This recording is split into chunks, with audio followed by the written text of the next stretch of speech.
300 for the high potion, that's lower than usual. Oops, I should have healed Claude also. That would be nice. I didn't check the price at all. Yeah, I think that guy has better price than Rocket Town.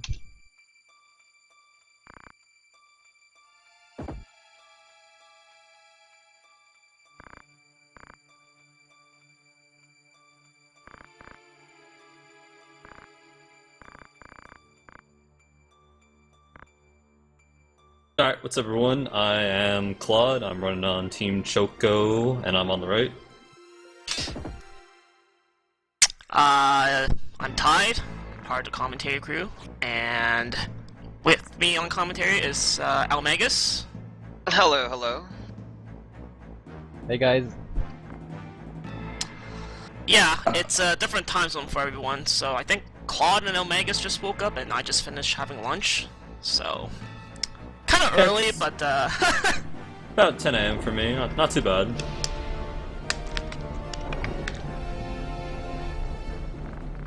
Yeah, so it's just the start of the run right now. Nothing terribly interesting at the moment. So the first battle in Tactics is the one at the Monastery. And you're only given control of Ramza at this point, so there's not a whole lot you can do. A couple of things Claude is going to start off doing is he's going to adjust his menu options to make sure that everything goes as fast as possible, which includes switching text speed and the control scheme, as well as notifications. And the other thing he did is he named the Ramza R, which reduces the number of characters in his name. So when the text scrolls, it scrolls by a little bit faster. And he picked Capricorn for the star sign. eLmaGus, do you want to talk about the star sign and how it works in FFT? Do I want to talk about that? Do you want to talk about that, yes? I mean... Or are you still kind of waking up? Well, in FFT, every character basically has a birth date, and well, there's 12 star signs aligned to that, and well, there's 13 technically, but for the speedrun, we only care about 12 really, like in real life. And the way it works is basically that one star sign has two star signs it has bad compatibility to, and one star sign where it has best or worst compatibility to. What that means is basically that for all others it is neutral, and you will always deal like 100% damage and receive 100% damage. And for these bad compatibility star signs, you will deal and receive 75% damage, and for best and worst, you will either receive or take 50% damage or do 150% damage. How is best and worst determined? It's basically the opposing star sign, quote unquote, and it's gender specific. So if you have like a male Capricorn, for instance, female Cancer would be best compatibility, while a male Cancer would be worst compatibility. That is pretty much the gist of it. Yeah, so he picked Capricorn because Capricorn has good compatibility with most of the boss targets in the game. This allows us to do a little bit more damage to those bosses, which means that our stats don't need to be as high in certain cases. So it's a very important actually that you pick Capricorn, because most of the strategies are designed with Capricorn in mind. So if you pick a different star sign, it's going to have some unexpected turn of events when you get to certain fights. You're not going to do enough damage, is the primary one. So typically Orban is going to be about, on a good day, like 5 to 6 minutes, but usually you get stuff like Rad walking around, casting spells that don't do anything, or Gafgarian with like white magic and he starts healing people. So because you don't have a lot of control over this fight, you can lose a lot of time. And I remember when I first started learning to run this game, Claude was telling me that like the first 3 levels of this game are like the hardest parts of the game. And at the time I thought he was kidding, because when you first play this game, you're like, oh, the first 3 levels easy. But no, when you're trying to speedrun this game, the first 3 levels are the worst thing ever. Because there's just so much that you can't really do about, and when something goes wrong, you just lose all the time in the world. I'll be focusing a lot during the first 3 battles. Then after that, it'll get a little bit easier, and then after like an hour or so, it'll get a lot easier. Be able to talk a lot more. By the way, FF7 crew, if you wanna, say something, just shout at us if we talk too much. Nothing to say, just got the worst You're fine. Ojo fight ever. It's all good. Now I just cutscene and soon the end of the game. Like 20 minutes. Like 20 minutes should be the descent and stuff. Final bosses. Also, I think tactics music is taking priority, so I don't know if you wanted to keep that gentleman clause, Kappa. Yeah. I will. What a true sport. That was like a decent Orban. It's a little over 6 minutes. Not too Yeah. bad. I mean, typically, like I said, it's going to be about like 5 to 6 minutes on a good day, so it's not too terrible if it's just a little over 6. Yeah, to give you an I've idea of the time variance, like I've beaten this battle under 5 minutes, and I've also beaten it in like 8 minutes, so it can vary quite a bit.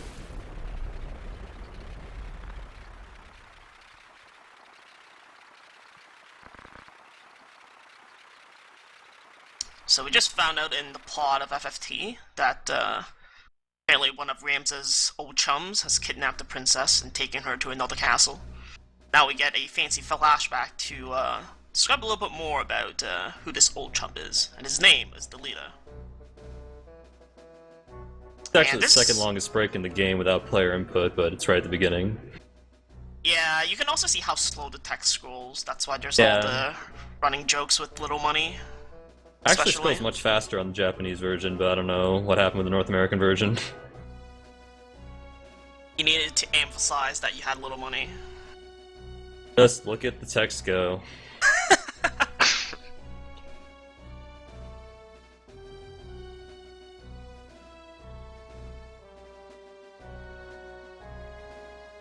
So most of what is going on is kind of describing the background and the world of FFT. So this is obviously during medieval times, and it's talking about how kind of before the start of this game, there was another war. And during the war, there were commoners who volunteered to be part of, I guess, kind of like a separate brigade. And they were not compensated at the end of it when they were discharged. So they rebelled. And this is kind of where the start of the game takes place. So Ramza is a nobleman under the House of Bayouv. So he is a cadet inside this high prestigious school, along with his friend and buddy, Delita. And the kicks off at this point from here. So you have to remember kind of that Ramza is a nobleman, but Delita's background is a little bit different. He's actually a commoner, but he was adopted into the Bayou family by Ramza's dad, Balbain's Bayou. We'll see a little bit more about right after this fight. Which, incidentally, is probably the most important fight in the game. Yeah, Yes! either this one or Mandalia as far as the speedrun goes. Mandalia being the fight right after. I guess a little bit about going to this fight. So you're given, I think, 6 or 7 additional guest units. So Claude's going to be on the lookout for a couple things. The first thing he's going to look for is faith values. So faith in this game determines the amount of damage you do for magic, as well as the amount of damage you take from magic. We don't really care about the damage we take from magic, since we're aiming to go first and kind of nuking everything on the field as much as we can. So we want to make sure we have a high faith stat on the characters. And the second thing he's going to be looking for is, like, which units have those high faith numbers, because in this game, males and females have sort of different strengths in terms of their stats. So males will have better physical strength and HP, but females will have better magical strength and more MP. So Got 56 faith on the female chemist. It's like barely acceptable. Could that be was close worse. to my guess. I guess 53 is starting. I wanted to see 45, but unfortunately, Yeah. Well, we got one more chance when Aithere comes around. If he gets to 45, we can all laugh or cry at the same time. I'll So be something crying. else. Crying, yeah. So something else that's we're going to deal with in this battle is we also have to check our starting JP values. So these are randomized or every class that you can possibly get in the game, and unfortunately you can't see these values until the class itself is unlocked. The big problem here is that in order to beat the game as fast as possible, our game plan is to tech up quickly up the magic tree to calculator, and in order to do that we need to have the job points in various mage classes as well as the chemist class, and we want a value in the squire class as well. So if Claude starts off with low values in those areas, then this battle will take longer. And because you gain JP pretty slowly at the start, depending on how far away you're off, you can literally lose like 3 to 4 minutes just from grinding extra JP.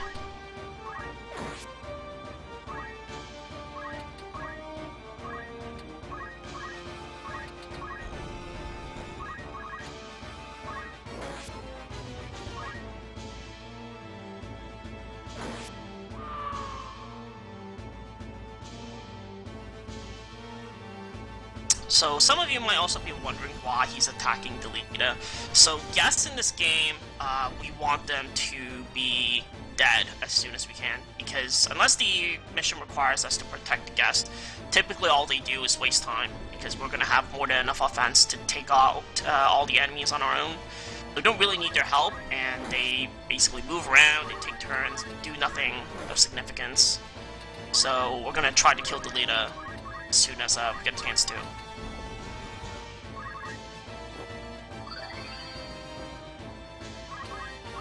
Yeah, unfortunately the AI in this game takes a little while to take their turns, so yeah.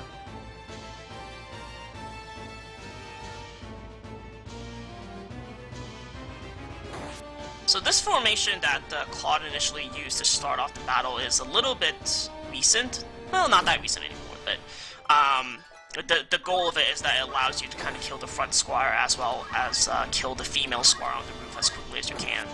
So if you actually start with really good JP values, it ends the fight really quickly. And I think that was a little bit more of a recent thing. You guys want to maybe explain about Spillover JP as well? Oh, sure. Well, I've been talking quite a bit, so eLmaGus, do you want to jump in on this one? Yeah, so to start off, by the way, you start out with Squire and Chemist as your classes that are unlocked, that you can choose as your job, and yeah, we got quite a few Squires and Chemists here.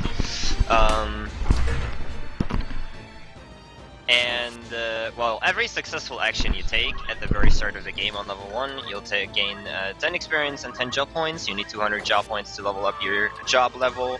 That goes alongside with your normal leveling, and if once you reach a certain job level, you will unlock new classes.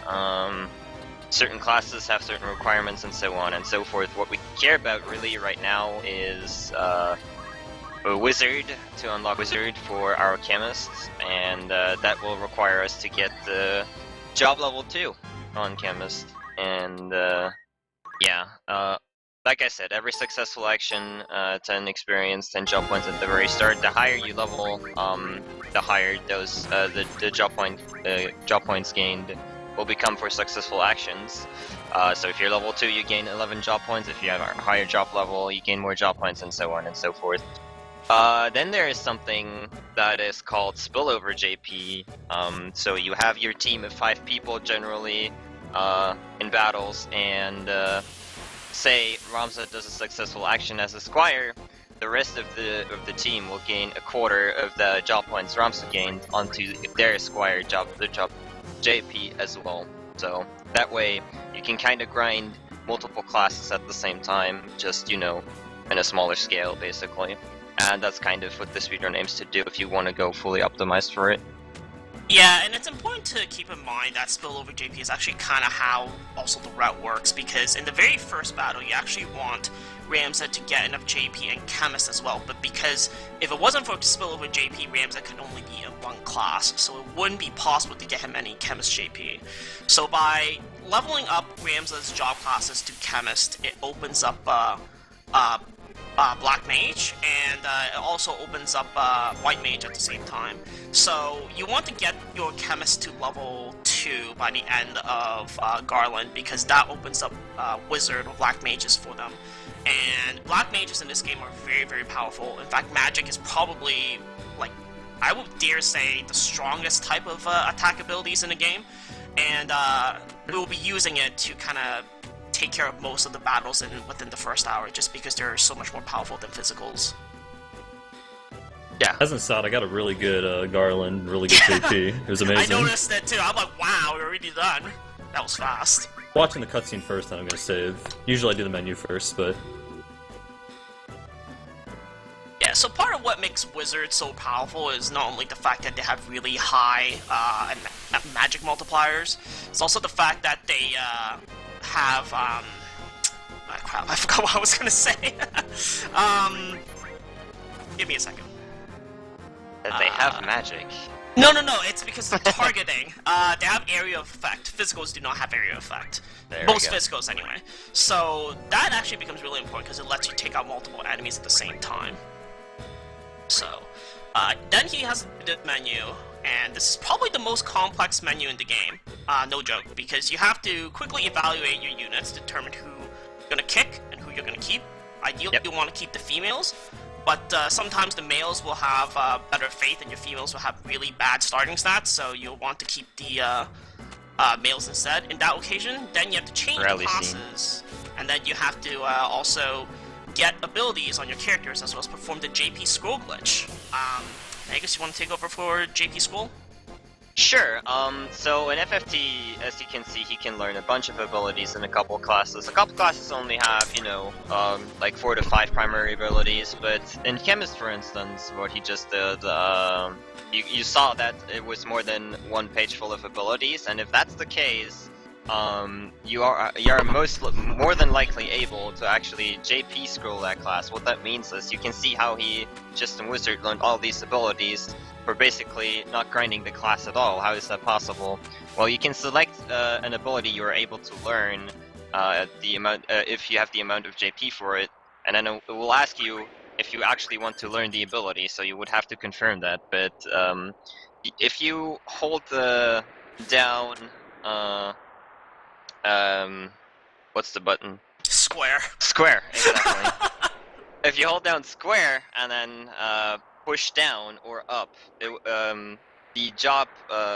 ability page will actually scroll up and down, and you will actually get put onto another ability. And if you do it correctly and go from the right ability to an ability that you actually can't learn, you can quote unquote more or less underflow the job points and basically get full job points for that class, 9,999. It's relatively specific.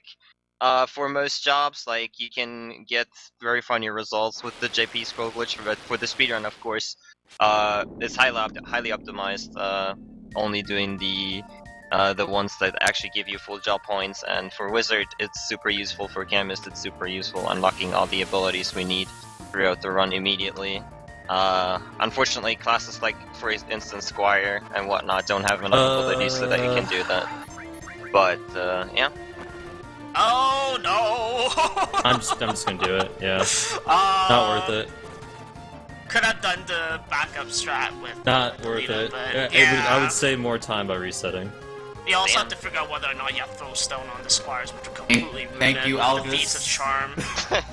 Yeah, so, in the next fight, which is, well, the fight that Claude's currently on, Mandalia, we want to kill eLmaGus at a very specific position, because this allows us to manipulate the enemies to basically not take any actions. And a couple of things can ruin that. One of them is if, like, the thieves crit him and he dies too early, then he won't be in the right position.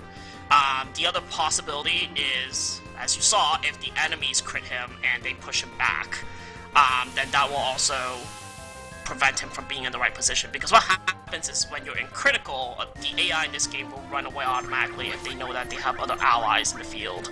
So eLmaGus decided to run away like a chicken and going to a completely different spot means that we can't use his corpse as a roadblock to farm JP. There is a backup, but like Claude said, it's typically, like, it's just faster to reset. Because the backup depends on a couple of other variables, and if those things don't line up, then you just waste, like, minutes. This is why, by the way, the first 3 levels of this game are the hardest parts of the speedrun. Just, like, this stuff is not within control at all.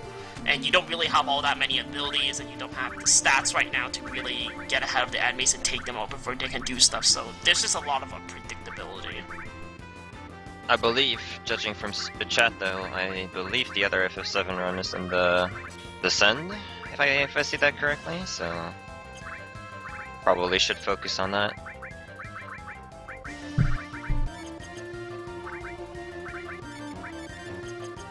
Yeah, the game is kind of soon over, like maybe 7 minutes.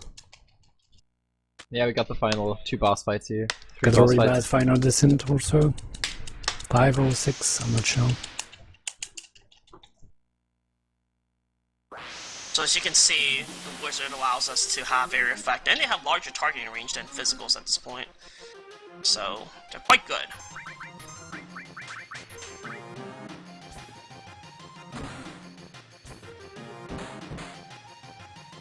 One of the interesting things also about the speedrun of FFT though is that even though you can do the JP scroll glitch, it doesn't actually increase your JP value, I guess, internally according to the game.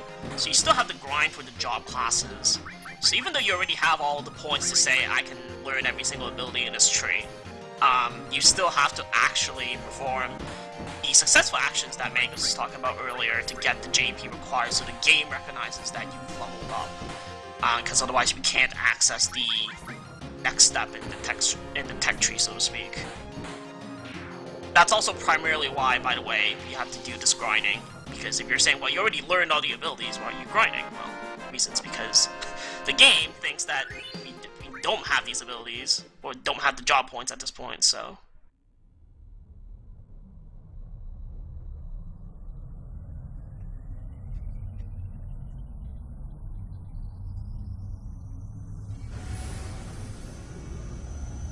Actually, FFT glitchless isn't that much longer, surprisingly.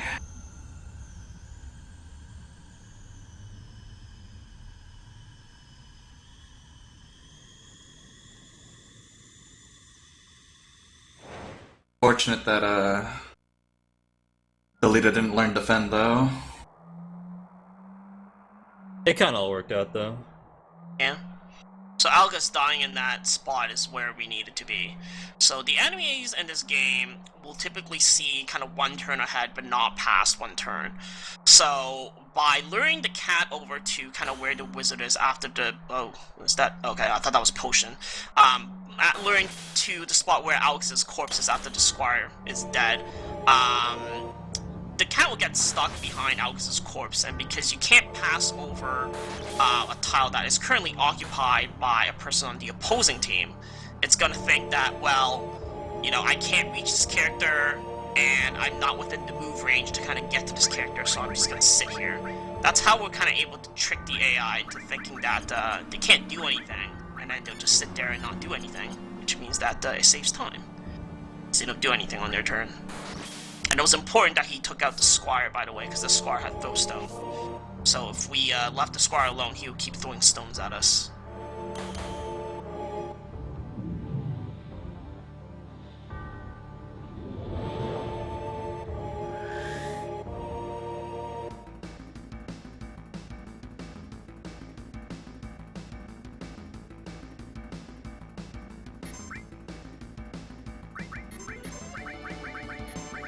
And once this formation is set, then we can farm all the JP that we need.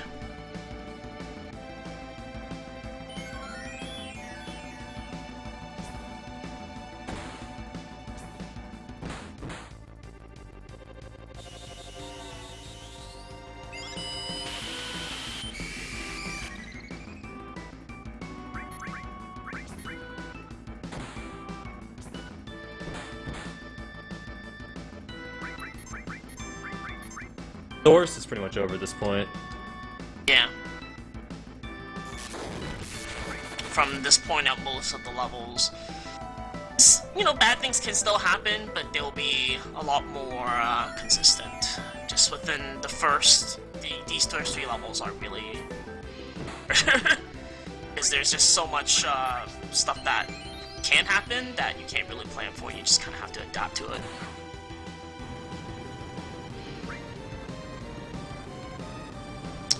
Why don't we learn Accumulate for JP farming? Actually, we are going to learn Accumulate. That's what we're learning right now. Yeah, that's what the purpose of grinding Squire is for. The reason why we don't do that in Garland is because ideally you get the 200 JP in Squire to set gain JP up, so that it speeds up the process of gaining additional JP. But I think we did manage to do that. There were times I think we said that you can actually skip it if you're too far away to try and save time, but in general, like, you want to get gain JP up. Just because you have to do grinding in several jobs anyway, so it saves a lot more time overall to get the 200 JP early on. So he's gonna be aiming for 500 JP on Squire to get both Yell and Accumulate. Because Yell allows you to get more turns by increasing your speed by 1 point. And speed in this game is linear, and we're gonna have to talk about it more later on, because it's gonna become important. But for now, all you need to know is that it's linear, which means that a character with 3 speed gets double turned by a character with 6 speed. A character with 8 speed will get 25% more turns than a character with 6 speed. So, Yell has long animations. We actually don't want to use Yell repeatedly for grinding, but because it gets us the extra turns, we're going to be using a mix of Yell and Accumulate to get the JP that we need. So on FF7, Ben is just entering the final boss fight here. Luck.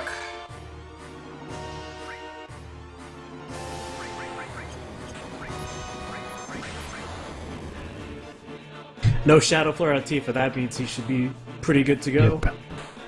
It's pretty good.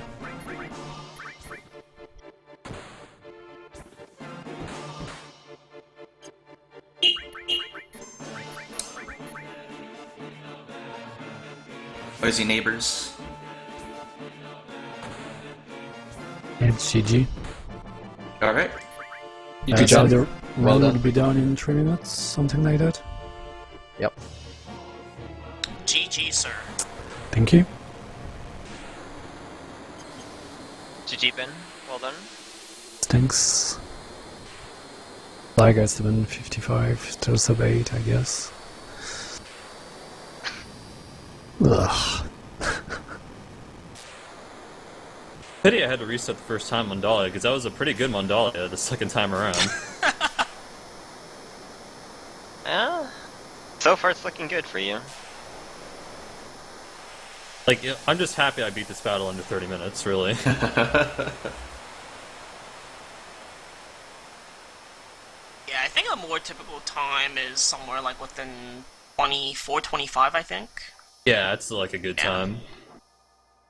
I know my average was like 26 when I was practicing for RPGLB 2015, so getting under 30 is definitely a good start, considering all the things that can go wrong.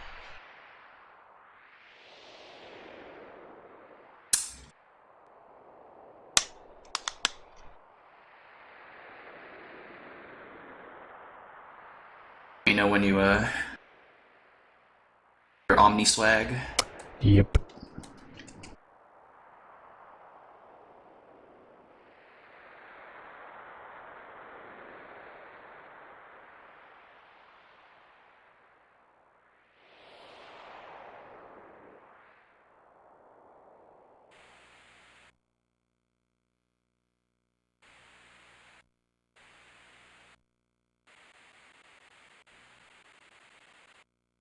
So more plot in the world of FFT right now. So just saved a guy named Algus. And Algus's family used to be of a noble house, but then his dad was a traitor. So, well, his noble lineage, I guess, got tarnished, so they don't consider him a noble anymore. So he's a little upset about that, which is why in the meeting beforehand he asked Dice Dark for 100 soldiers, as his I guess, group or troop got wiped out by the Death Corps, which is now the kind of rebellion that took place as a result of the fallout from the war.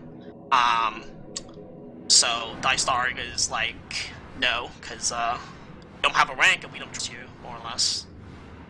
So Algus is just explaining his sob story here. And Dice Dark tells Delita and Ramza that he wants them to guard the castle. But Zalbag kind of, I guess, suggest that they could take a look for him to see what happened to their spy. Because apparently they sent a spy and the spy hasn't come back. So... Spies related to... Oh, sorry. Do you trust someone that got a knockback critical on his very first turn at Mandalia Plains, which is a 2% chance of happening, which caused me to reset? I wouldn't trust him. I wouldn't trust Algus either. He's not a very nice wait. fellow. It's gonna be about time soon. Ready? Can go. Time incoming. No. Right. Alright, good luck with Final Fantasy Tactic, both of you. Thank you everyone for watching 7. Enjoy the rest of the relay. Yo, Ben. Take it easy. Was an Thank you honor for to the commentate on your commentator side. again. Good Thank job, you so Ben. much. Good job, buddy.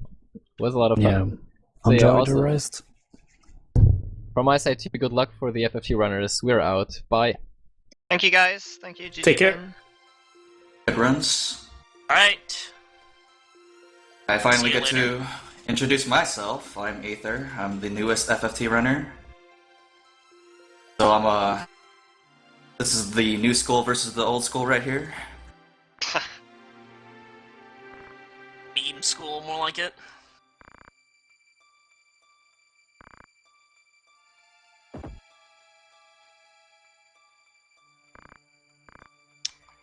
So we could have scrolled White Mage or Priest, but we don't really need to because we only need one ability.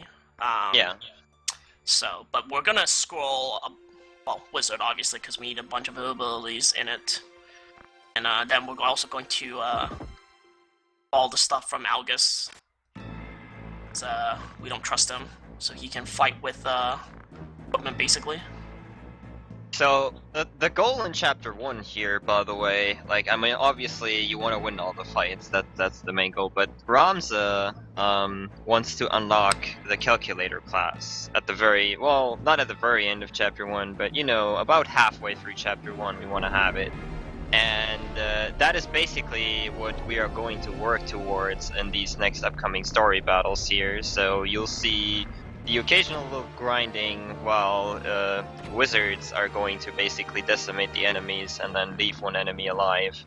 And with very specific positioning, you can get into positions where grinding is really, really fast with Accumulate and Yell.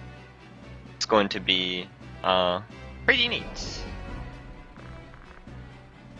Now for this battle, actually, these are monsters. There's like a few story battles here, like in Suigi Woods for instance. There are a couple monsters, and unlike normal story battles, these monsters are actually potentially a higher level than, like they don't have a set level. They orientate themselves at Ramses level, I believe, or is it the highest level of your party members? I believe for this one is the highest level, but Claude can correct me if I'm wrong.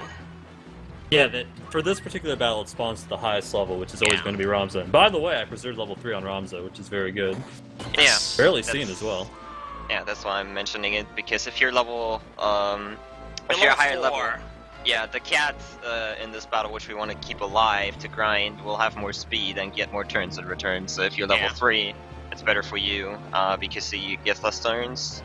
But you don't really have a lot of control over that, because if you needed to take more actions to get the JP that you need, then Rams is going to get a high level. So Claude had pretty decent JP starting out, which is part of the reason why he can preserve it. I mean, FFT is pretty notorious as a speedrun for resetting very early, but I mean, this run could have been justified, barring the critical from August, could have been justified for not being reset, so that's a pretty good indicator that this is a good run. So Aithere's just getting started on Orban. Got a good It's a running formation joke so that far. Brad always does something really, really useless. That's just useless in general. There are times when you can help by casting fire, but typically, like, the AI's not very smart with it either. So you just waste all the time in the world. Okay, so we just killed off pretty much everybody. That goblin can sometimes survive. There's an alternative where you can cast ice instead of using Bolt 2, but Bolt 2 is usually better. Oh, this yeah. goblin kill is going to be tricky, because I had to use Bolt 2 to kill Delita, because my wizard had worse compatibility to him. I'm actually out of MP. have to wait for a crystal. Time for Team Mock to catch up. Yeah.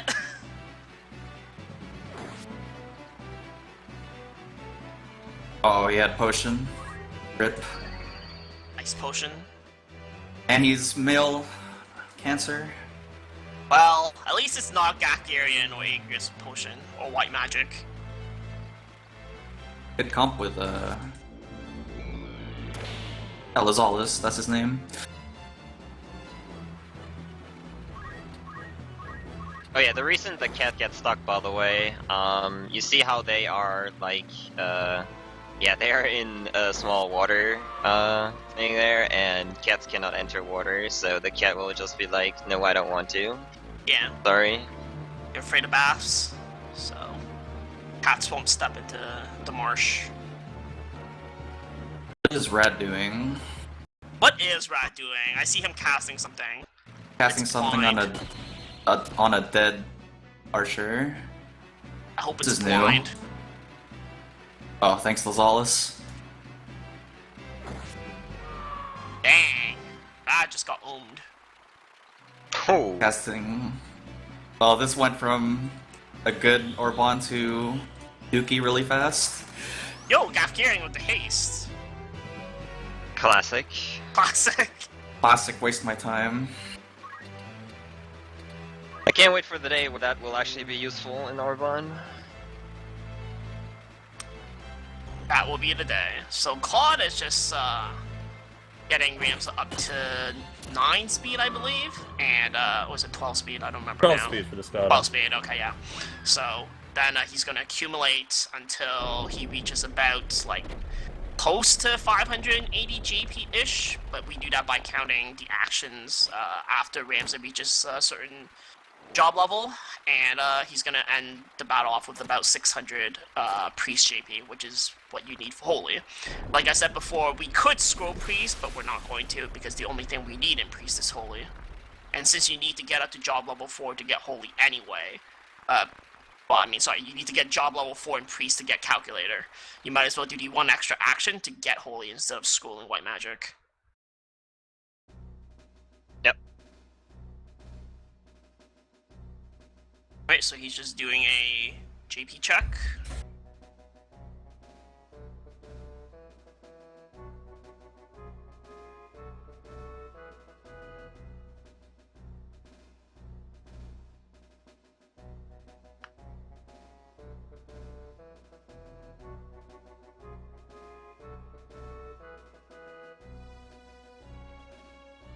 Alright, kind of a funky fight, but I got through it. I just really didn't have enough MP, so like the cat got unstuck and I chased the goblin down, kinda sucked. Yeah.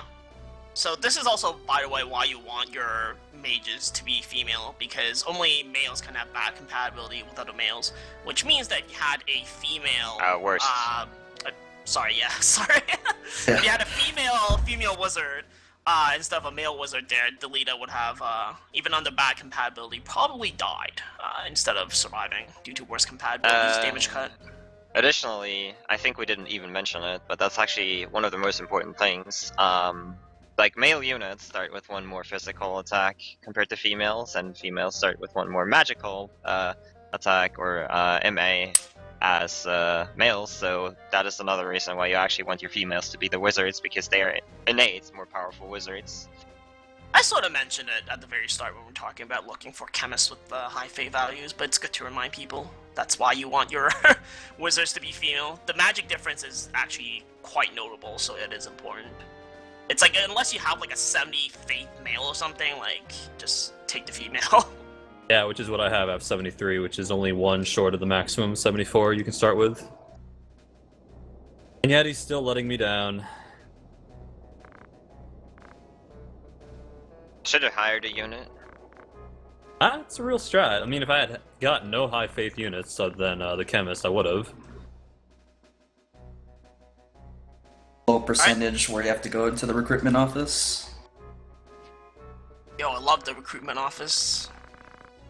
Spend ages there looking for the right guy. So, now we're on to Dorter Trade City. So this is actually the first fight I think a lot of newbie players have a lot of issues with. And guess why? Because you see the wizards, and the enemy wizards are just can be quite nasty, but in this case, we're going to be taking out most of the enemies, and we're going to be leaving mainly one archer who basically came here without a bow for some reason. And then we're going to use him and lure him into position so that he gets stuck as well. And then we'll grind JP off him that way. Alchemist is garbage, so have to use the mail. So it also works out in this way, I guess, for the job tree as well, because Ramza is a wizard for this particular battle, and it's probably like one of the harder battles in the game at the start. Yeah, you can get stuck at this battle if you play casually, because this is the first battle where you have wizard against you as well, and yeah, if you don't pay attention, they can, kill you pretty quickly. There's also weather effects in this battle that people may not know about. So FFT sometimes will power up certain spells depending on the weather of the battle. In this fight, because there's a thunderstorm, your lightning spells tend to do a little bit more damage. So we'll be using that against the enemies, but it's also important to note because that means that the enemy wizards have the same benefit. I'm gonna have to use both your Ramza here on the knight because I saw my male wizard had worse compatibility to the knight, so I wasn't able to use just ice. Which will make killing the other units a little bit harder. Oh, I might get the good formation though. I already lost a minute. Sec. Oh, no throwstone.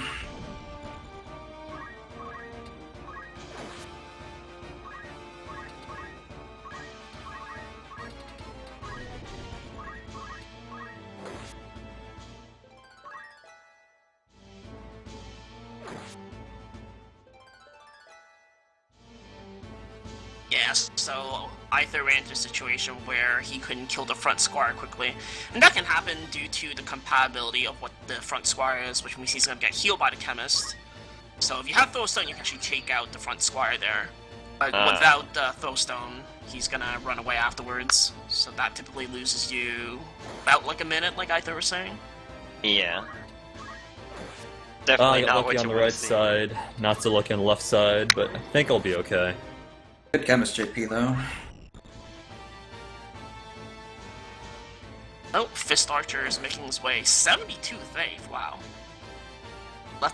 He left his bow and bought a Bible.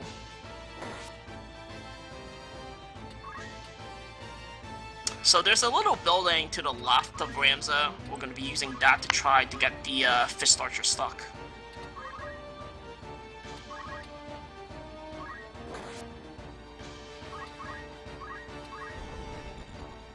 And the way that works is very similar to what we did with the cat, except this time there's a building, and we're going to be blocking off the path for the archer to climb up the building. So he's going to think that he can't reach up the building when he can take 2 turns to actually get there. In the older versions of the route, you used to use float, which would create a height discrepancy at the front and prevent the archer from punching you. But sometimes he would still wander back and forth, so started using this method.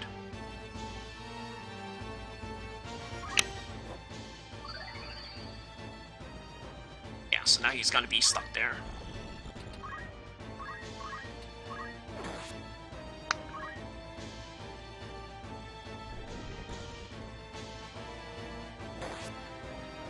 Yeah, basically all of any percent is just optimizing the grind fights for the first hour.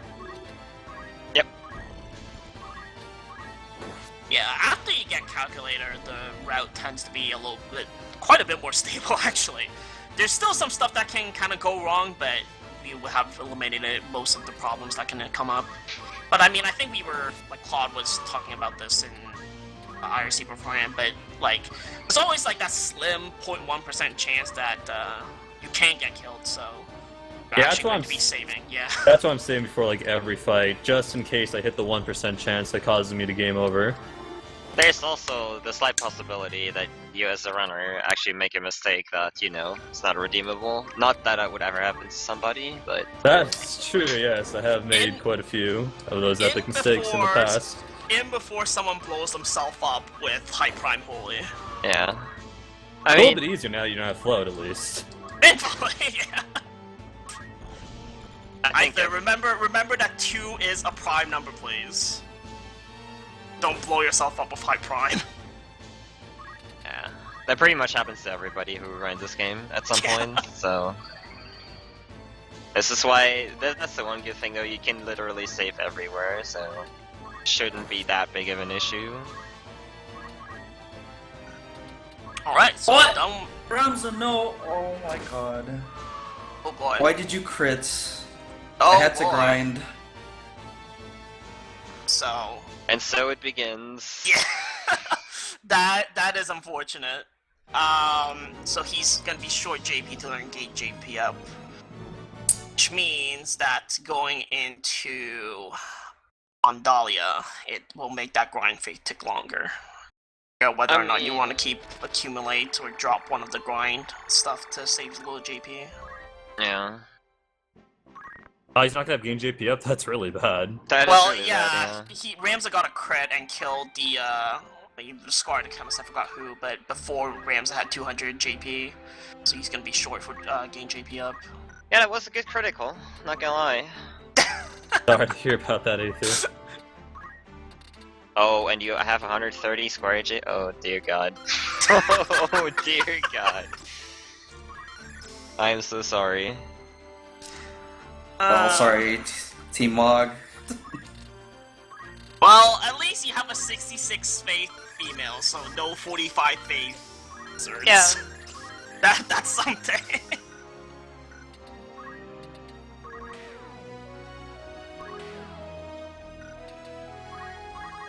Both players JP scrolling right now. Claude unlocked the Time Mage and Oracle, getting a couple spells there. Worth mentioning is that we said it earlier, we're working towards Calculator so we can use Math Skill, and well, we'll see what that does when we get there, but note that they are only learning very specific abilities that they do actually need to complete the run. And the reason for that is so that the menus for the calculator later are easily doable.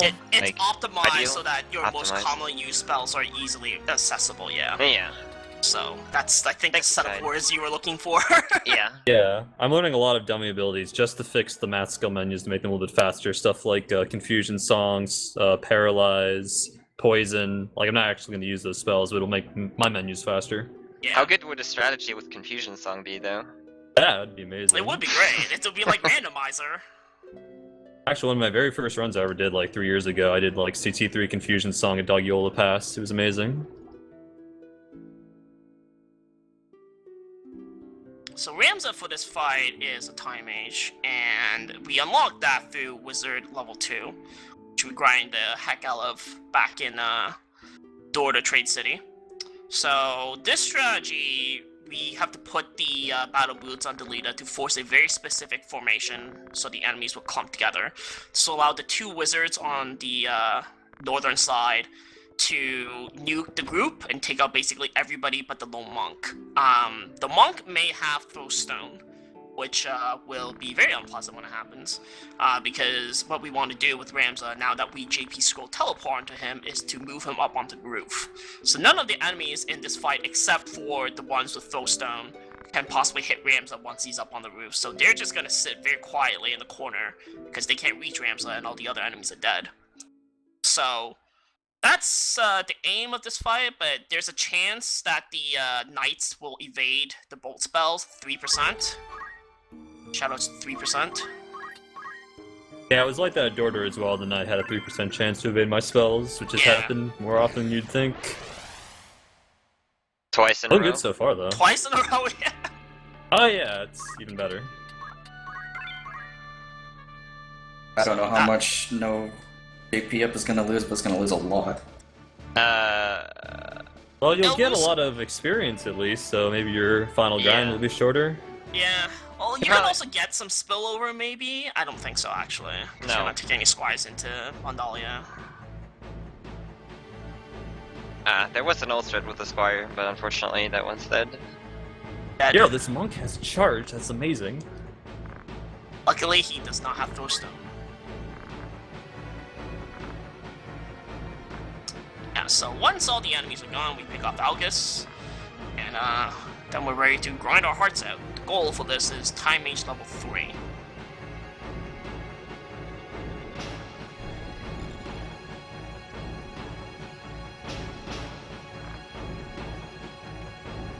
eLmaGus won't kill the square.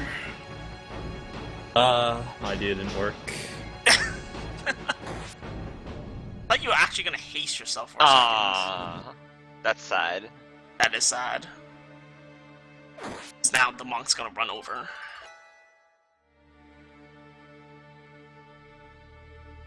Is 420 still possible, Claude?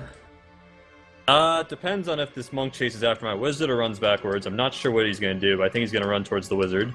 I think so too, actually. Mm-hmm. Oh, well, okay. Good pity on me. Well, maybe because he thought that if he moved closer, he would get hit by bolt spells or something. I don't know. Interesting. Yeah.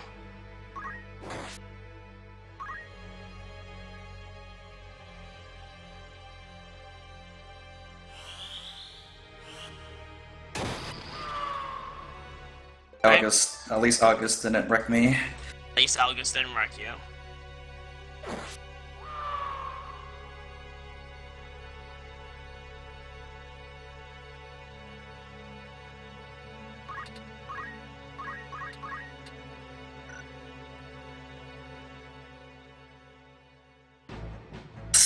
Oh, you forgot to set item. Yeah. I see. That might be a problem. Oh dear. Item's pretty important. I did You save can though. So. Start grinding with Wish.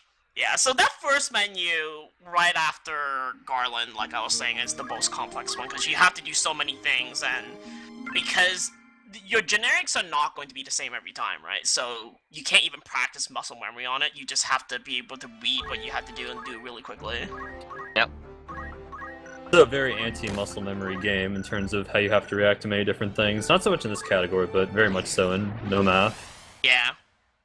It's especially like that in the first three levels of this game. I mean, once you get math skill, like I was saying, things get quite a bit better.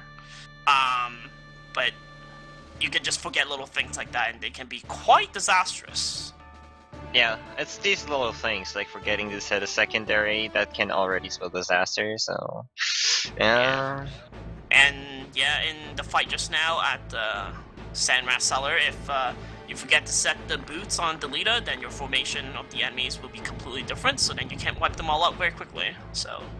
Yeah, It's the little things. Much like in other RPGs, just one minor menu mistake can cost you minutes. Yep.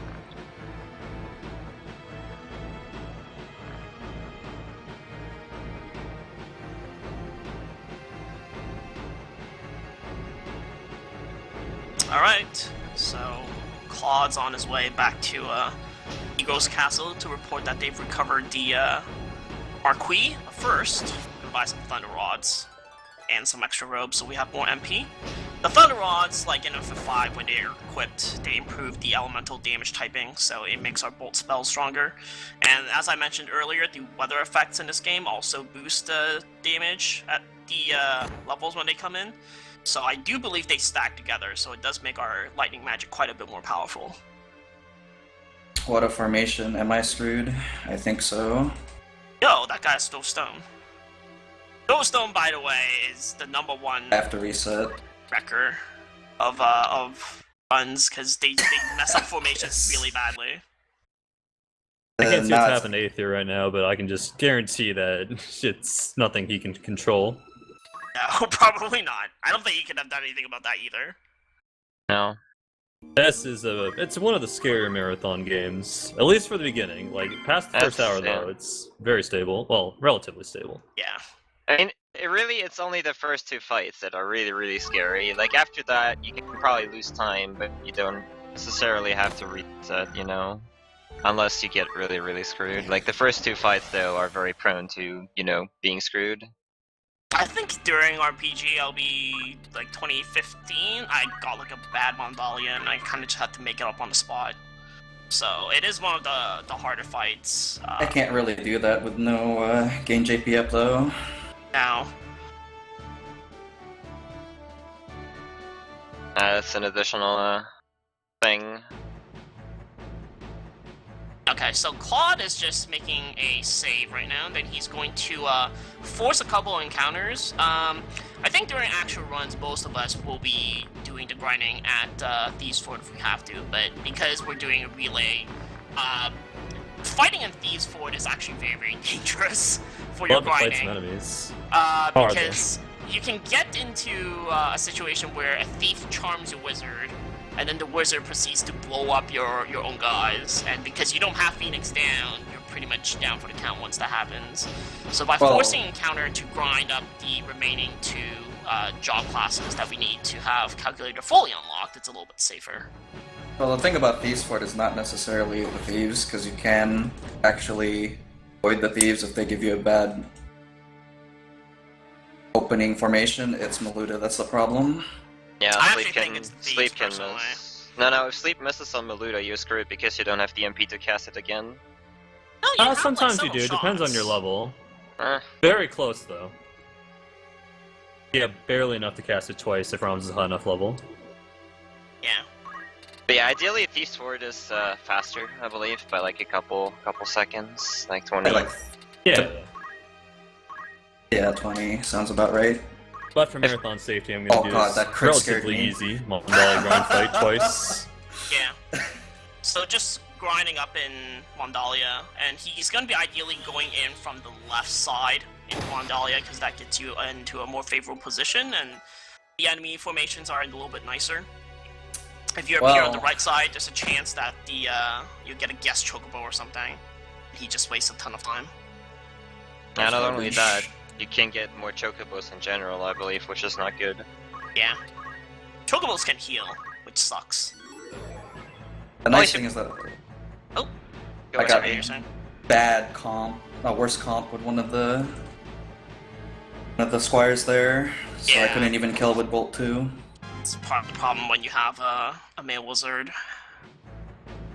It's only a 1 in 12 chance, I think, of having worse compatibility, but... Yep, that's 1 in 12 too high. Yep.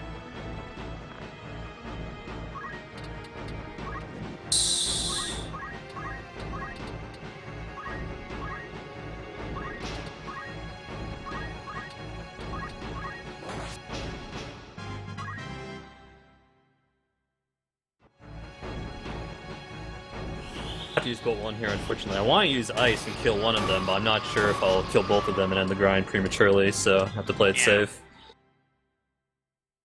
So, normally what you would do in the Oracle grind is you also cast Sleep on one of the enemies and then kill the other one off, but if the enemy's faith is too low, then your Sleep has like a 55-56% chance of landing, and it's not even worth going for it. So, 48. As the wise Faith. man once said, sleep is slower. Sleep is slower. Yeah, someone did say that. Wasn't me, though. That being said, I'm not going to use Sleep, because it's going to be slower here. No, don't charm. It also Yo, that depends. beat us I mean, Charm. Amazing. The thought, right? Beat us Charm. at least it missed. At least I missed. Well, I guess you can be happy that it was your wizard's mail, so if the charm hits, it'll just be your chemist. Oh, that would have been the icing on the cake.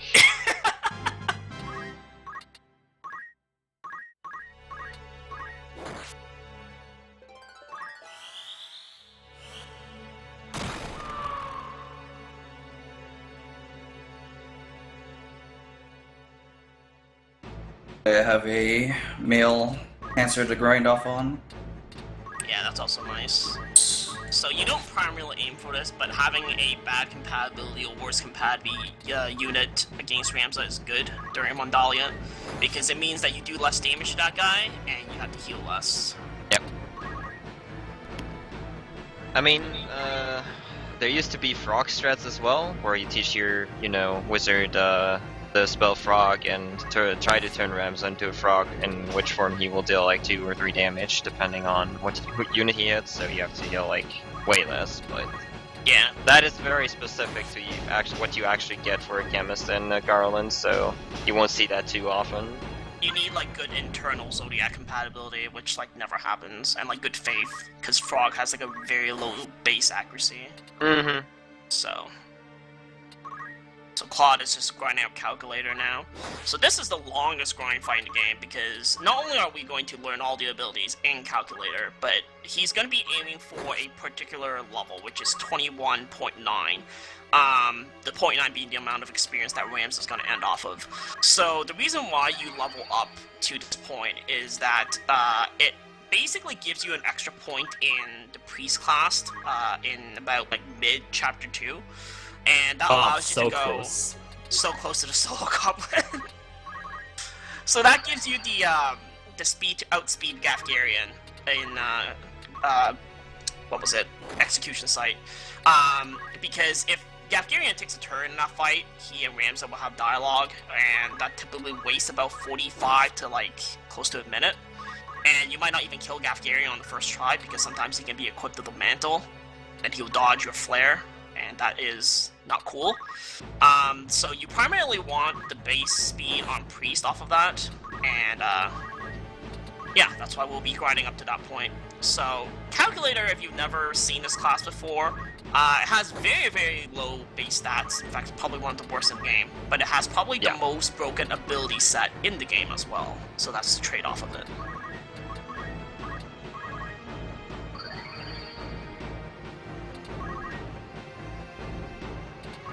So at this point, we also kill our wizards because we don't need them around anymore. Rams is going to be strong enough to solo the entire game once he's in Calculator. Well, most of it. Yeah. We're gonna take along a couple people later. But well, it's not gonna be a lot of fights where you have multiple people on the field. Yeah. Calculator is just that strong, so... Yeah. Do you want to talk a little bit about how Calculator works? Do you want to wait until we actually have Calculator and people can witness how broken it is first? There's a lot to talk about. Well, not a lot to talk about, but not much to say about the actual gameplay very soon. Yeah, once Calculator comes in, there's going to be less talk about the gameplay, more talk about, I guess, story and other stuff like that, so...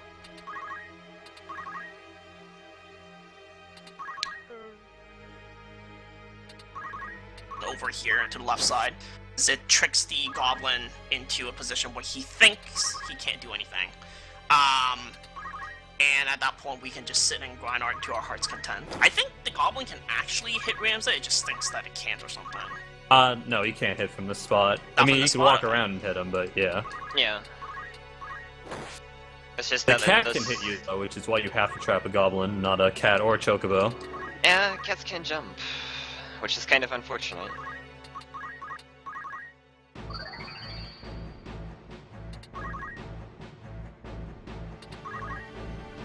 So we're having grinding on both streams right now. To the left you see Ramza whacking a wizard. To the right you have Ramza yelling into the wild. Ramza's very needy. The breath of the wild, you might say. Because yelling, you know. Let's take deep breaths. But yeah, this is all in preparation, like we mentioned 100 times already, to like just blast through the game after this. So it's going to actually be a speedrun afterwards. Yeah. After this grind. Couple of things about this the grinding session with Calculator though. So first of all, what you enter in at will kind of determine whether or not you need to yell more, accumulate more. So ideally you only have to yell up to, I believe it's 17 times to get to 20 speed. That's the ideal. But if you enter at a level that's a little bit too low, you're going to run out of chances to use accumulates, because you can only do, when we say successful actions, it means that the action you're performing has to change status quo somewhat. So you've hit the cap on a particular stat and you keep using that move, it doesn't change anything, so ergo it doesn't count as a successful action. You can only accumulate up to 99, and I think Calculator starts off with either 2 PA or 3 PA. I believe So you it's can- 3. 3? Okay, so you can only accumulate 96 times. So if Only. you come in here at too low of a level, you will actually hit the cap and you have to yell more. And ideally you do the yells first so you can run off the speed and take more turns than the goblin. But I don't think anybody really kind of keeps track of that. I mean, I used to when I was practicing, but I don't think either Claude or Aithere does that, because typically that situation is really rare, but it can happen. The other thing is you're aiming primarily for 20 speed, because that allows you to get 3 turns to the goblins 1. So it's the optimal kind of grinding method that you can take. Yep. Yeah, higher speeds aren't that much slower, because obviously you're going to get more turns. It's just about balancing the animation cost of Yell versus how many turns Ramza gets in comparison to the Goblin.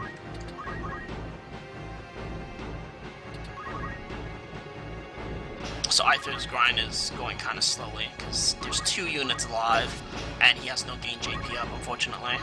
Yeah. But he's So- almost there, I believe. Yep. Which is good. More actions, I think.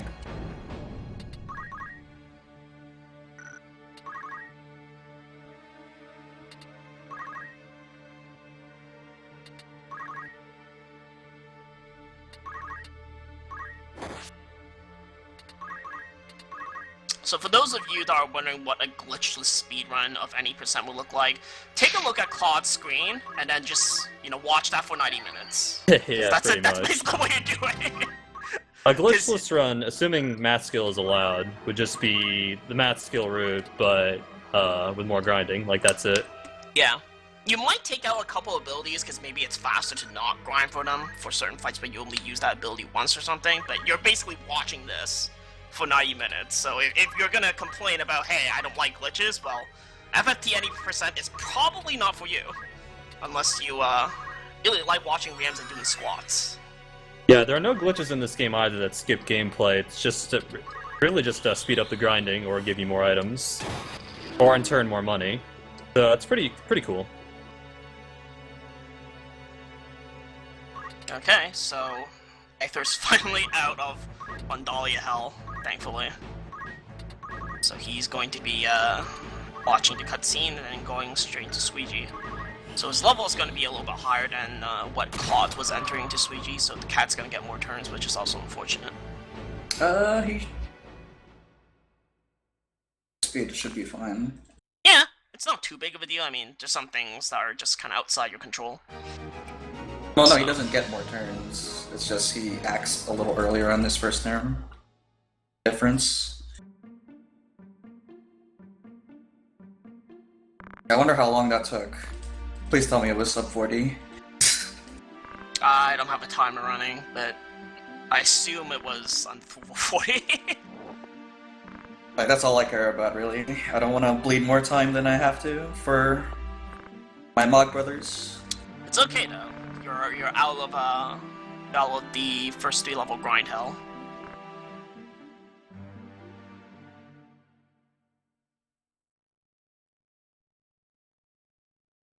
So Claude is nearing the end of the calculated grind. 19.5 right now. So about 20 more accumulates or so.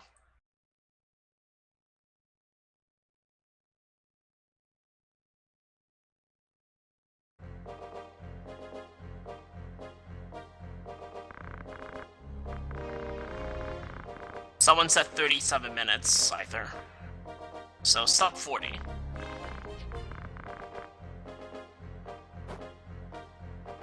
I thought I was at 40, and I would have been really sad. I forgot how long it took me in break 15. I think it was like a 32 or something. But yeah, that's by the way why the first 3 fights of this game are kind of the hard parts of the speedrun. Get in RPG Limit Break? Mhm. Or 20? My final time at RPG Limit Break 2015? Yeah. Or 2658 or something. I don't think I can cut that. Let's see if I can cut my Bayathon time, which was like a 13 hours! That feel with no math and a math run. Not a big deal though. no math Yeah, boys. so Claude came in early, so now he has to do the extra yells because he ran out of accumulates. Oh, he capped out. Yeah. The rare situation that happens. What was the level? If you enter the grind like 10 point something. Yeah, I was like It- 10.3. I thought I did enough yells too. Like I yelled up to 21, but apparently I had to yell up to 23. It's like 10.7, I think, that you have enough. I mean, you can technically go forward without having to level up to 21.9, because if you have extra math turns, you're gonna get the extra experience anyway. But, like, it's just better to do it at that point, because you'll feel really stupid if you get, like, the perfect run, where you get single one-round clears, and then you're not at the right level, because you decide to skip, like, 2 extra yells.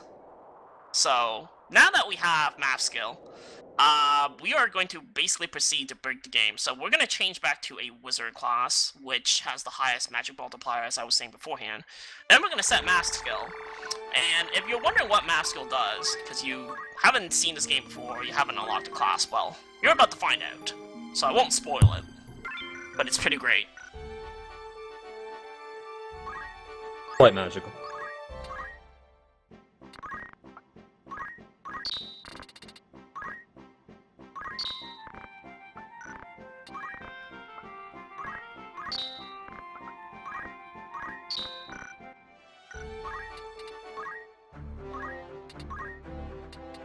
Yeah, so we see more of the Death Corps. Primarily, we also see this character called Maluda. Well, we'll find out more about her as well later on. She's one of the captains of the Death Corps. So Dice Stark sent us to the Thieves' Fort to rout out the rebellion. This is one of their hideouts. So Ramza, being a math magician, says, "Alright, I got this." And yeah, that's that. So. Yep.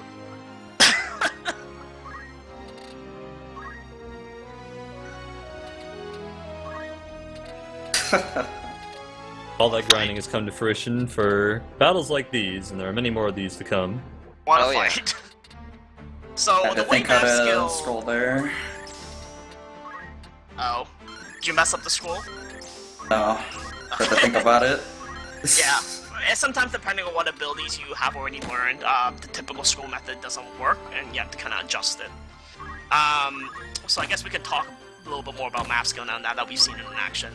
So what it does is it takes 2 different parameters, which the game gives you, either your CT, which is the game's internal counter for where your turn is currently at, so to speak, your level, your experience, or the height of the tile that you're standing on. And then you combine it with a number, either 5, 4, 3, or prime numbers.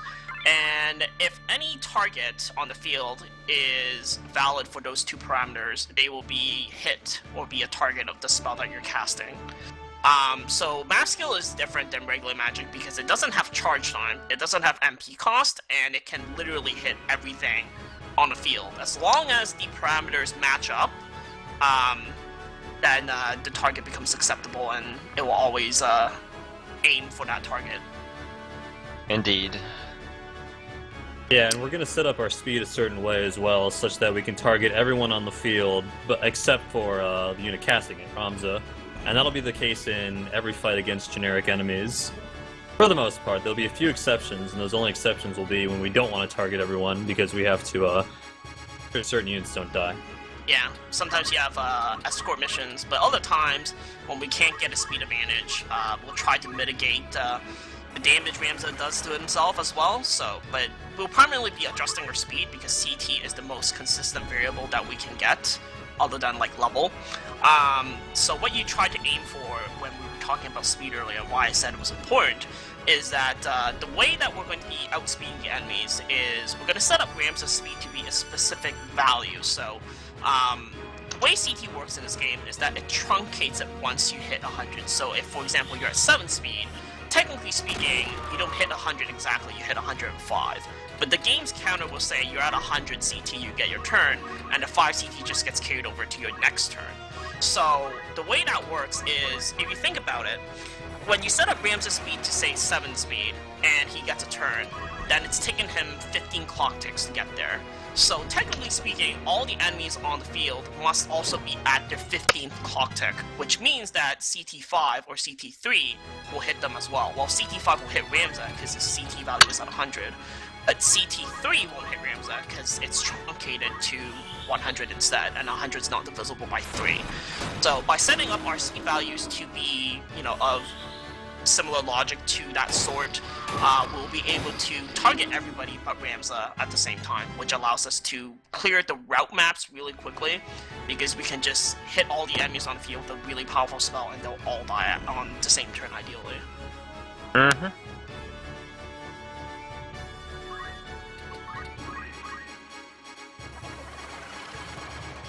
Two goblins lived in my Swiggy. That's amazing. Sec. The low faith goblins. Yeah, that's really unfortunate actually, because your wizards are actually pretty good. So, I don't know. I don't know what to say, except sorry. That's really all you can say about this game, it's just sorry.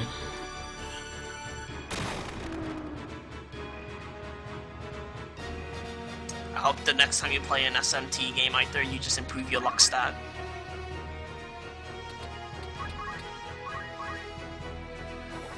Kill that goblin. I have to adjust my timing.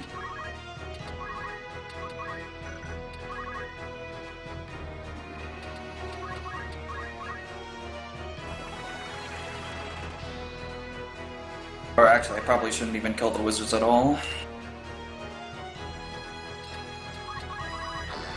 So Claude's just at the point of the story where we find out that the Death Corps has launched their own attack and they've injured your elder brother Dystark, and they took away the leader sister because they mistake her for a Bayou sibling, so they think that they have leverage. But Ramza is trying to ask Dystark if they're going to rescue Tetra or Teta, in which version of the game you're playing. And Dystark assures him that he will, but eLmaGus is like, well, I won't save a dirty commoner because you're all commoner scum, etc. So that really pisses the leader off, so to speak. And he gets really upset about it because he realizes, despite the fact that he was adopted into the Bayou family, he can't really erase the history of the fact that he's actually a commoner born. And that's one of the things that is going to come into play during the plot, because as we'll see, the leader of the Death Corps during the war itself. So nobles kind of treat common citizens like crap, which is basically pretty typical of medieval times if you think about it. So yeah, that's kind of direction the plot is headed right now. And as for this fight, well, oh no. Uh-oh. We have Phoenix down. I don't have, Divide them. Bunk. They sell them in the route now, at least for the RTA route. You're supposed to sell them.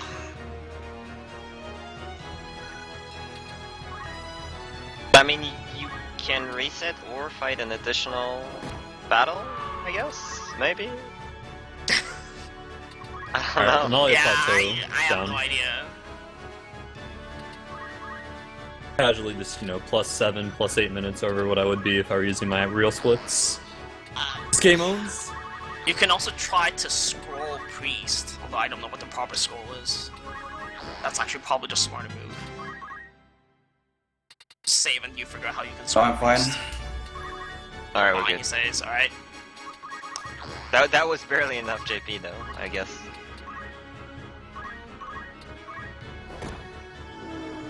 Alright, That's so we job also... level 4, so I was fine. Yeah. yeah. So we just killed Miluda in Claude's side of the stream. So if you remember, she was one of the captains and is actually related to Weegraph. She was his younger sister. So now Weegraph is angry at us. And he's gonna come and try to kill Ramza. Because we think that they have Tetra with them. She does, but they're gonna run away.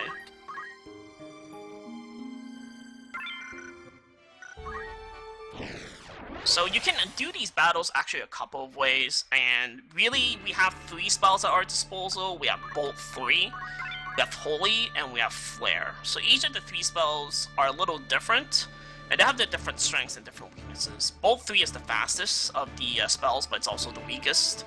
It's elemental, which means that it can be absorbed, but it can also be strengthened. Flare is the non-elemental option. It's kind of in between in terms of strength as well as in terms of speed.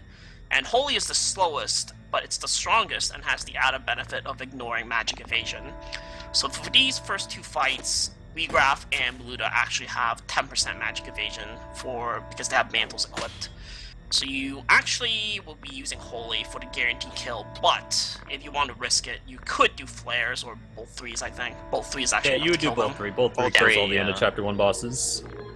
Yeah, if you want to kill your own, you do both 3.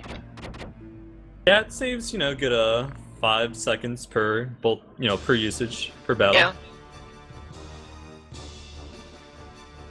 Oh, for these assassination battles, by the way, like these, I don't know how to call them, special units, I guess, like Regraph, Meluda, and whatnot, those start with basically always the same level and on the same tiles, so you can basically predict what kind of math you have to use to snipe them. Yeah, you don't want to use CT in those fights because you hit everything and you only need to kill one person.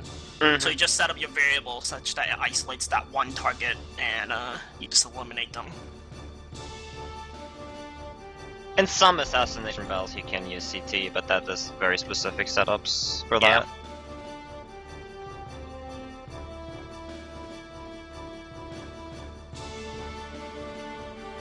Even the fights where you do use CT, there's usually other math that works. It's just that CT is the fastest menu-wise. It just saves like a few cursor movements. Exactly.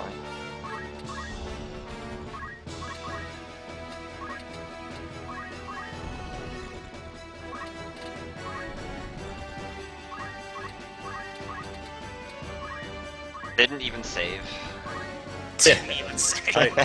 At this point, I'll start cutting out the safety saves. I will do them every now and again, just in case something catastrophic happens, so I don't have to replay like an hour, but the dangerous part is over. Yeah. Yeah. There's a couple of fights where you can lose before really do anything, but I mean, for the most part, it's pretty stable at this point.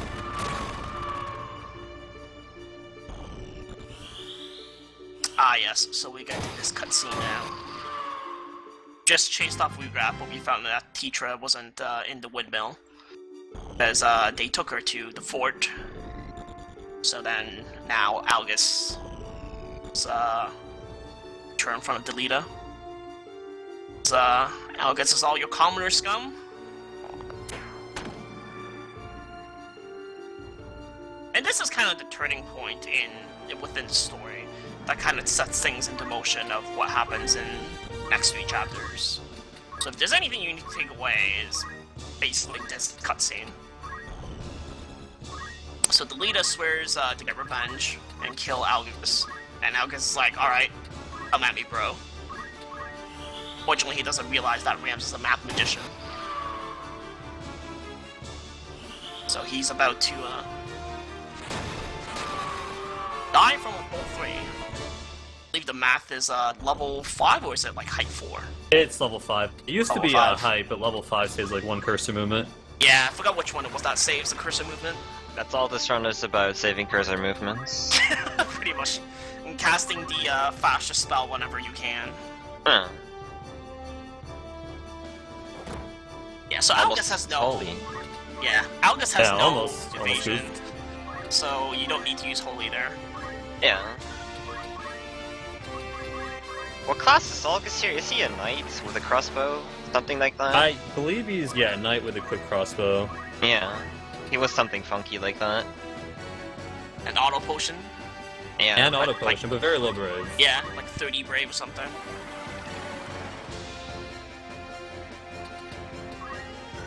Okay, well, it looks like Dorter went off without a hitch for Aithere, which is good. All the bad things that has been happening to him. Yeah, I gotta say, he's keeping it together. I would be all over the place right now if I were him. So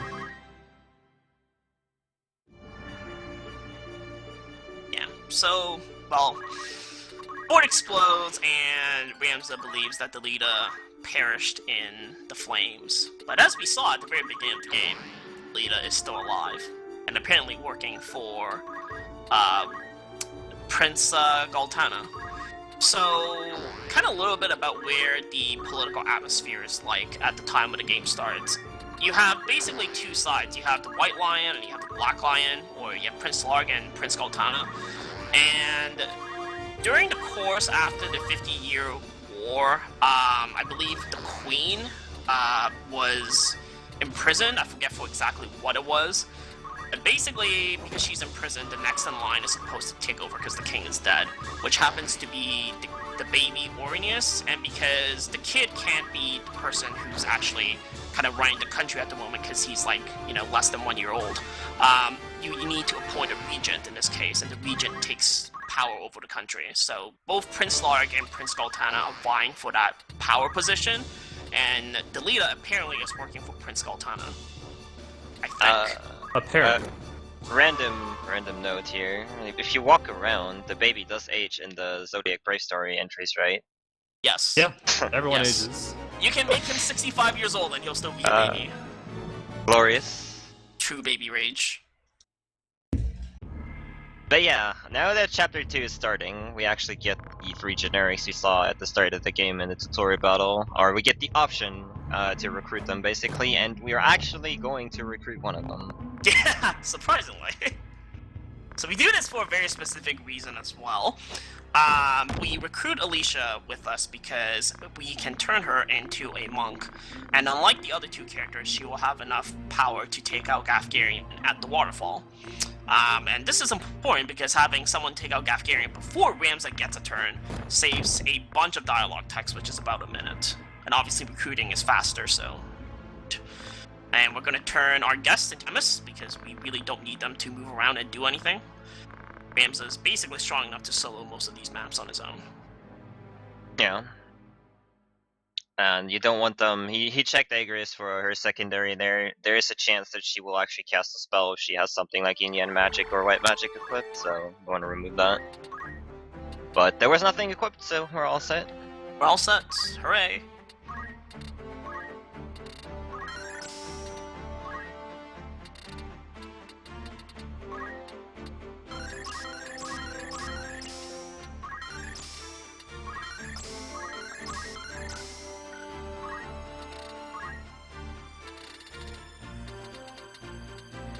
I haven't played a game in a while, so I kind of forget my FFP lore, but it's still fresh enough to get the job done, I think.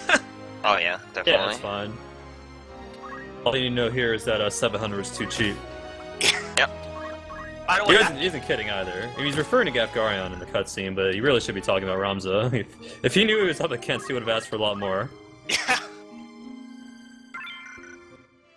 So By the way, the interesting thing about this battle is that there's thieves in here, and thieves are very bad for math actually, because thieves generally have more speed than the other generics have in the battle, so we're gonna have to go with a 2-round here basically.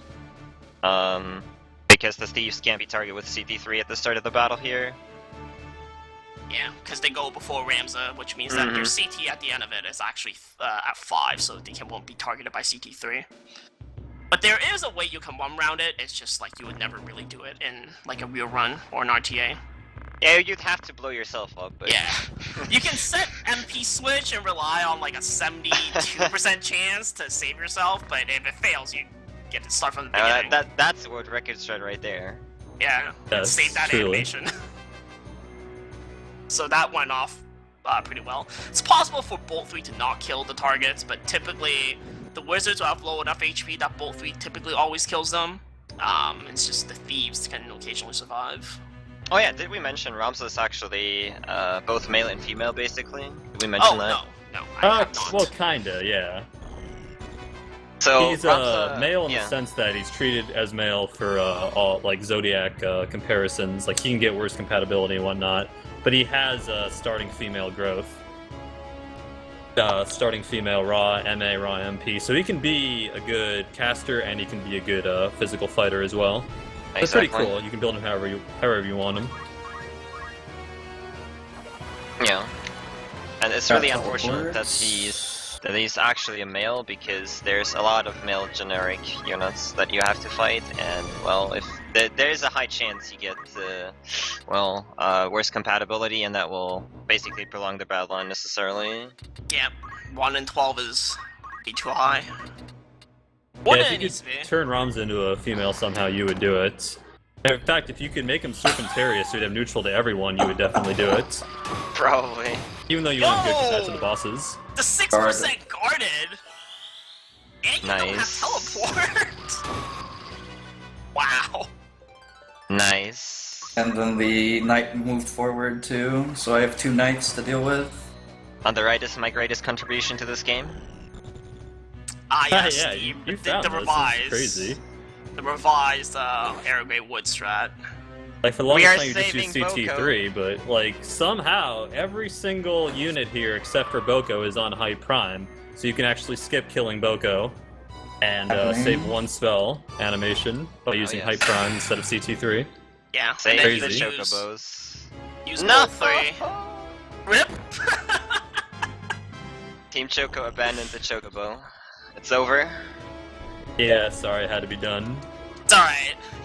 The We problem- created a chocobo, he'll spawn more chocobos. Yeah, exactly. That's the problem with like monsters. If you recruit monsters, this is the only one in the speedrun that you know get on the way. Basically, you could recruit others with mediator, but that's not really something you want to do. And yeah, they get offsprings after some time, and that will mess up your unit management and whatnot immensely. I guess it's even worse for Team Mog, because Mughals have been dead for, like, hundreds of years. Yeah, Oh. they've been extinct in this game. So... Alright, so Zarghdas is unique because it's the first fight that we do after Rams's calculator math skill that you have to do an escort mission. So for this fight, you can't start off with CT3 because you'll blow up Ophelia at the same time. So what you actually want to start off with is CT4, or not CT4, is it? I don't remember what CT it is. But you start off with death, basically. It is CT3, yeah. It is CT, okay. So you start off with death because Ophelia is a guest unit. Guest units in this game have what's called the Immortal Flag, which prevents them from being susceptible to certain status, including instant death. So death will hit all 5 of the enemies, but it will never hit Ophelia. So if we're lucky, we can actually eliminate all the enemies at the same time, but that probably never happens. It's like a 1% chance or something. Well, you get the death cast on all 5 enemies, but whether it hits or not is a whole nother question. Well, I got the Crush Punch proc and then 4 to hit in my PV, so it's not completely out of the question for you to score big, but I mean, yeah, It's you can... something. And you can see there that Alicia went and punched Gakiri in the back of the head, so that just cut out all the dialogue.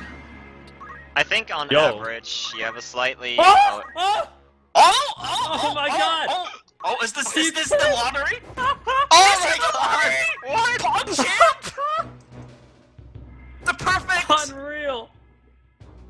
Oh my god. I have never seen that before. I have other than never in had that in segmented a run.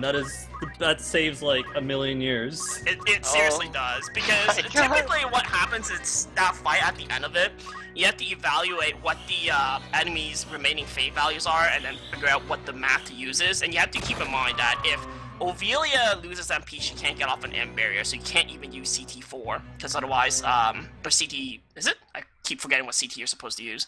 But the problem is if you use a spell, and you have to make sure it doesn't hit Ophelia at the same time. So sometimes you have to be picking targets off individually, which takes like a gazillion years if that happens. So the fact that you Yeah. won... I've been running this game for like 3 years. I've never got the 1 round in a real run ever. I've I know never eLmaGus seen hasn't that. either. I think Tide has. It's crazy. Oh, how is the average chance of death hitting there? Like 50% per target or whatever? 55? Yeah. It's like That's less than a 1% chance. insane, dude. Wow. Nobody can give me shit for full of 6 anymore.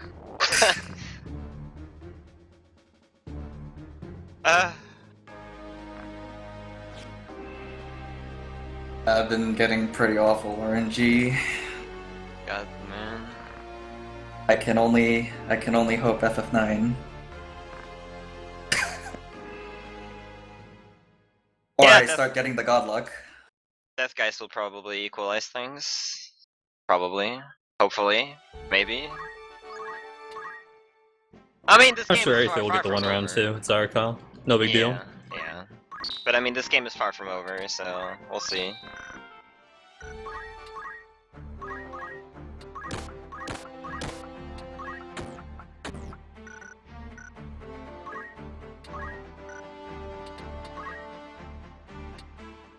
So while and if it oh, got Swiggy for a grind too, amazing.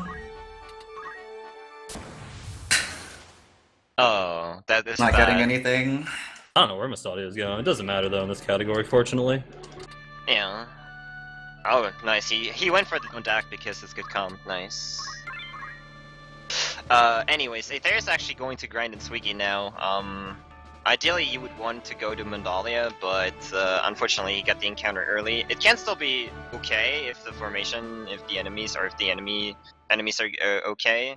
But there's also possibility of skeletons being here, and skeletons are kind of nasty because they do have a bunch of HP, and they have the potential to be revived once their death timer runs out, so that can be kind of difficult to deal with, but it looks like he got a very nice formation here, actually. Definitely very manageable here. My apologies, I was too hype. Rogers DC'd me twice. On the other side, we got a knight living here. Yeah, that was unfortunate. So the knight guarded with his shield, and then he went over and attacked Mandalia and gained a level, so I couldn't use level prime.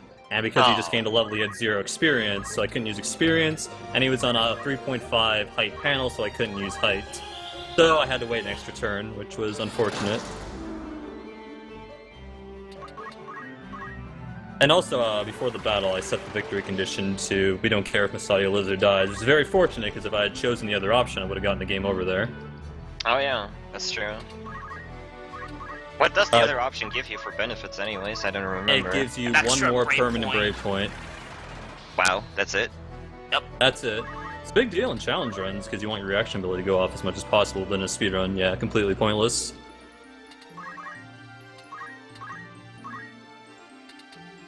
You spent so much time talking about the Fate stat, which influences magic damage and damage received. But there's also a Brave stat, which influences barehanded damage, damage with knight swords, and how often your action ability goes off.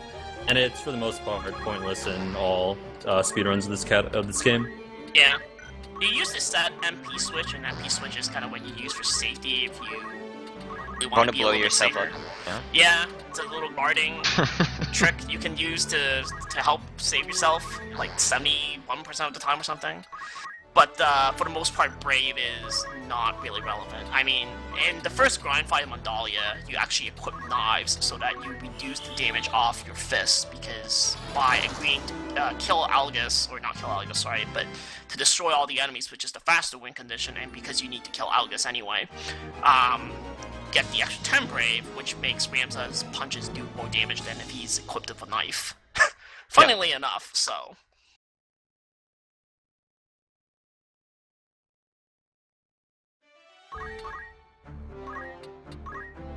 So, Aithere just getting into the grind fight now. He will have a Math Magician on his hands. And I know I said this earlier, but Aithere, please remember that 2 is a prime number. Pull yourself up. You know, ironically enough, I've never blown myself off of 2. Ironically. So in case you're wondering what I'm referring to, Power of the Power once posted a question to chat in Aithere's chat that asked which of these 3 numbers is a prime number, and the three numbers he gave were 2, 91, and 99. And I think Aithere was convinced it was 91 and not 2. So that's what that joke is about, which means Got a that billion enemies. if that was a real situation, MFT, he would have blown himself up by accident. It's tricky. When I run this game, I always have my numbers up. So. Yeah. 91 is the weird one. I remember I actually had to ask DDR once, because it wasn't selectable. Yeah, that's the point. 91 is divisible by either 7 or 13, so it's not prime. Yeah. That's one you wouldn't really, you know... I mean, You would I never don't... see it typically, yeah. It's pretty rare. I'm so sad right now. Yo, the 4 enemies. Was it 5? I have 5 enemies, dude. But it's like 6 enemies, isn't it? Or I can't 6 or even see it. something, who knows? Yeah. This is Nice. why you ideally grind in Thief's Sword, like... I mean... There's this chance you get the solo goblin, but that chance, man, that is very, very low. 1 in 256, I think. Yeah. Is there that many Something like formations? Probably. Actually, yeah. the exact odds aren't known, but it was estimated to be 1 to 56. Mhm. But even if you only get 2 enemies, like I did, it's still pretty fast. It's Yeah, faster that's- than Thieves' Fort. Rather, it'd be faster than Linalia if you're doing the math grind in Linalia, which used to be the old route. Oh yeah, but there's like a bunch of problems associated with that. Yeah. Just like if the female knight moves in the wrong position, then you don't get a good formation to all the enemies off. If Miluta has like a range secondary, then maybe Miluta grind just kills your run flat out. Bunch of other problems too. Alright, that's pretty close to. Oh, I thought the knight was there. That was 1 round. 11 HP. So the Aries is bad comp to Capricorn, which we are. So that's the reason the knight did not. Oh. Dude, it was in my favor. I have to go for it again. yeah, for sure. I might stop going for it now. Hey. Yep. Oh, if he would have broken something, that could have been super bad. Yes, if he. He's invincible? Oh my god, this is it, dude. Blake the Knight. Units are Remember his, crystallizing before I've killed this knight. remember his name, for he is It's the okay. hero we needed. You can survive 1 additional physical unless it's a crit. Even that, you might survive it. Okay, that's funny. Are you going to die?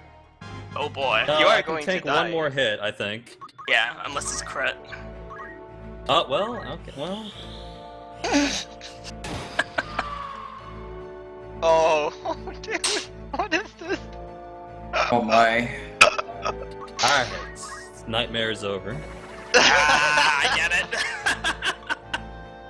I would have loved to see a critical there from my boy Blake, but yeah, that would have been hilarious. So this is not normal. How much evasion can this guy even have? Like maybe Like 10% magic evasion, maybe Yeah. 15%. yeah. Like, I got a little cocky going for the physical because obviously it's faster than a spell animation, so my chance to hit him was only 70%, but to miss twice, you know, it's pretty unlikely. And then to keep missing magic after that, that's even more unlikely, because I had a better chance to hit with magic, no matter what. That was So to that's- make up for Cyricale, though. I mean, Yeah, now it's all Perfect evened out. math. that was that- hilarious. That's what we mean by like there's the rare one, like tiny 0.01% chance that something can go wrong. Just something like that. Of course, in this case, the enemy couldn't kill you, but the exact chances of that was something like 0.7 times 0.7 times 0.1 twice or something. Yeah, It I was mean, I good. could have just guaranteed a kill by using Holy, but that's slow, and, you know, I didn't expect him to evade, 3 times in a row after that. Yeah, casting Holy, like even attempting to physically attack twice is probably still faster than casting Holy once, so Yeah. I don't know. Probably, yeah.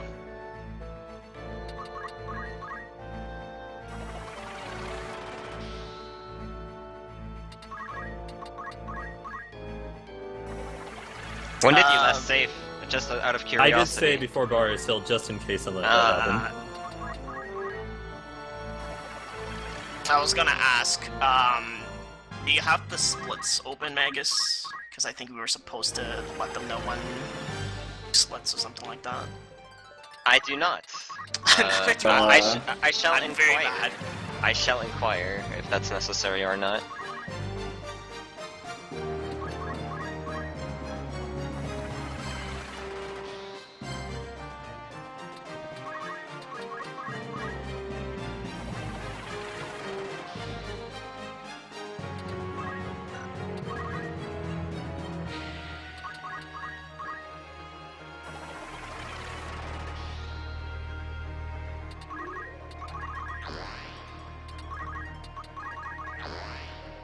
Alright, so I guess plot-wise, we met some dude called Mustadio. We find out that he was being chased around by these thugs who were working for the Bart Company. And we head to Mandalia Castle because after the battle on Zarghdas Falls, we find out that the kidnapping of the princess was actually a sham. And they wanted to pin it on the which prince it was? I think they wanted to print it on Goltana. It was a plan that was devised by Prince Larg and Dice Darg. So, they decided to head to Mandalia because Mandalia, they believe, is a neutral state in this political climate. And that's how we meet Monastery. I know that he's being chased by people, but we don't understand why he's being chased. In that cutscene, we find out that there's talk about what the game calls holy stones. And in the mythology within Final Fantasy Tactics, at a time, kind of way past when there were, I guess several thousand years back, there was like a great demon or something, and he was defeated by 12 holy warriors, and their souls were captured by the holy stones or something like that. So they're mythical artifacts that the church believes has great power. So. Alright. Oops. So now I have to find out what the splits are. Yeah, same. My bad! I didn't know we had to do that, it kind of worked out. I know the last two are Grog Hill and Fanoth River. Okay. I shall, find it somewhere. It's in some document. Excuse just click the link in Discord, I think. Yeah. Okay, so we are at Mandalia, right? Yeah. We are just past Mandalia. Oh, this is Zarghdas. Alright, so yeah, right here. Rats. Rats. Alright. Thank you, Rory. Yeah. Apologies, by the way. Yeah, I didn't know that was... We're a little too focused on the Yeah. commentary of the run that we forgot.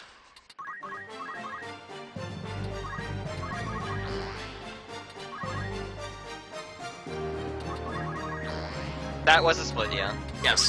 You're free to split.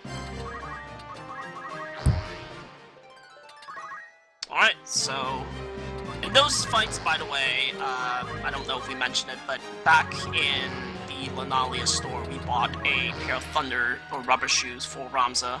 So at this point, Ramza's not at a high enough level, and he can't make his stats high enough to beat out the enemies in terms of speed. What we do is we get a pair of rubber shoes, which immunes lightning, and by doing that, we can target ourselves with CT5, Bolt 3, and be immune to the lightning damage. So that will also simultaneously hit everybody, because remember that it takes Ramza right now 15 clock ticks to get his turn, so pretty much all the enemies will also take 15 clock ticks. In the event of a tie, the enemies will actually go before your own units. But in this case, it's fine, because 105 truncated, it ends up being 5 CT, so CT5 will still hit them. Yep.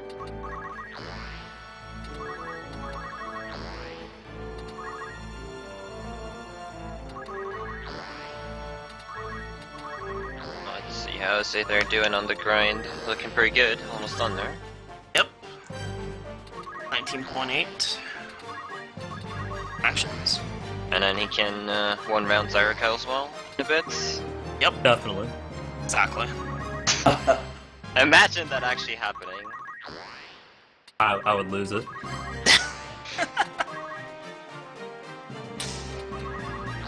Well, at least that didn't happen in your PB, so you don't have to end up with like a big red split every single time you get to Zarghdas. Oh, that would be amazing. Cause that's what mine is like every single time I get to Zarghdas. It's just like, oh, I just lost like 2 minutes. I know exactly why I lost 2 minutes. Alright, I believe it's also a thunderstorm in this battle that Claude is about to fight. Is that correct? Or is it just rain? I always forget if this counts as boosting lightning damage, but I want to say yes. I want to say yes too. Yeah. Like, there's a few different types of raining even, and one of them does not actually boost thunder damage. Yeah. So... The drizzle doesn't. Light rain doesn't, but heavy rain and thunderstorms do. Mm-hmm. Also weakens fire damage, but not relevant for the speedrun. Yep. Yeah, so this fight is normally pretty tricky.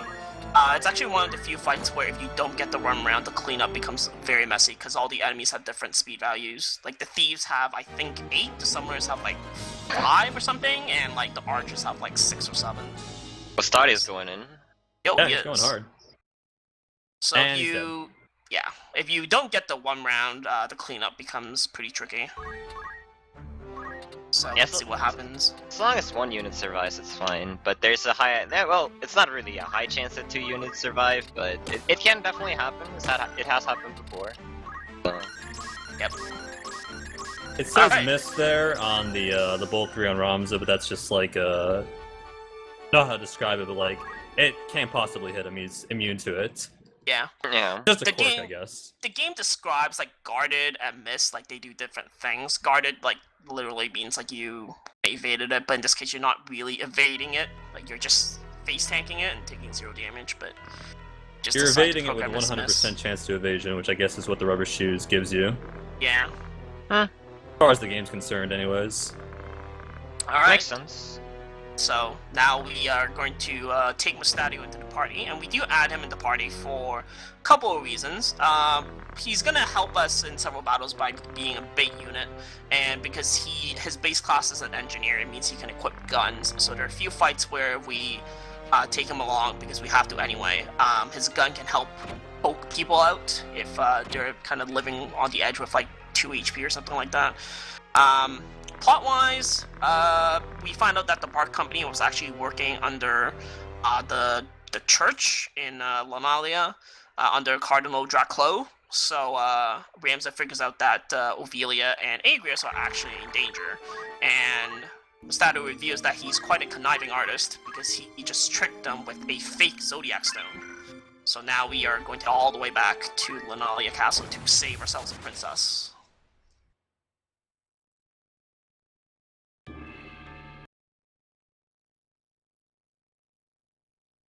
Lionel Castle. Oh, shh, it's okay. like I said, I haven't played this game in a while, so I may have forgotten a couple of things. I had to take like 10 seconds too to realize, wait, it has a different name. But it's okay.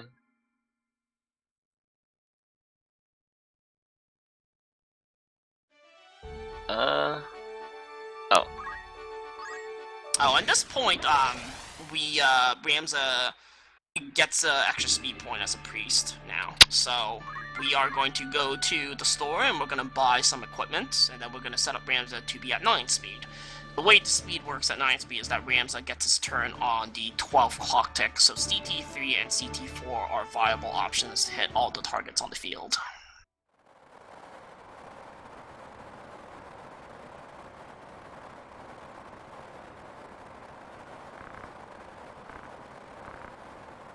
Yeah, you can actually stay as a wizard for this next fight, and it's technically faster if everything goes perfectly, but it's much riskier because there's a guest in this fight you have to protect, and if you're not fast, then it can be hard to recover if things don't go well. Because the priest will be 9 speed, as Tide said, but the wizard would still be 7 speed. You actually don't use CT, so your speed doesn't really matter. But you want to be fast just to make things safer. Yeah. The You can unfortunate thing about the unit you're going to protect is that it's fast compatibility, so you can't just try to blast through or whatever. You do have to like go out of your way to not target that unit with math, which is kind of difficult. You can also go with a different opening depending on what you want. So as Claude mentioned, like if you let the fight go on a little bit longer than it needs to be, it could be kind of dangerous to recover from. But you can open with Flare first, so you can open with Holy first. And Flare is the riskier option, but it's also the faster one. But I think we're probably going to be using Holy in this case. Yeah, I will. Like, a lot of optimizing this run over the past years has just been, like, cutting down the amount of times you use Holy and then using Flare, or cutting down the amount of times you use Flare and then use Bolt 3, just to save the animation time of the spells. But for this fight, I really want the first 3 units dead, because just everything can go, like, terribly, because you're not using CT, you have to kill 2 sets of units at a time, you have to do 3 and 3. And if one of the units gains a level, it can be even trickier to target all of them. Yeah. That can spell disaster. Or if a wizard has item in Phoenix Down or something like that. 15.9 is the real problem, because once that unit takes an action, it becomes 16. And unfortunately, Agrius is level 12, so you can't use level 4, you're gonna hit Agrius, and as Magus already mentioned, because you have best compatibility of Agrius, any spell you use is pretty much gonna run around Agrius at the same time. Even a nice one is doing like 100 something damage, so yeah. I mean, you can go for the block. She has a shield, so You she could can... just go for death, hope it kills everyone, that also works, but I mean... Well, in your case, it might actually be a viable Yeah. strat then.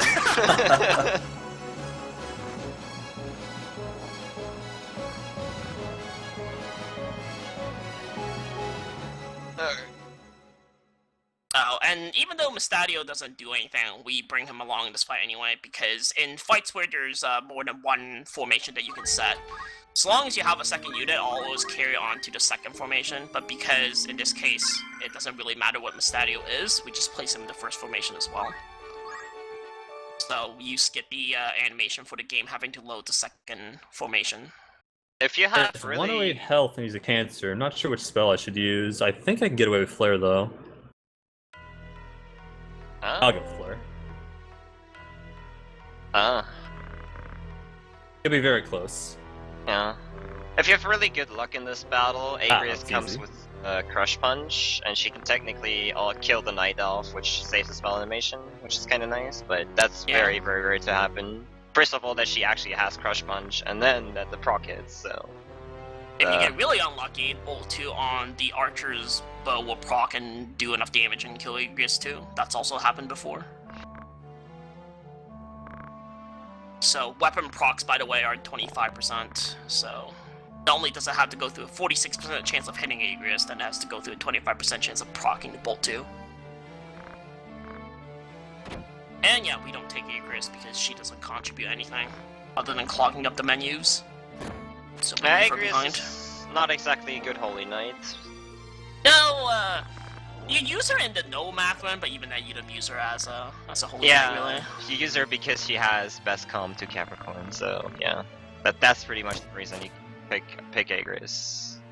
Yeah, she's a Holy Knight. She's not suited for being a Holy Knight because her PA is so low. In fact, she actually has more PA in the regular Knight class than in her Holy Knight class. Yeah.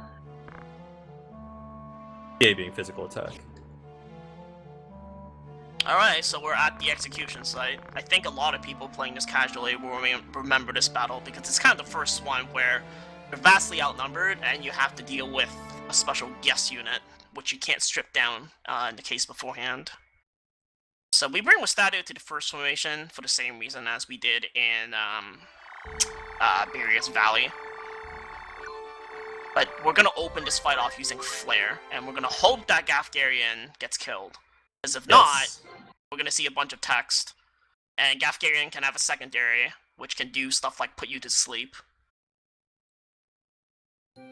So casting Flare is overall faster, like, and if it doesn't hit, I think.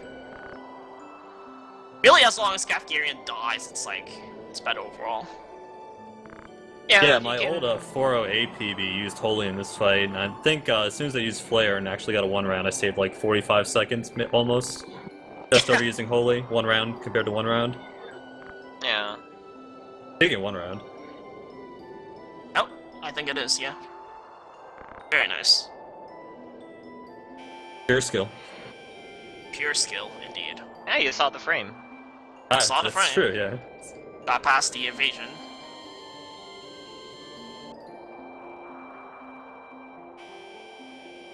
I think in Claude's old 4.8 run, he mentioned that he used to check what Gafgarian's equipped with, because Gafgarian doesn't always end up equipping a spell mantle.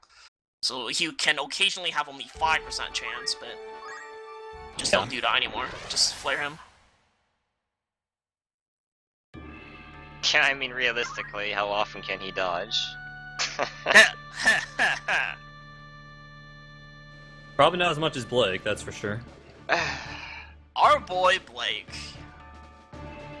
The untouchable.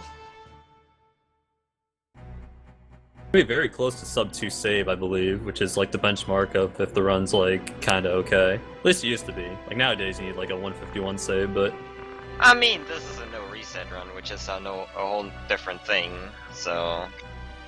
yeah. You can easily lose up to 10 to 15 minutes in Chapter 1 just by luck, so there's that. Yeah, I think I lost like 7 to 8 minutes in this run. When doing RTAs, like 90% of your resets will just be in Chapter 1, usually in the first 3 battles. Yeah. And Aithere's out of Mandalia Plateau. onto the windmill shed. Is that a Also- split? That is probably that is a split. Rory, feel free to split for Aithere. Still sub 2 save. The sub 2 save. Didn't go with the flare, he went with the holy. Problem with the flare is that if you miss with the flare, all the enemies get to take turns. You won't die immediately, but you're just like losing a minute, 90 seconds or more from having all the enemies take turns.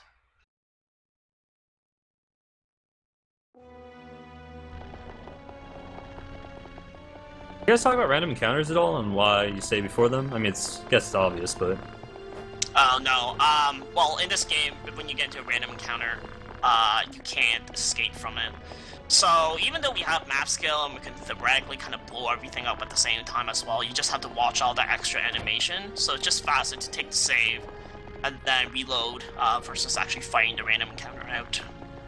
So, I believe the chance of getting into a random encounter across any green dot is 30%. That is correct, yeah.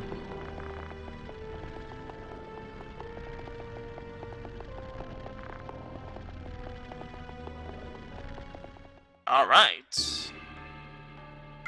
So all these enemies in this battle, with the exception of Gafgir and the Summoner, actually have lightning weapons equipped.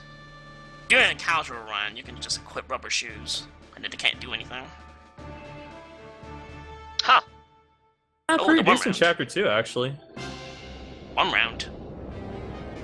Obviously, Barris Hill was a disaster, and Salenport wasn't that great, but everything else, yeah, amazing. Yeah. God tier Zarghdas. Yes, can't forget that. Alright, we're on to the first Zodiac Demon. Spoilers. Cuchulain. Oh yeah, we killed the Aftarian, because his mustache was funny. So he actually died. That's a good reference. Yeah! Game facts FFT boards. That is like an ancient reference. That is ancient, yeah. So we put Mustadio in the position up on Claude's stream in the formation there for a very specific reason, because we're going to use Mustadio as bait. If we put him too close to Ramza, then Ramza will get hit as well, and it could potentially be very bad, because I think the bios have added effect status when they hit. So Ramza's position in this fight, I think, is fixed, which means that regardless of where you put him in the formation, he'll always stand in that panel. Yeah. Most of the time, if you have dialogue before the battle, Ramza will just be in a specific spot that he can choose, basically. You still have to put him on the field, but, you know, he'll just start in the spot he's walking to, basically. Most of the time, anyways. Yeah. So, Quackland, first time you fight him, especially on your first playthrough or something, probably seems kind of intimidating, because it's the first battle where you get the creepy boss music, but I mean, if you've played this game long enough, you know that he's really not too much of a problem, because his HP is kind of low. So we're going to be using level 4, or sorry, Hype Prime Flare, and then I think it's Hype Prime Bolt 3. This situation where Ramza's actually not at level 4, I think it's faster to use level 4, yeah. And he's 23 for this fight. I wasn't sure, actually, which is why I Yeah, had to neither was check. I wasn't paying attention. I was like, It's also the first battle when Mustadio actually comes in handy because Quackland is targeting him, and because he has low HP because we unequipped him. So what you can do is just blast away Mustadio with Bolt, and you won't even see Quackland's spell animation. And yeah, 2 spells, GG. Yeah, there are faster ways to do this fight, but they're all much riskier. Yeah. Quackland does have some nasty things that he can do, so, and you don't want a menu just for this battle, like equipping new things to protect against that, so,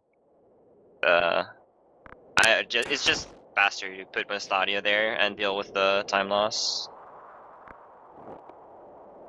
It's just faster to lose time. Did I just say that? That's kind of a good way to describe this game, though. It's like if you did all the best strats, you'd never finish a run, but if you ever did, it'd be like 350, probably.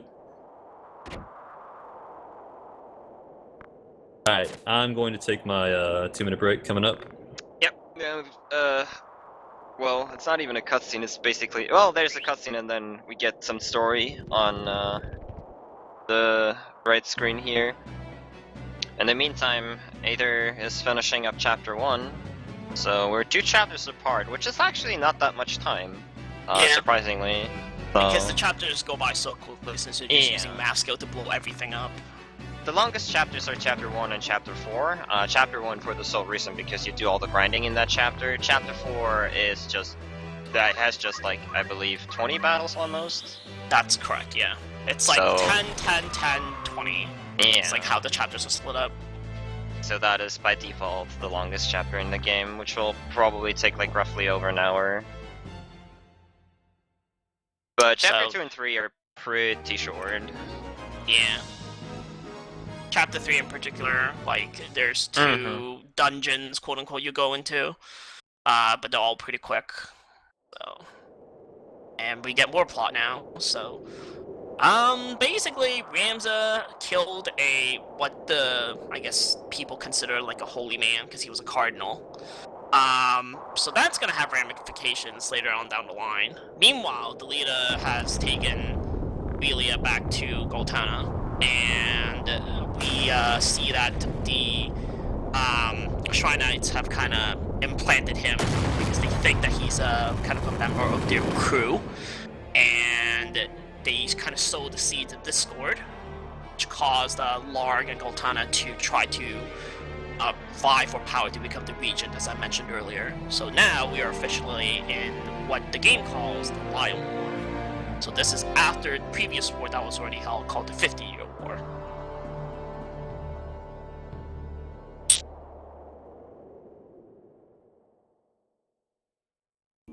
That's the tide.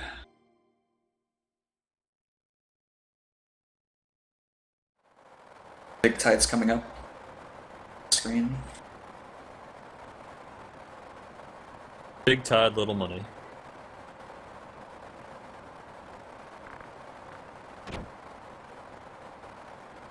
I'm surprised I didn't lose more time than I did.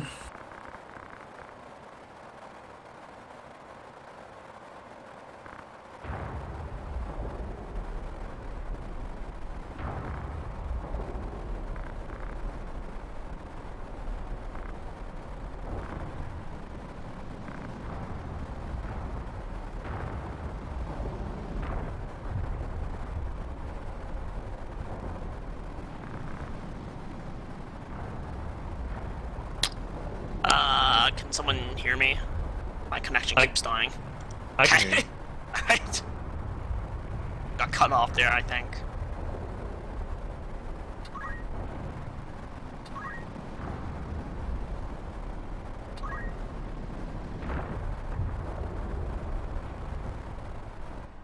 Okay, yeah, so I was just talking about how if you're a fan of literature or history, you might be familiar with the fact that the Lion War sounds very similar to the War of the Roses, which is an actual historical event, and I believe there was a separate play, I forgot what it was called, that was also based off the War of the Roses.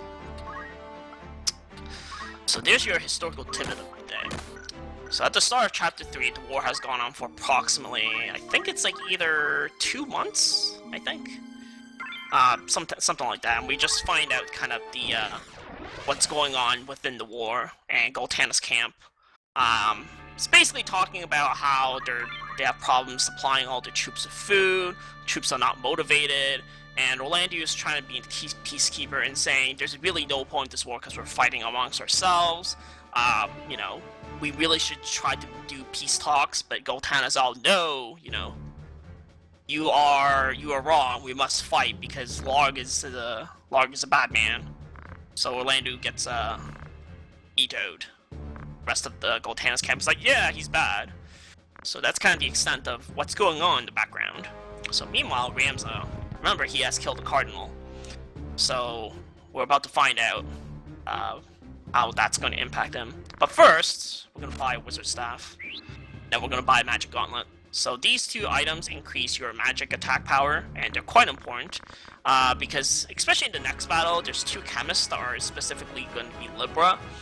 And Libra units in this game have bad compatibility with Capricorn units, and Ramza is a Capricorn, so if you don't have the extra 3 MA, it's actually really hard to try to kill the 2 units there. having the extra 3 MMA makes it a lot easier. Yeah, in general, Variance also goes down thanks to random combat stuff. So It's actually extra 2 MA because you're equipping over the Wizard Mantle. Oh, right, sorry. Regardless, it's still important. Yep. It kind of sucks that they're guaranteed bad compatibility, but it could be guaranteed worse compatibility. Yeah. Or even just a random chance to get worse compatibility. So overall, I kind of like that they're bad comp. Had some, guarantees. Yeah, you take anything you can get with guarantees in this game. The few and far between. So Olan, okay, good. You might be familiar with him, especially if you've done playthrough of this game. He has the ability called Galaxy Stop. We do not want to see Galaxy Stop because it wastes like a gazillion years. I actually want to see it in this category though, because you won't get it off if you get the one round. Yeah. Yeah. Well, yeah. Also a unique class astrologist that you will never be able to use yourself. Rip. But if you There- play after 14, I believe there is an astrologist class. Oh. Not sure about that actually. I never played it, so but I've heard it. I think it's possible for Olan to also kill the mediator if he gets like a knockback or something and pushes the mediator off the roof. Oh yeah, Yeah, that's it's pretty hilarious. Yeah. I think that's the fastest thing. I still don't think it's faster though, because just him charging Galaxy Stop and having to do an extra flare animation is probably still faster. Yeah, fall down damage to be calculated takes a little while actually. Like it doesn't immediately just kill him. For the damage number to appear, it takes a little bit. So I don't know. And the dash is, I don't know, it takes a little while as well. Yeah. Anyway, so Olan is like, oh, thanks for saving me. But then he reacts with surprise when Ramza tells him that his name is Ramza Bayou. Now the real question though is, will Team Mog rescue Boko? That is the question. We could be best friends forever. Oh, will he do it? Let's find out. Oh yeah, so Ramza goes and speaks with Zelbag because he believes that now that he's seen the Zodiac Demon, he knows that someone else is trying to manipulate the war. But Zelbag refuses to listen and orders Ramza to get out.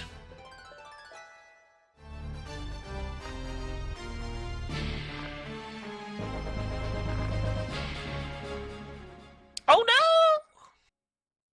Rip Boko.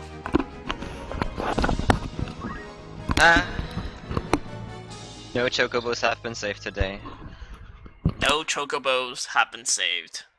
I mean, I animals. didn't kill him, I just chose not to take him with me. There's a difference. But he He's died free. in the wild, it's canon, Died man. Maybe.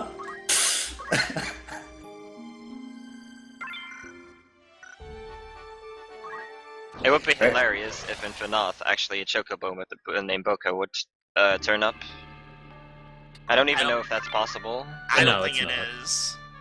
Also, so Claude set short charge instead of magic attack up in this fight because it's an assassination battle, and we are not actually going to use math skill for this fight because it is actually better for us to straight cast Holy.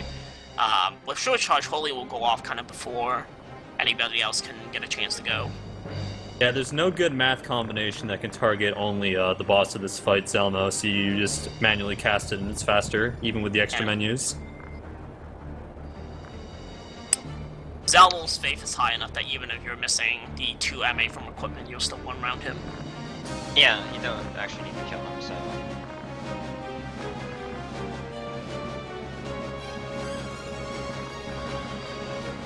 Alright, this is it though, on the left screen here. Alright, The moment of big. truth. roll big!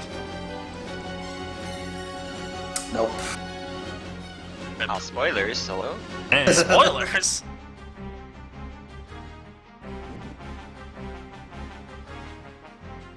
Ideally in Zarakal too, like you want Alita to actually have lightning step learned, so he can go kill Gifgarion, which ideally saves a little bit of time, because Alicia can punch out Agrius, which will take off one death animation, but also skip the turn. it also skips her turn in case you don't hit all the deaths, but I mean that's not even a concern, right?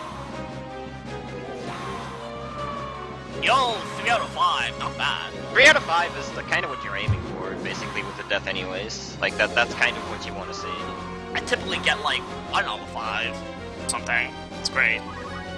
Alright, so this is kind of the cleanup I was mentioning beforehand. So there's really no good map that hits like any of the remaining units. You kind of have to pay attention. Careful not to accidentally hit Obelia. Oh, yeah. you just use a CT4. Oh, right, there. Assuming that she actually casts barrier, because you can lose MP or lose her equipment. Not that that would have ever happened to somebody before. Yeah, just like in the practice run I did the other day. Exactly. It's actually really bad. Obelia will be joining as a guest temporarily, and you can strip her of her equipment. And she does have the triangle hat and wizard robe, which you don't have access to at that point. And the wizard robe especially gives a huge boost in MA. So if a knight breaks that, the next fights can be quite a pain because the variance is just a little bigger than it should be. Alright, so you're in good position for Aithere. It's moving on to the land.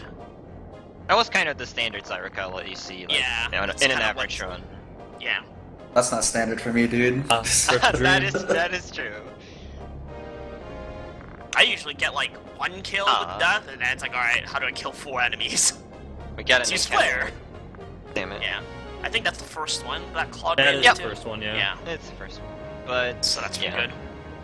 So if he gets 3 encounters, it starts being slower doing this saving and reloading thing. So let's hope it's not 3. It was not. It was not. Alright. Okay. And now we're into underground book storage. So this is kind of the first, or not first, but first dungeon in Chapter 3. And we're going to be using some of the other abilities we learned at the very beginning of the game that we haven't used yet. Primarily, in the first fight, we're going to set, like, float. I don't think we saw float, right? Float's gone. Oh, it's gone. No. Oh, alright. Yeah, float is an ancient relic that LCC abandoned forever. Yeah, Float. can't believe that. LCC is like never even run this game. It's just like, hey, float looks slower. And sure enough, setting float wastes like 20-30 seconds because it takes longer for the battle to start. Because it has to set your unit to floating. It's crazy.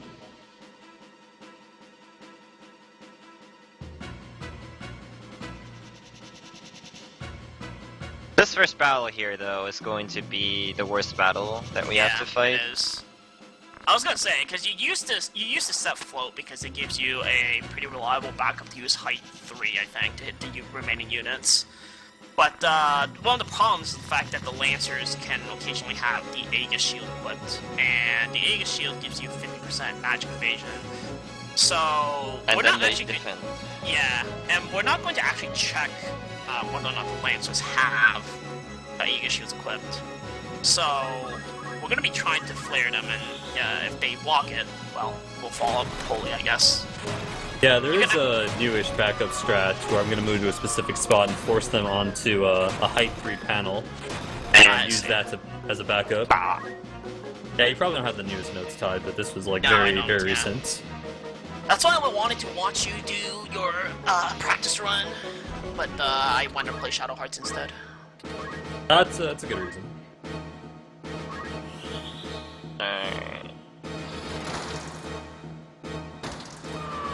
Very well done by Aithere, by the way, in the battle using ice there. Good backup math. Alright. Stop blowing stuff up. Guarded. Yeah, guarded. That's only actually happened to me on Dorter 2. Wizard just kept guarding my bolt 3s and I died. Reasonable UBS here. Probably the best you can ask for if you use Flare. We mentioned that you could use Holy to go through the magic evasion, but it's kind of faster to just, do Flare, hope that only one unit max survives, then use another Holy, and finish the battle off, really. Yeah, this fight I just had is probably the equivalent of just doing CT3 Holy, but using Flare gives you the opportunity of getting one round, which is why you do it. I think this is still a little bit faster, actually, as well, like by a couple seconds, because Holy has a freaking long animation. It could be. It takes forever, and I think the worst part about Holy is that the camera pans weirdly before the spell animation actually, goes off. Yeah. I think if you have one unit left, it's faster. Mm-hmm. Better than All Holy. right. So we get an assassination battle up in Claude's stream. And this fight, you'll notice that he set the headgear to go back to 8 speed. So I mentioned beforehand that the enemies will kind of go first if you have a Titan speed. So the priority is actually guest units, and then enemies, and then your controllable characters. And it's important in this case because we set Ramses' speed such that it's just at the same speed as Islu. So he will beat out all the other enemies, but Islu will go first. And by positioning Ramza into the specific tile in the party battle formation, it will force Islu to go onto a specific tile that singles him out, and then we can hit him with Fight 3 without hitting anybody else. Yeah, otherwise if you start out the battle, you would hit, I believe, 3 other generic units with spells, which is obviously slower than, just waiting it out for Islu's turn here. And that's Underground Book Storage 4. Real shame is that I did the incorrect camera because I can't read my notes. Losing possibly a half second, maybe even 1 second. Did we touch camera movement at all? I don't think so. I don't think so, no, No, I but don't yeah, think you guys so. talk about that. I'll let Magus talk about that because I'm bad. Camera movement is Don't know something it. very, very, very fantastic in this video game. So you notice that the camera rotates a lot, and what you generally want to do is you want to anticipate the camera rotations in this game, which with routing, of course, you can predict what's going to happen if you do X action. So L1 and R1 rotate the camera, L2 and R2 will tilt the camera / zoom it out, which in most cases is what you want to do, at least zoom out. In some cases you also want to tilt the camera, because that will ultimately save like a couple seconds here and there regarding, getting your action off faster, because the camera doesn't have to auto pan, or, doesn't have to pan at all in some cases. And it's been carefully routed out by mostly Claude. For I don't basically think anyone else every has touched the camera. Uh, Except for me. I mean, yeah. Some runners have found something during runs here and there, but it's been mostly Claude who's done all the camera movement tech pretty much.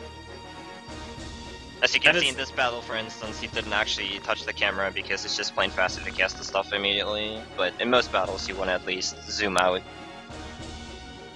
Yeah, all the savings don't really amount to much, especially considering how much, luck this game has. It's kind of the equivalent of, arm pumping in Super Metroid. You just do it because there's nothing better to do, and it saves a little bit of time. Yeah, I mean, a minute is a minute, even, if you have to go through or jump through hoops for it.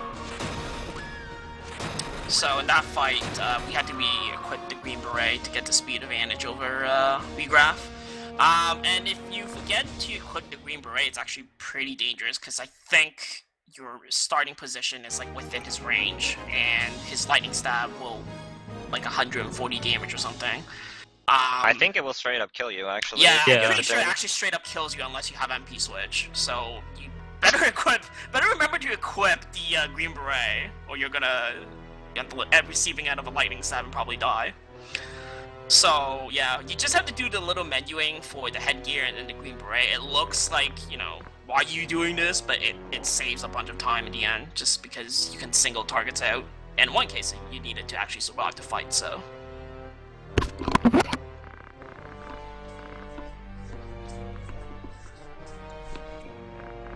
Oh yeah, and more demons in the plot, so watch Regraph make the pact with the demon Velius, depending on which version you're playing. Yeah, this is the first time where we see the Holy Stone's true power. The Holy Stones. Holy Of course. Stones. And their true power is just screeching very loudly. Yeah. Probably can't hear that on the stream, but every time it gets me.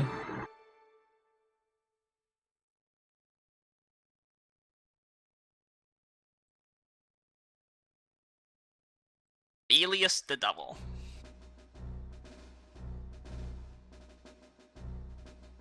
I think his actual job class is Warlock or something. It is, yeah. Also, check out the fact that Ramsel pulls out a sword despite the fact that he can't equip one. If I had a demon in front of me, I wouldn't care about my job class either. Although, I would just calculate if I were him. Probably. Yeah, I mean, you know, you could probably just figure out the height and just move one panel, and then that's it. Doesn't even have to go to Rivens. Easy.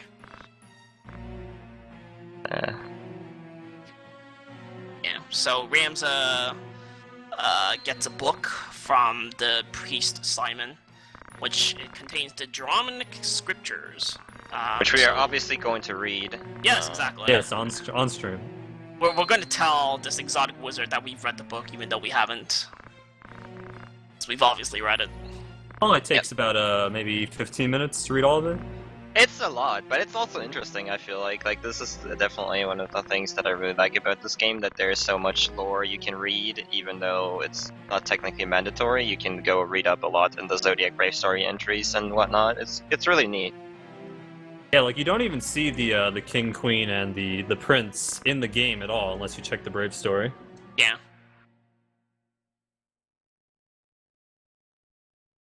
In case you're wondering, the TLDR version of the scriptures is the fact that the person that the church thinks was basically like this almighty god is actually not. He was just kind of like a simple arrogant man. So it kind of disproves the Zodiac Brave story, and if it's revealed, then the church will basically lose favor with the common people. So they want the scriptures because it's hearsay, more or less. That's the TLDR version. Rory, by the way, once Aithere has finished his battle, that's a split, I believe. Yes. So, and this next battle get coming ready up for for that. me is also a split. Yeah. Oh yeah.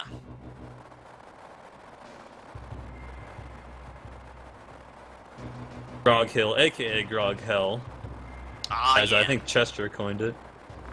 Alright. Yeah, it can be, but... It's actually one of the easier fights because there's only one unit in the entire battle that can actually have evasion. Like, unless the archer has like equipped shield and equipped crossbow and comes with a shield, then he But can what evade. a unit it is. But what a Yeah, unit that's Squire it and his is. elf mantle. I mean, it's a 25% chance to evade, but it feels like 90%. Well, there's also the chance that the chemist will survive and then they'll phoenix down each other, and just a whole bunch of stuff that can go wrong. Yeah, it's true, but at least you're gonna hit all of them. That's true. Little victories in this game.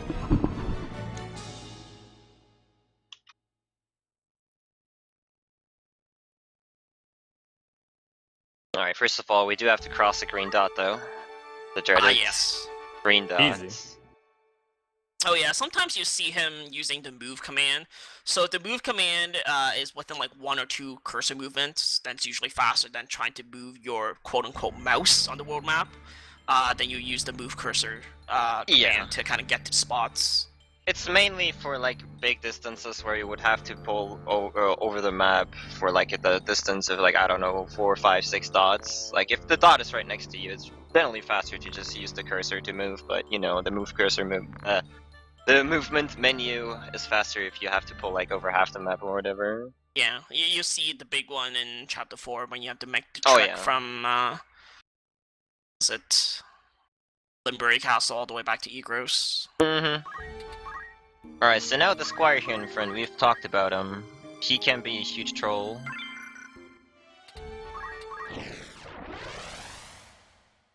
He can have, or he has, a lot of evasion. Let's see how this battle goes. And you don't just want to use Holy for like, you know, one unit that has evasion. That's just not worth it. Yeah. Sadly, you can't use both 3 because of the chemist in the back always has rubber shoes equipped. Yeah. Which is a shame because you get the lightning damage boost in this fight. Yeah, and all the units here have generally very low HP. So Bull 3 would definitely do the trick most of the time. One Squire survived here though, because he's probably Cancer. Definitely. He's probably Cancer. Well, I've seen some crazy things with bad comp and 40-something faith, so, you know. Yeah, I've seen it too. Can't just Everybody's assume. seen it. He used the potion too, so I'm just gonna use Holy for the extra damage. Yeah. I think Flare was still killed. Oh, yeah, probably, but just want to be Probably. safe. The first flare, if it took over more than half his health, it's probably gonna kill him.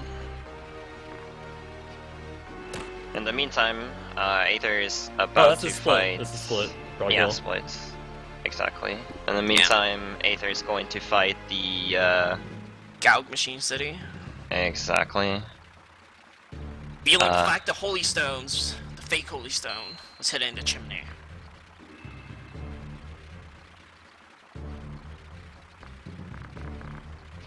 Alright, let's see how this battle plays out for Yeah, this is one of the Aithere. more interesting ones, because if it goes wrong, it goes horribly wrong. But, you know.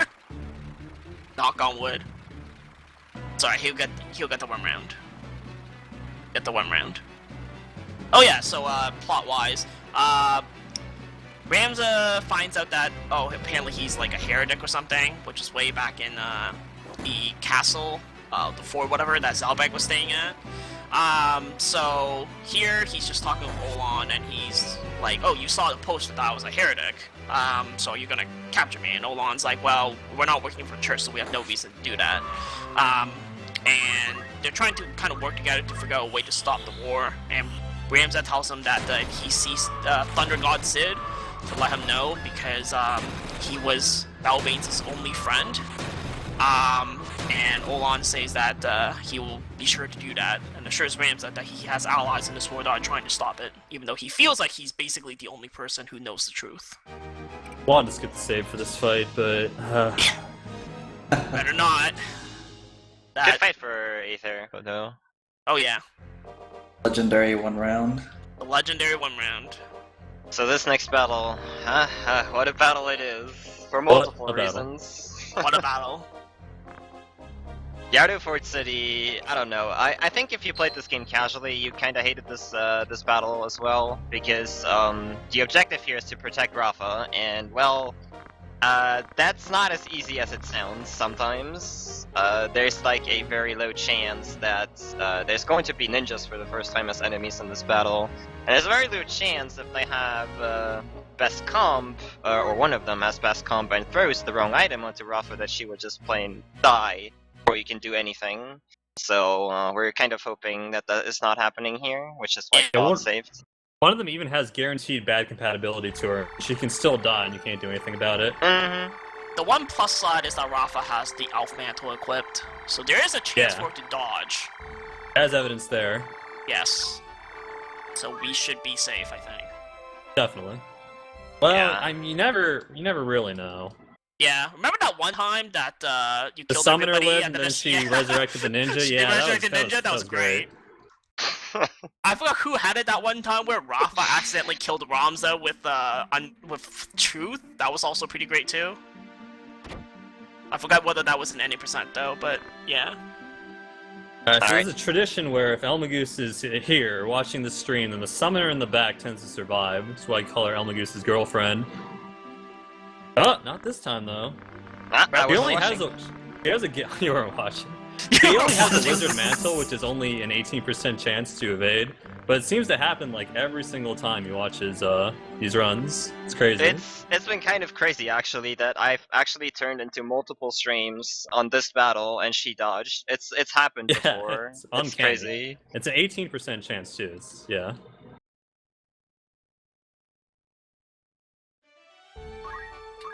The magic is gone though, she betrayed me, so there's that. Rip.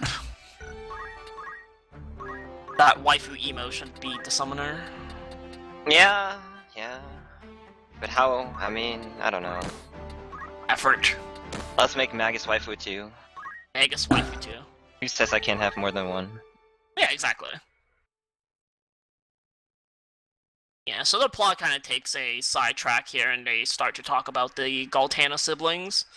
So all you really need to know is the fact that as a result of the war, Rafa and her brother got adopted by the Duke, who planned to use them as weapons, and she found out that he was actually responsible for burning down their village, just because they had special skills.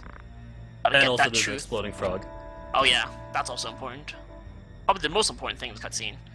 Alec turns himself into a familiar, which takes the shape of a frog. Huh? Aithere had so far a pretty decent chapter 2 from what I've seen. I had to do one backup math, but overall pretty good, so he might have caught up just a tad. Oh yeah, you got a shop here as well, so you have to buy a few select items. Sprint shoes, 108 gems, and... What's the last thing that you have to buy? Wizard Rod, right? Okay, yeah.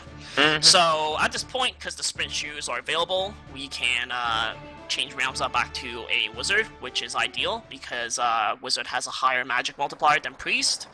At the same time, not lose any MA, because we get the wizard rod now, which gives us +2. So we can keep our speed, and we get to keep our MA at the same time. On the other side of the menu, we also de-equipped all the stuff from Rafa, because she's not going to do anything, and we want to be able to kill her and make her a good target for the other enemies on the field. Then we equipped Stadio with a gun, and we equipped him with, what was it? The Green Beret, I think, to catch Yeah, speed Green Beret up. sprint shoes for speed. Yeah, so that's just in preparation for the next fight coming up. All the managing of Rafa's equipment is just for a tech skip in the next fight. Yeah.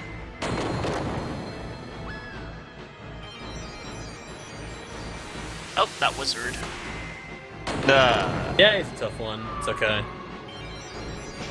Generally, this battle does not give you a lot of trouble, because there's like these 3 units that can't have magic evasion, and they can be worse off, so there's that. Yeah, You it's only impossible for the ghost to not die. Yeah. Mathematically impossible. You only have the 2 wizards in the back, and the time mages, can they have mantles? I believe they can, but I don't know. For sure. The important thing to remember with the wizards is that you should not try to use elemental spells on them, because they can be equipped with the white robe. It is possible for them to have mantles, but it's pretty rare in this fight. Usually they have like defense armlets or something similar. Yeah.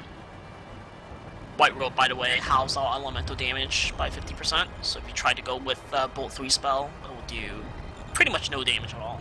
I mean, So. you can technically probably do fire, because I believe since they're undead, they're taking 50% more damage. That is not true. Not Okay. for human units. Not for human Sorry. undead units. Okay. Only Yeah, for the normal elemental undead weaknesses units. are per monster, and it just happens that most undead are weak to fire. I see. Okay, that makes sense. Well, kind of. More And points Aithere where they are right now, used though. ice as backup, which, by the way, is good. You have 2 kind of backup spells you can use for stragglers. Ice is one of them, if you have to hit yourself, and Demi is the other one. Oh, didn't get failed. the disappearing Barrington. Run invalid. Yep, 15-minute penalty. Yo, also, Aither put Agrius into his party, the true waifu. Thunder. She would probably be okay if she had 1 more speed or something. I don't know. A lot more PA. Yeah, 2 or 3 more PA would definitely help her case. Yeah. So, you pretty much use Ice 1 and Demi as cleanup. Demi will pretty much never kill you directly unless you're like below 25%. But at the same time, it only does 25% of the enemy's max HP for damage. Ice has more variance. So, pick which one you want to use for cleanup. Essentially how it goes. Probably generally want to use ice unless you have good comp or even best comp. I mean, it's Yeah. only really good if you don't have that going for you. I mean, neutral is okay, but you know. Yeah, We've I seen forgot to Demi- mention that Demi works on a percentage for determining whether or not it hits, so it's not 100%. Yeah. We've seen it miss up once already, so.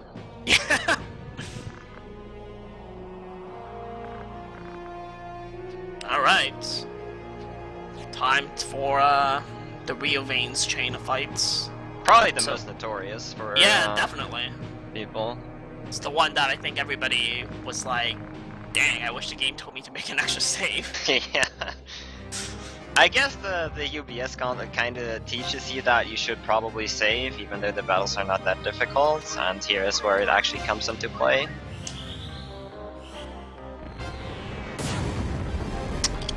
So at the start of this fight, we are going to have Monastery take out Rafa. And by removing Rafa from the field, it stops the dialogue between the two Galtana siblings, and it eliminates Malik, because he'll flee from teleporting.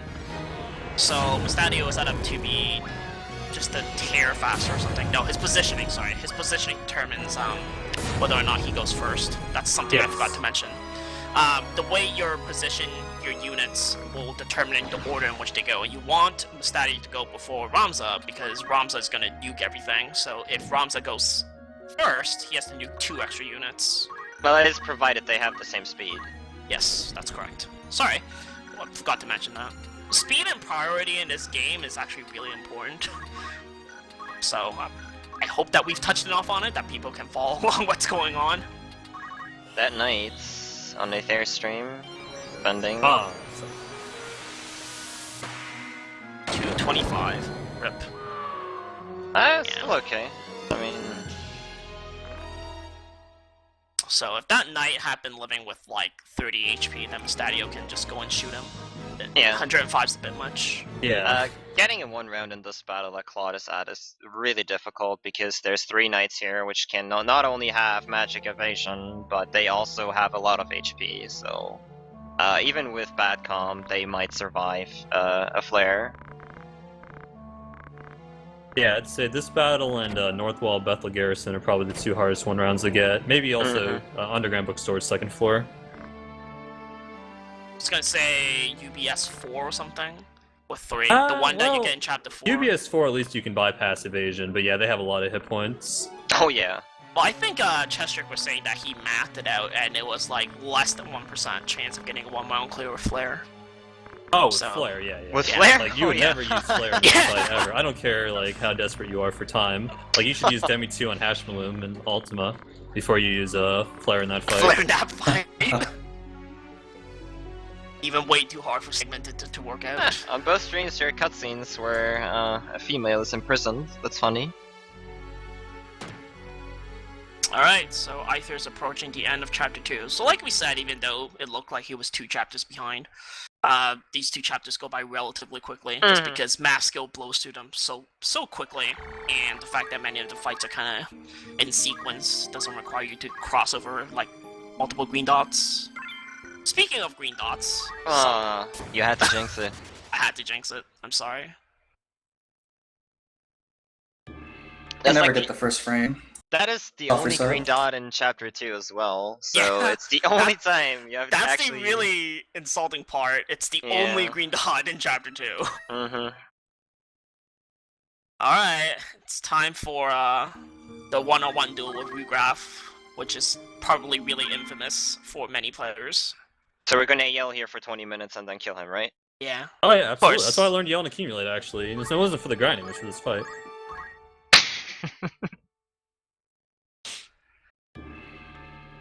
There's actually many different ways you can take out Regraph. But I think for most first-time players, they're usually stuck in the mentality that, well, Knight has been working out for me, so I'm just gonna stick in Knight, then get to this battle, and it just wrecks them. There's Knights, if you do solo, or sorry, like single character class challenges of this game, they tend to have it a little bit pretty difficult. Like, it's not super hard, but it's like pretty difficult, I would say, if you're just trying to win with Knights alone.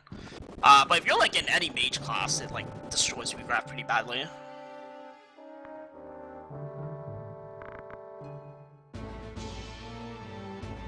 Alright, bye Regraph. So he took an extra step there because it resets his CT. Does what I think people call the CT trick, and it opens up the next part of the battle by giving Ramza 100 CT, so he will essentially get to take 2 turns in a row.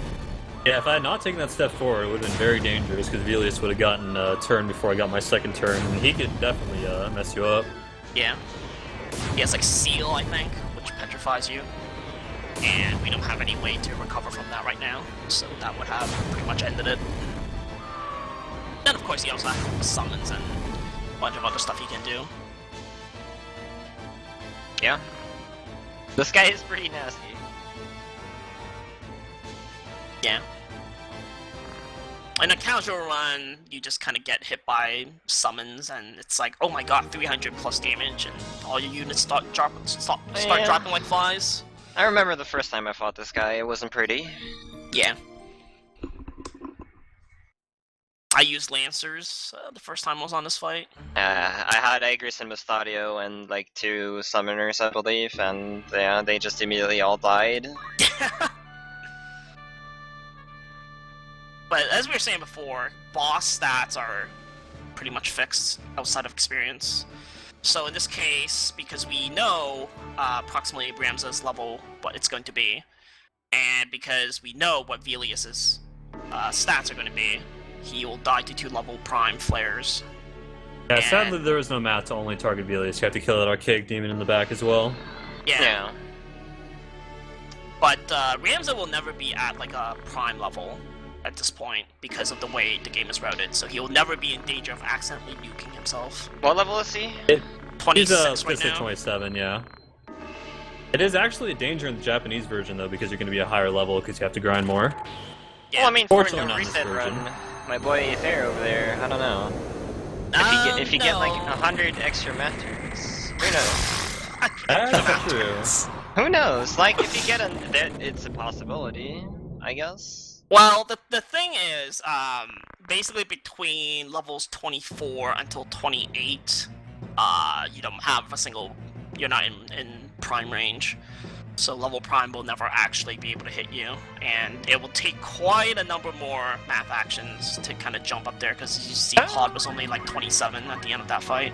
Imagine 3 units surviving at UBS, and then you kill everyone with this, like, pick everyone out one by one. That's Yeah, like, keep in mind, I've been having a pretty good run so far actually in terms of clearing all the generic fights. yeah. And very few encounters as well. This run's actually crazy if you ignore the fact that I lost 7 minutes in Chapter 1, as I always do in no reset runs. Yeah. And you know, I'm saving everywhere, just for safety. Alright, and Aithere's done chapter 2. Nice. 2-minute heat break. The only roll break that you get in the entire run. But it's nice, it's like right in the middle of the run, so... I mean, considering that he had to reset a bunch of times because of unforeseen game JP up things, 2:16 finish, it's not that terrible. That was definitely a good chapter 2 on your part. Let's hope this good RNG goes into 3 and 4. Definitely need it.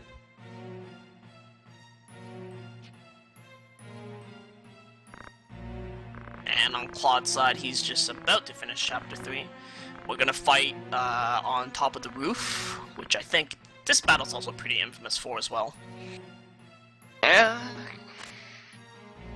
So Yeah, even though, yeah, For the same reason Yardo is infamous, this battle is also infamous, and there are units that are, I guess about the same speed as the ninjas, but yeah, they will go for Rafa if you don't take special precautions, and there's nothing you can do about it if you're not fast enough. Mm-hmm. Well, there's something you can do. Yeah, but there are things you can do. you wouldn't think about it immediately, you know, but if you, like, you know, Rafa is relatively low on HP in this battle. If you unequip your characters though, and get your HP lower than Rafa's, they will not target Rafa first, but they will start picking off your units because they have lower HP. That's a really nice way to circumvent, you know, Rafa dying immediately. But that's not something you immediately think about when you enter this battle for the first time, you know.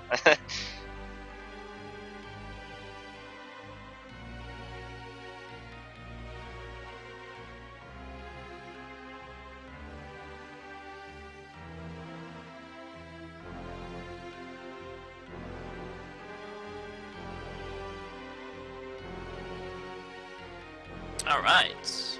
So we see the Marquis Elmdor. And Ramza realizes the fact that Elmdor is also not human anymore. So, as a result of the war, he actually got killed, but he's revived as a quote-unquote Lucavi demon. Mm-hmm. If you want to read about that, I think he has a Zodiac Brave entry where it actually even tells you in which battle he died. Yep. Yeah, Battle of Fused Plains. I think he was struck by a stray arrow or something. That's how he died. Yeah.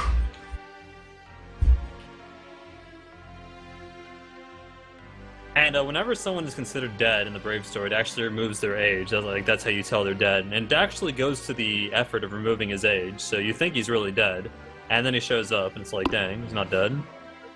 Brave story lied to me. I forget whether it was this fight where you're just allowed to kind of critical enemies, or if you only need to take out one. You can put him in critical and battle Stalens, yeah. Yeah, even though it says defeat all enemies, I think you really only need to critical one of them.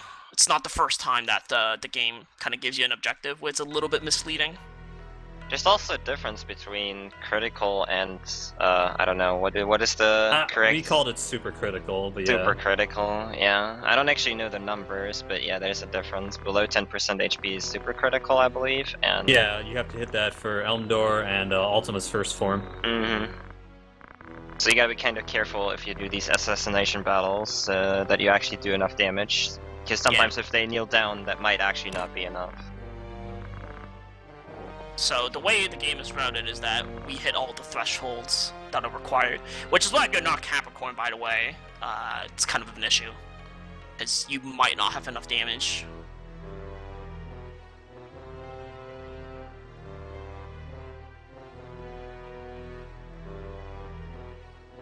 Alright. Surprise! Alec is not dead. Rafa didn't turn into a demon space goat, even though we used the Holy Stone.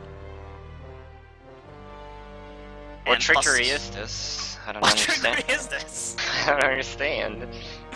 My expectations of this game are completely ruined. I thought the Holy Stones just summoned space goat demons.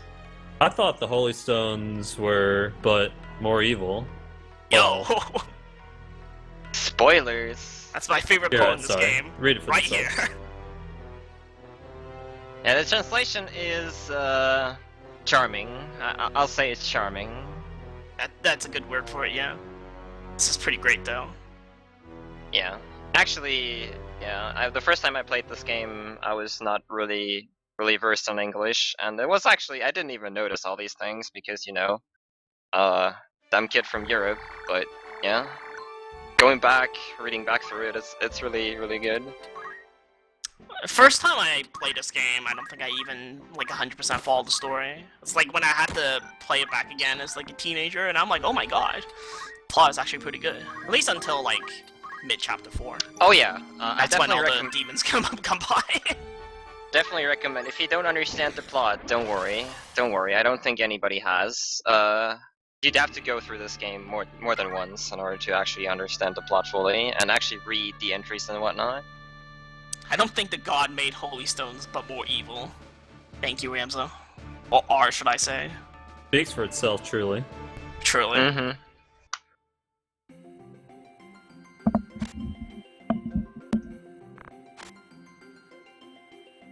So that kind of wraps up the Galtana sibling arc as well story. Where you find out that basically the leader of the Shrine Knights is actually a Zodiac demon. He killed his own son, and he kidnapped your sister. So now you're like, crap, I have to go save her.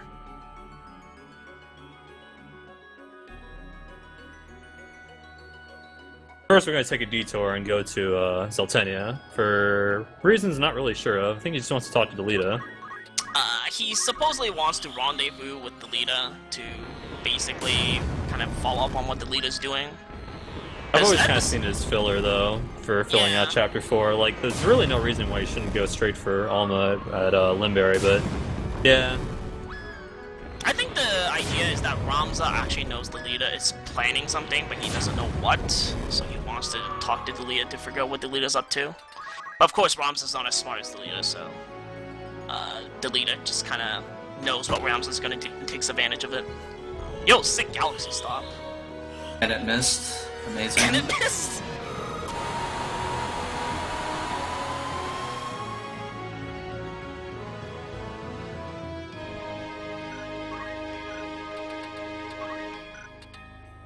Oh, so I'm not taking these two very valuable units with me on my party. I'm perfectly capable of being the game without Rafa and Malik.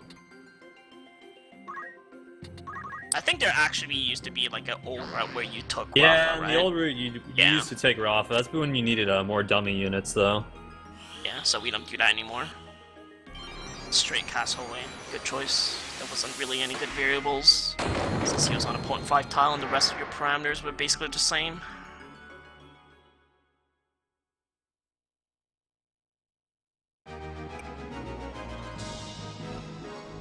Very fortunate that it was just a unit and not like the female thief.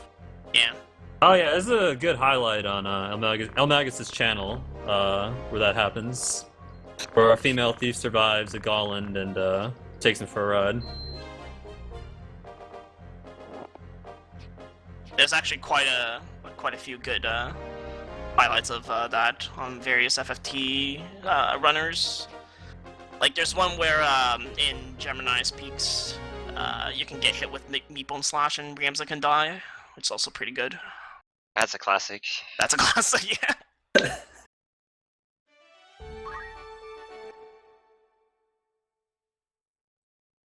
Alright, time for Alright, just chapter gonna 4. check the Brave story real fast. No big deal. Nice Brave story. I want to learn about the lore. You guys made it sound so interesting. Yeah, it Well, is. we try. We try. It is. Can you believe it? No encounters. What is this run? Who What? has any A time run. to be text? What a run. You've had one so far, right? I've only had one, yeah. one so far, yeah. So random encounters, I think an average is like, I don't know, between 6 and 8 probably. Yeah, it's about Yeah, right. I'll say the average is about 7 for any given run. Yeah. It's 8 for me though. Nah, please. Alright, so Dogiola. I would say this is actually also one of the harder battles to get a 1 round on. So we'll see what happens. Yeah, you can see the Lancers and the Knight there. The Archer can also be hard to kill. I've never seen a Wizard live, but I'd like to see the day. I've seen a wizard live. I've seen the Wizard live as well, yeah. Nice. I see the Knight Wizard killed guarded. me. Wizard killed you? I don't believe the Knight here can have an Aegis shield. I believe we went No, over you that. cannot. But still, this Knight is invincible. Is it Blake? Let it be Blake. Damn it. Samson. And he's a Cancer. All I have to hold it, I think. Oh, yeah. I have to hold you Fumbled twice. menus a bit there. For some reason I thought I was standing on height 5, but I was good.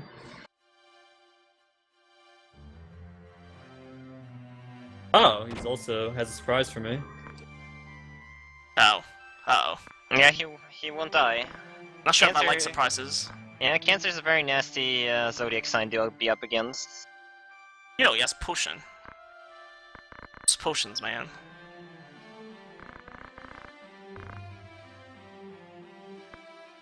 Yeah, so at this point I think the regular equipment is like diamond shields or something. So the shields start getting magic evasion at this point, so that's kind of what makes Well, they've already the- had magic evasion. They had, but now Yeah. it's significant, let's put it Yeah. that way. I mean, we did see a 6% dodge before, but, Yeah. you know. It's kind of at this point where the kills start getting harder because just a combination of the unit's HP, more magic evasion, and on top of that you still have to deal with compatibility. Mm-hmm. So,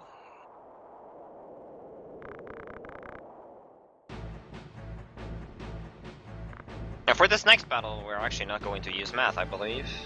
Yes we are. not use math, please. If you're talking, I think you're talking about Aither stream. Oh, he saw. Oh, yeah. Sorry. Yeah. That's definitely one where you don't use math. Straight cast holy. Just because there's no good math to actually hit Salmo. Isn't there a strat to direct cast Holy on Miliado as well? No. I don't think there is. Unless something happened in the reroute that I'm not aware of. Unless you're somehow level 5, I don't see why you do that. I don't know. Oh yeah, that's no math. In the Japanese version, you might be level 3 in this fight, and you might hit yourself, but the dummy unit will ensure you don't game over.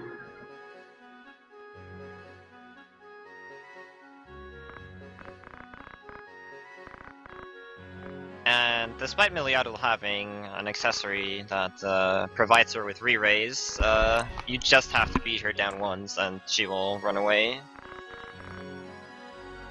Which is fortunate because waiting on her to revive and then seeing all the other turns would be kind of annoying. Yeah.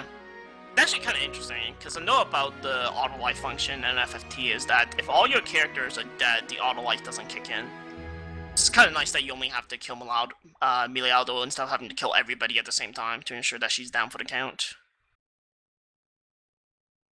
Alright. And this battle will be the last split that isn't the end of the game, I believe. Let's check. No. We have one more split after that.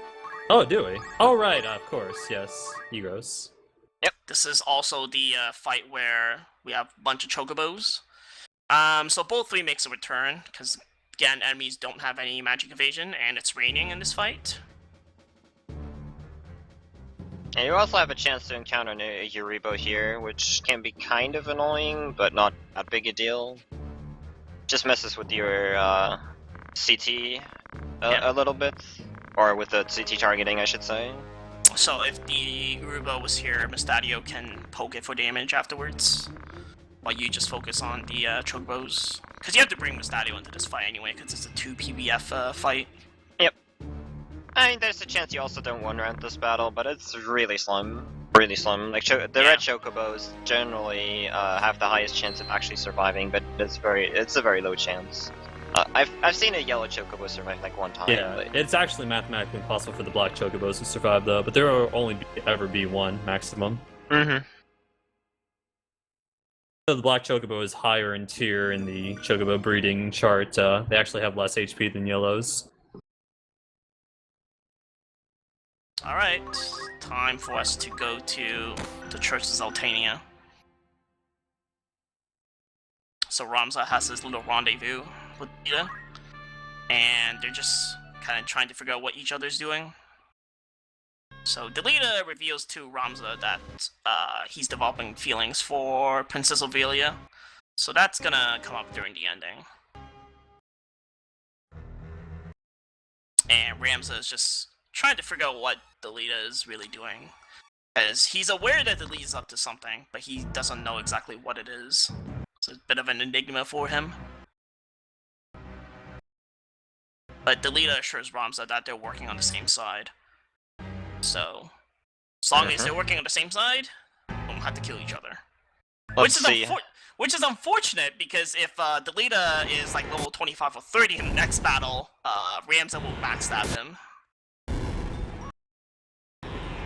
Yeah, there's about there's a 1 in 4 chance Delita will be level 25 here, because he can be either 28, 27, 26, or 25, because he spawns to the highest level character in your party, and then it can go from either that level to 3 below it. Oh, it looks like Aithere has a decent UBS. Oh, jump. Never mind. Never mind. I think you can height level 5 him? Yeah, just hold him. Height is easy, but he's Ares, so...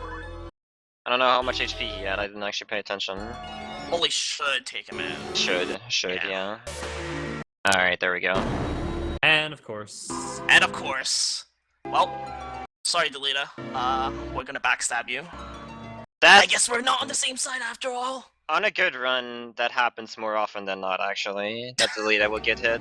No, that's true, because your level is in a range where the level 3 things... It's still only a 25% chance, though, that's why it's still. I've seen this a lot, so I don't know. 25%, 100% of the time.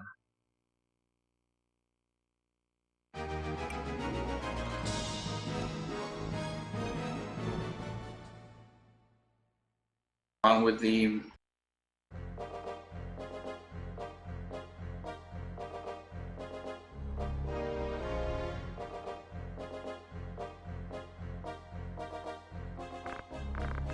Yes. So he talks about the reason why he came to this side of the country. So he wants to speak to Count Orlandu, and he also wanted to speak with Delita. So Ramza reveals to Delita that he has the scriptures to prove the church is in the wrong.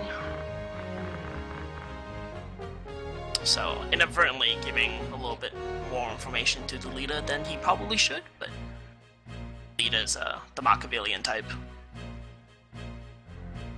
And also, Balmafalo's here, aka Boomfuma, who is Delita's sidekick in taking over the world. She has a unique class as well that you actually never see.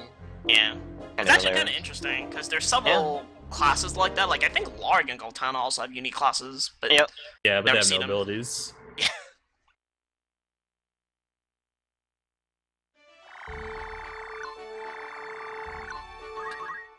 Alright, so a little bit more equipment management. We're going to go to Bed Desert, and Bed Desert's kind of unique because it's kind of the first fight in a while that we've had an enemy outspeed Ramza.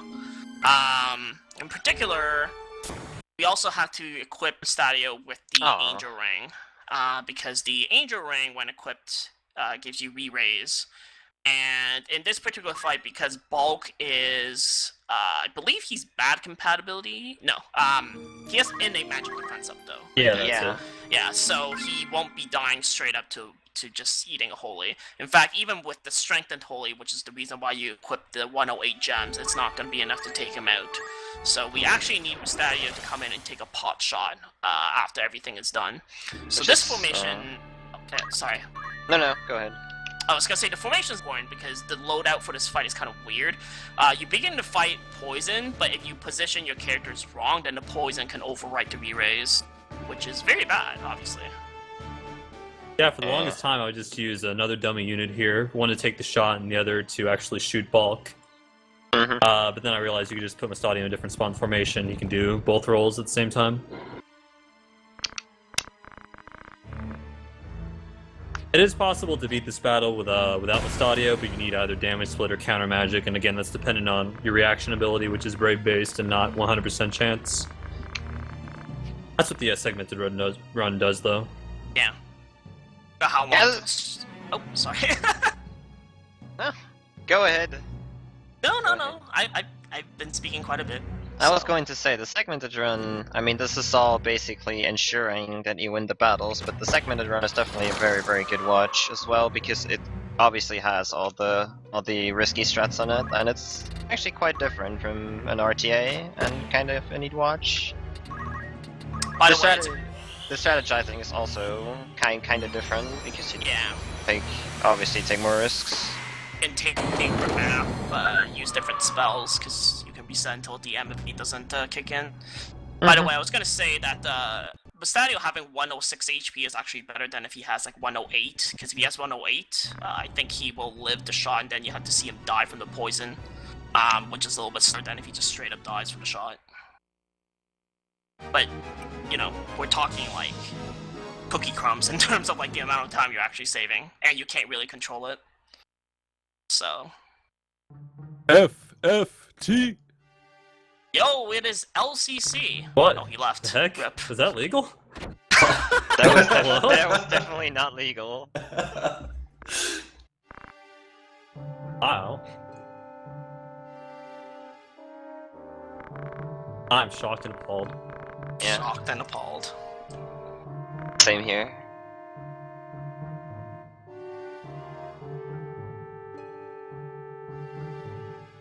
Oh, actually, there's like a very, very small thing that we kind of missed when the players actually chose the name for Ramza. While Claude is rolling with R, Aithere is rolling with A.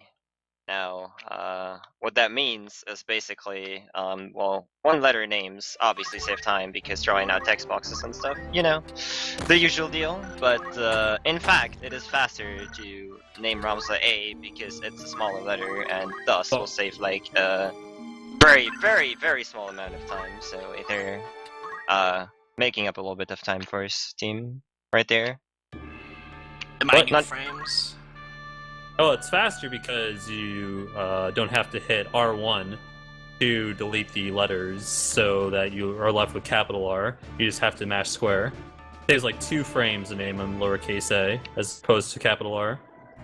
2 frames? PogChamp. Yeah, it's frames, man. Alright, and we are at the south wall. So this is also north wall. South North wall. Yeah, it's My right the walls south confused. wall. I'd be realizing right now. I was gonna Walker say, fans. this is actually one of the harder fights to get the 1 round as well. Yeah. And as we can see, right off the bat, 2 units run. Yeah. Wanna go. The worst case scenario is a Cancer Monk with like HP restore. That is the worst.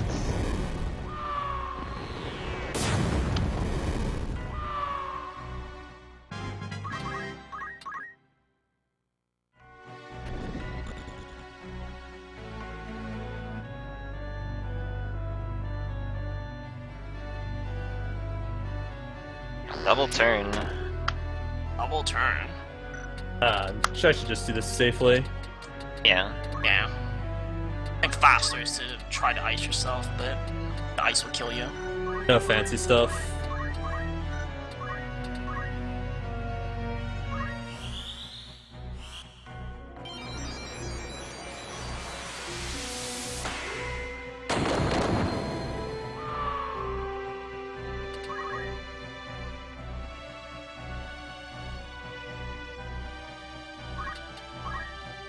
The infinite.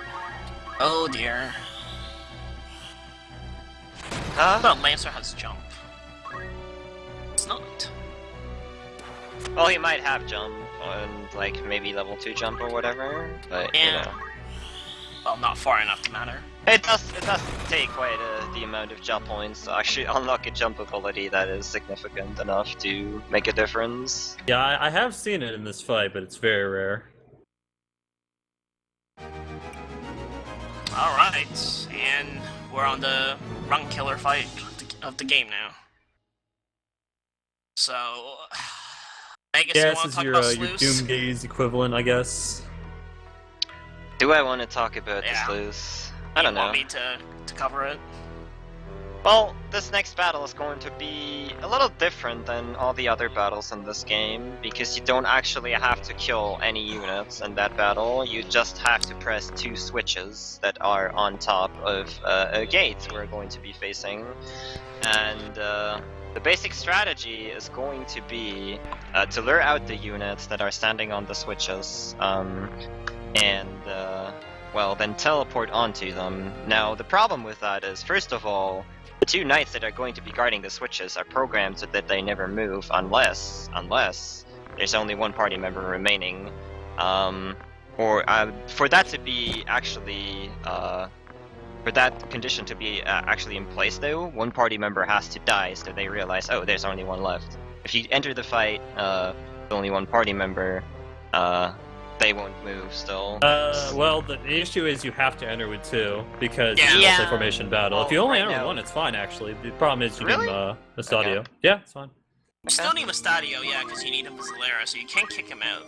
Which means that you have to bring both units in, so you have to kill off Mustadio at the start of the fight.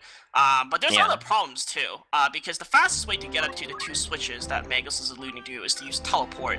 And the way teleport works is that it calculates your success chance based on the distance that you're moving versus the move that you're actually allowed to move. Meaning that if you're trying to move, for example, 10 spaces and you have a move of 5, you only have a 50% chance of it working, because chance of moving 10 spaces minus your actual 5 allowed is, 5, or in this case 50%.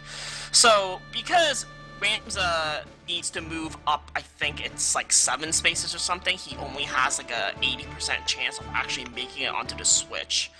And because not only are you outnumbered, but some of the enemies in this particular fight are quite dangerous, if you miss the teleports, it gets pretty dangerous. To help out mitigate some of the risks though, we have Quick, which is very similar to Quick in all the other Final Fantasy games. It allows you to take an instant turn when it's cast. But unfortunately, the Quick only has a 72% chance of hitting. So we have to make sure that we get to the 2 switches, and by the way, those 2 knights, even though they're programmed to technically move off the switch when you're the only person left in the fight, there's a chance for them to not move. And if that happens, we have to reset. We never really figured out why. I think it has something to do with, like, if Mustadio evades, like, he's still considered, like, on the field or something. It's really weird, even if he dies after. Yeah. Yeah, here we So go. there's a bunch of things that can go wrong. The one thing that we did fix was, thanks to Chaos Twitch, we start using Haste 2 now for this fight, instead of Haste. With Short Charge, Haste 2 is pretty much instantaneous anyway. And the really nice thing with Haste 2 is that it has a 100% chance of hitting you, instead of the 91 or 92% chance with normal Haste. So we can get the turn for Ramza through Haste 2 and quickly teleport over to the other side. Whereas with the Haste, there's a 91% chance that it will work, so 90% chance of failure. Yeah, I hasted the knight too. He's normally not there, but I don't think he gets a turn. Oh, it does. Okay, well. Could have done it on the other side. Yeah, but I always do it there. There's also the chance for that wizard to have like haste and haste himself, in which case you have to counter don't move. If you try to do anything else, he will move to actually want the switches himself and basically ruin your plan of getting to the switches. The units in this battle can have a lot of things actually. A lot of these units have a lot of jobs unlocked, including Calculator actually. Yes. Oh yeah, the wizard up top has a calculator unlocked, that's true, and 81 faith. And 81k. And yeah, there's highlights of me getting owned by Elemental Hell Ivy. Ramza getting stopped before he even got a turn by one of the knights. He's had magic shurikens thrown at Ramza on this fight. It's insane. Yeah. I've seen draw outs. I felt draw out myself in my face as well, which was kind I've of had nice. that one run where I recovered when Mustadio didn't die because I placed him on the wrong tile. So by the way, you place Mustadio on the specific tile because it ensures that the knight has a 100% chance to hit him. If you place him on any other tile, the knights will either not reach him or there's an 18% chance for them to miss, both him and the archer. And that did happen that one run where Mustadio survived, so then I had to monkey around and figure out a way to win that fight by approaching the left side of the soups first, which is also a highlight. But yeah, there's basically just a bunch of things that can go wrong in that battle, so it's the run killer, so to speak. Level 26. Yep. So, we also have Orlando in the party now. If Thunder God Sid. Thunder God Sid. If you've played Final Fantasy Tactics, you pretty much know of this guy. Let's go, Rafa. Yo, Rafa, please. So, what you may not know about Thunder God Sid, though, is that it's possible to get a good Orlando and a bad Orlando. So, a good Orlando is one who is, I think, 28 and above. That gives him his PA point. He'll also be scrollable, which means that he has Shell Bust Stab, I think, not warned, so you can scroll abilities onto him. And I think there might be one or two other things I'm missing, but I'm not sure. Yeah, that's about it. He actually gets his PA point at level 29, but if he comes to level 20, he'll have it in time for when he needs it. Okay. Yeah, the really big thing is the scrolling part, because he's one of the few knight classes that I'm gonna call them that can actually be scrolled, because he has so many abilities, and Lightning Step and Holy Explosion are the big ones that you want, and they cost a ton of JP. If he's scrollable though, you can get them for free basically, and Lightning Step and Holy Explosion are not only convenient, they also save a little bit of time over the other sword skills that you can use, so you kind of want that for your speedrun. Yeah, they also have better damage than the other ability he starts with, which allows you to do some kills that are otherwise not possible. Exactly. Yeah, Lightning Stab is like one of the fastest animations out of anything in this entire game, I believe, that's not, like a physical. Mm-hmm. So, Claude having a level 26 Orlando is kind of bad, but we'll see whether or not he's... Yeah, we'll find out more in a little bit.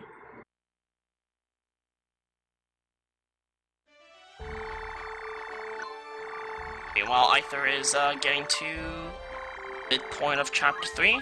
Exactly 5 missions left. So, almost done Chapter 3, so...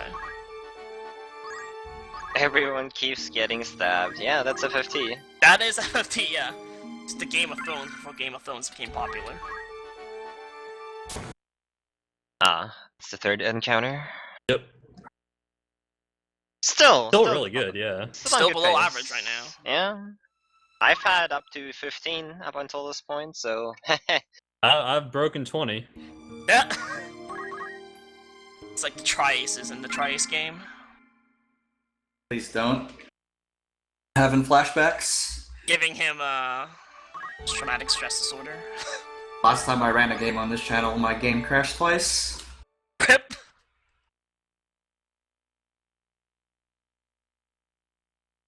Oh yeah, we're gonna make Ramsa feel bad now by not buying a flower, so... Character looks Man. familiar. I feel like I just saw her on the stream earlier. I don't I know. I can't remember where though. I don't know. I vaguely remember, but I don't Well, think I'm they sure bought she'll a be flower fine. either. So yeah. Ah, should be okay. Oh yeah, so duplication, I guess. Alright. I actually don't know how exactly this works, but I know how it's performed, so... Well, it basically gives you back the thing, even though you never lost it. Yeah, but there used to be like a slower way to dupe, and this way is kind of like the fast way. So what you do is you equip your equipment on like one hand, and then equip nothing on the other hand. Then when you go to best fit, it tricks the game into thinking that you don't have a copy of it, but you do at the same time, so you get a duplicate of the sword in the other hand, or something like that, I think. Yeah. Thereabouts. The game pretty much thinks that, you know, you gotta get that item back even though you still have it, so you get the duplicate. That's pretty much it. I was actually more focused on the menu than the duping, actually. Looking 'cause good. You do have to do some stuff. Oh, it's scrollable, so we're in the Huh? clear. Yeah. So, anyways, for the menu itself, now that we're done the sleuths, we have to change Ramsa back into a squire. You might think, why would you not change him back to the wizard? Well, at this point, we have a lot of good gear, and because we can dupe the Excalibur, it allows Ramsa to get more speed. And this is going to get important, because our level has been kind of static throughout most of the run, because we're killing things so quickly. So the Excalibur gives you a 50% speed boost on what your base speed is. So by setting Ramsa's speed up to 8 at this point, he gets 12 speed, which means he gets his turn in 9 clock ticks. So exactly, CT3 will take out all the enemies at the same time. The other thing that we have to do is we have to rearrange all the equipment for everybody. So Ramsa gets a magic base focus setup, which means he has the eLmaGus shield, the Holy Mitre, as well as the wizard robe. Orlando has the physical setup, which means he has a twist headband, a bracer, and a power sleeve. And that just allows him to do more damage with his abilities. Meanwhile, we set the statue up very specifically so that he can contribute, do what he needs to in the Slayer fight, which means that I believe he has the Angel Ring, a Flash Hat, and a Mithril Gun. So more about that when we actually get to Slayer. Kind of a weird Germanized for Claude here. Yeah, 3 surviving units is definitely not the norm. I got but, this. He got this. I I'm got this. Still Yeah. waiting for the day that you get the Bone Slash Archer plus using your weapon to the Thief. That'll be amazing. Ice, okay? Ice.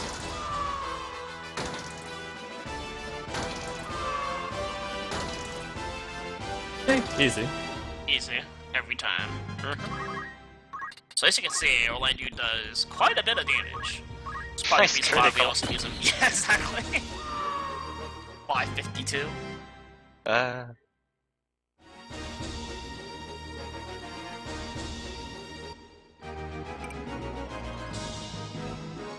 Alright, Aithere, in the meantime, is nearing the end of Chapter 3, so he's going to be caught up into Chapter 4 in a little bit here, probably like 10 minutes.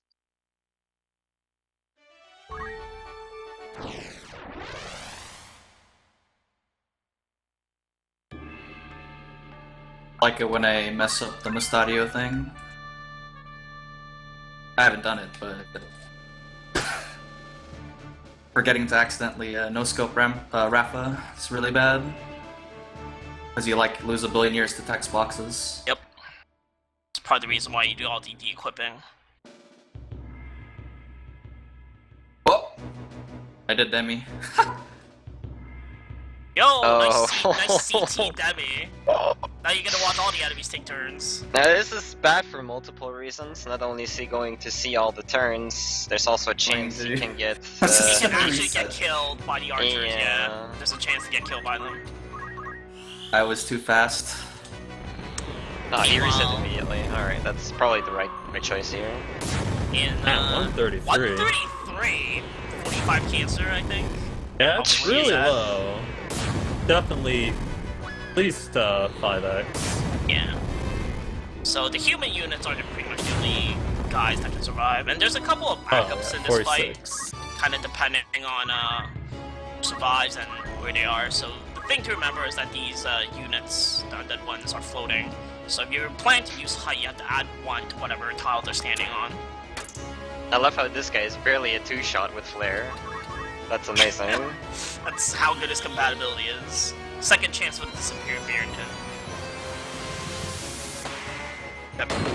Good is in the chat. What's up, Chest Jerk? Hello, Chest Jerk. Alright.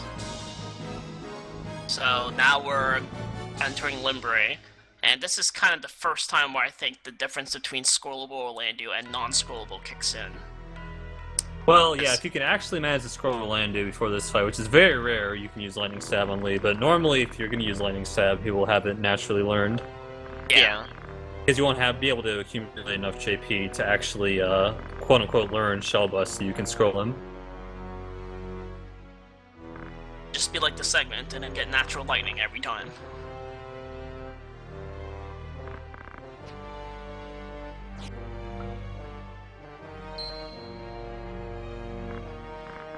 That's the one danger of having Demi now on a double page down. Sometimes you just go too fast, as a flare is just 1 page down. Yeah. Yeah, you gotta be careful with your menuing, and especially with the magic menuing, obviously, in this game.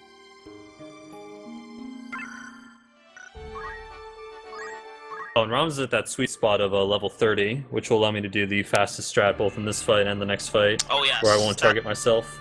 Sweet. That's actually completely out of your control as well, because like if you just need to take extra math turns for whatever reasons and get out of the range, that's nothing you can do about it.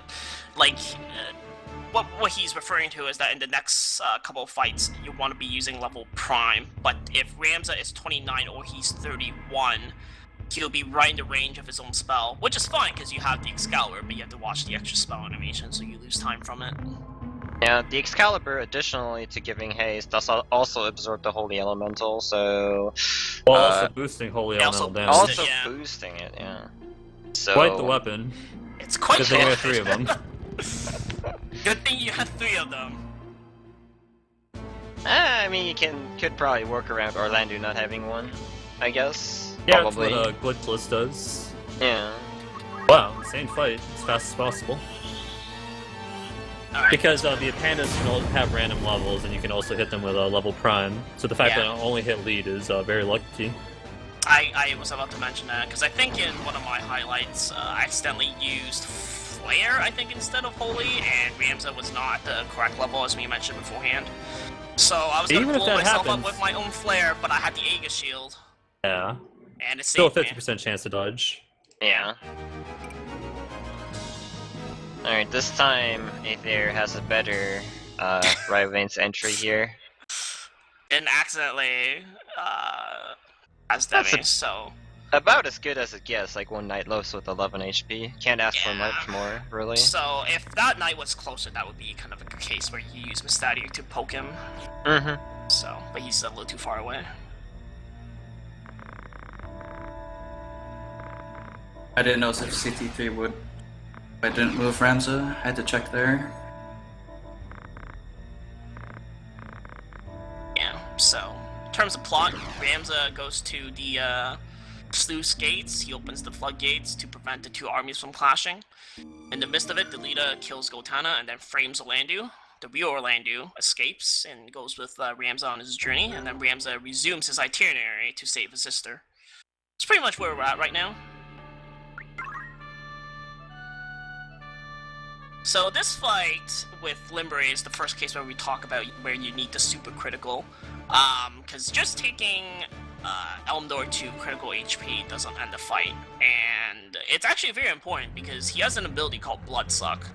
And Bloodsuck, yeah. what it does is it turns you into a vampire. And if you get turned into a vampire, it's like getting zombied in like Final Fantasy V. Which means that you instantly lose. Yeah. It's kind of the unfair ability. I'm not sure he can't actually kill you straight up because I think he won't use strong enough draw out, but he Yeah, can you can't. turn you into an undead. So yeah, being bloodsucked is considered unable to fight, and if you're rendered, everyone on blue team is rendered unable to fight. That is when you get a game over. And the 3 conditions that cause that are bloodsuck, petrify, and dead. Now, you can avoid Bloodsuck. The way Bloodsuck works is that it's a 0 height tolerance move, which means that if you're standing on a 1 height tile difference, it will not be able to hit you. But I think the problem is that Ramza can't get to any of the tiles that have no adjacent tiles where Bloodsuck will not work. So. Yep. And since Elmdor has teleport too, Yep, it's he has teleport well... too. Which means that unless it's pretty much a no-go. So. Yeah.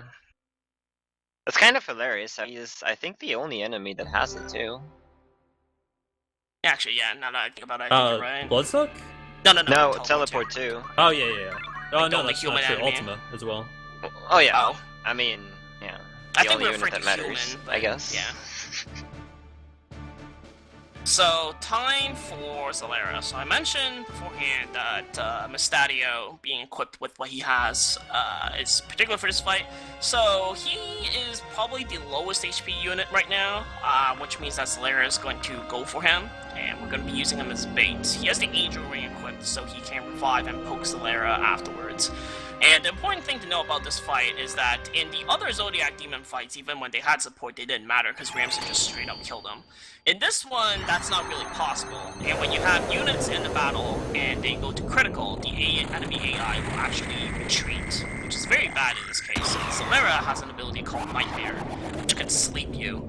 And if he sleeps or land you, you're basically dead. Because what we're going to start off with is Ramza's going to blow himself up at the same time with Map Skill, because there's going to be a bunch of dialogue between Zalera, Ramza, and Miliadul if you leave him alive. So by killing Ramza off, it cuts off all that dialogue.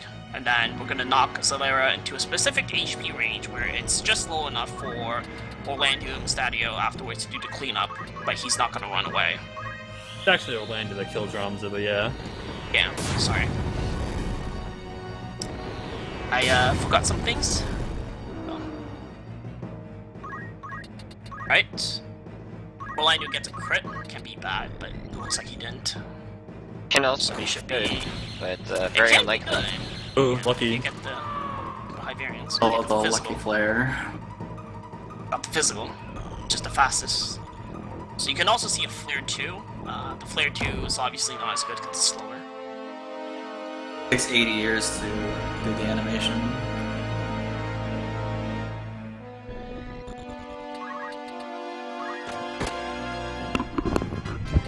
And the next attack should kill him. I almost forgot to move Mustadia so he dodges the Water Soul. Oh, whether the Knight's move or not, by the way, is random. You can skip their turns sometimes. Yeah, it depends on whether or not they have their speed point. Yeah.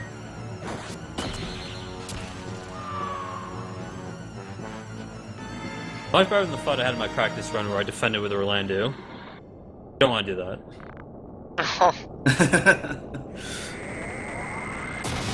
And we see 2 Zodiac Demons die at the same time on both streams. How good is that?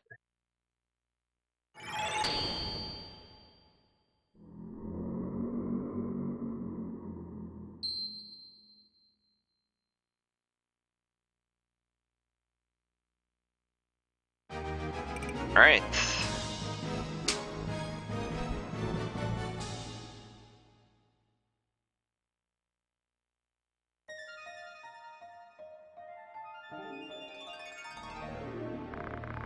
Alright, so we gotta catch back up more on plot with our gal Milialdul. So she reveals that she got the,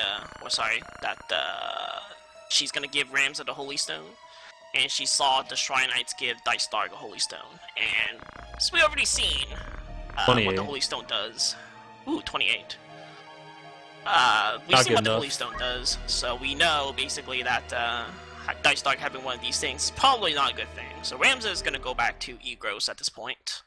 Check There- up on his elder brother. Yeah. The real trouble with Miliadul, by the way, is I believe her level in the fight is a guess, and the joining level are different, so you can't just tell immediately what level she is going to be. I Yeah, there are believe two that's separate correct. noodles. Two separate ones, yeah. Just like randomizer. Two Kind of separate hilarious. noodles.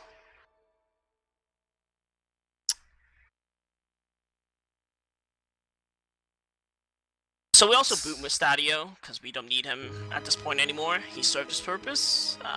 Miliadul will serve as our baiting needs for the rest of the game.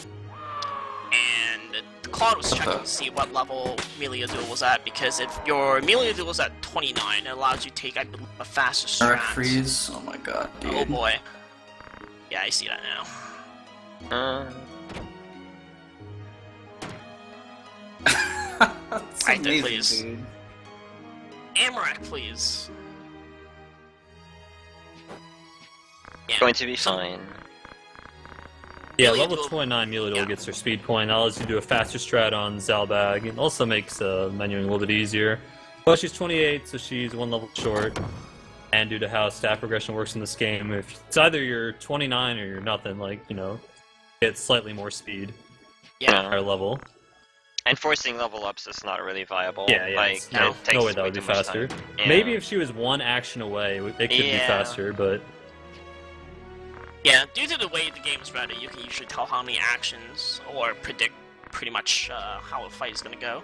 So you can determine whether or not they're going to be able to hit the benchmark that you need to.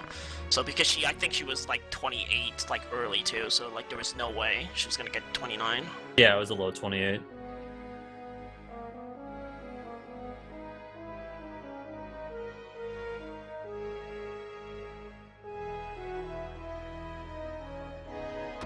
Oh yeah, this cutscene too, so we get to see what's going on in the Leda land. So remember that he killed Goltana, so now he's taking up the mantle of being the Duke. And Olan knows that the Leda framed his foster father, which is Zoandu. So he tries to basically do something about it, but the Leda insists that Olan join him and try to kind of twist Olan into joining his plans, but Olan refuses. And the girl that was with the Leda, what's her name again? Crap. Anyways, she was assigned by the church to kind of watch over the Leda to make sure that he doesn't betray them, but the Leda already knew about that years ago. Saw the frames much earlier.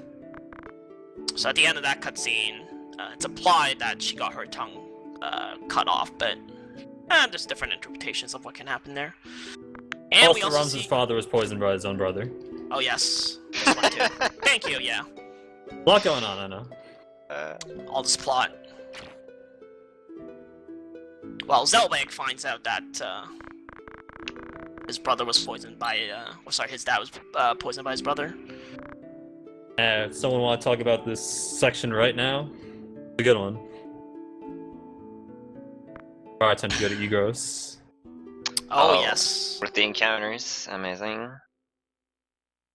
So normally, we mentioned this earlier, to get there's like roughly 30% chance to get an encounter on a green dot. Now, we do have to cross, I believe, 5 green dots, is it? 5 or 6? I don't know. Easy. Yeah, it's 5 green dots, but one of them 5 doesn't green count, dots. right? Yeah, so if you do, like, for I don't even know, but for whatever reason, if you cross multiple green dots here, the first one will have a 30% chance to give you a random encounter, but gradually the more you cross, the lower the chance gets, so ending up with Mandalia at, like, impossible chance to basically Almost to get impossible, one. Almost yes. impossible, yeah. Almost. But that is why you want to cross all these green dots in one go, and not just, try to cross one green dot, then save, then go back out, cross the next one. I believe 2 are also close to each other, so that kind of evens that out as well. But yeah, saving. This is mathematically, you have like a 40% chance to make it through, I believe. Yes. And yeah, that's just better than playing just go saving and reloading every time for every single green dot. Yeah, it looks That's silly awesome. when you get like 5 in a row, but as you can see right there, if you cross all once, it's much faster. Still, I mean, saving does take quite the amount of time, so it's not really that bad if you get like 3 to 4, maybe 5 encounters, because you only have to save like this one time. I was still. It's also the case where we mentioned beforehand, using the move command really saves a bunch of time there. I remember when I was initially learning the game and I was still using the cursor movements on the field instead of using the move command, and Wang just like yelled at me to stop doing that. This thing all the time.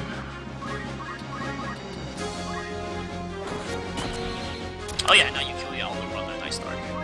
The elder brother. Elder brother.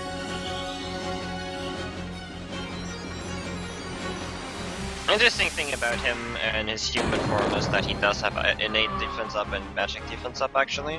Yes. Just supposed to hold you back, but as you can see, yeah. He also has an eLmaGus shield as well as catch for reaction. It's also Nice. why He's quite a defensive man. you go for the bully to go for the flare. Alright. Time for another space goat. The OG space goat. The OG. eLmaGus would actually be kind of nasty, but basically on the same principle we had at Villiers, more or less. You're going to get a little bit of a clock tick boost here, and you do have 2 units here. He can petrify units, like single them out, which is going to happen with Orlando. But by the time that happens, we already have got 4 turns here, and well, that is enough to finish him off. Yeah.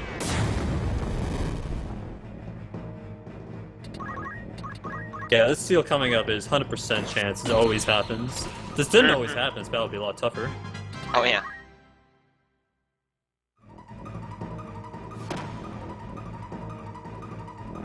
I'm also going to alternate between Height 5 Flare and CT3 Flare here, even though they do the same thing, because, again, CT3 saves, like, 1 cursor movement or something. You do have to be kind of careful if you are low level. You might need to lose Holy. That can happen, but that's very unlikely. If you have, like, the Yeah. perfect run, you might not have the MA point, but rarely Yeah. ever happens. You can usually adjust it after seeing the first flare anyway. That's Yeah, when you then can do before that. 5, you just use Holy. Yeah. I think you only need like 1 too. The rest of them can be Yeah. flares. Alright. We're approaching the end stretch on Oh, this is Claude's split end. as well, I believe, yes? Yes. Yes, Gross. this is a split. I'm gonna write it in mumble still. Good idea. So, time for us to finish the rest of the game. We're approaching the last stretch. Going to a Holy City. Shrine Knights and the infamous Map Skill Priest.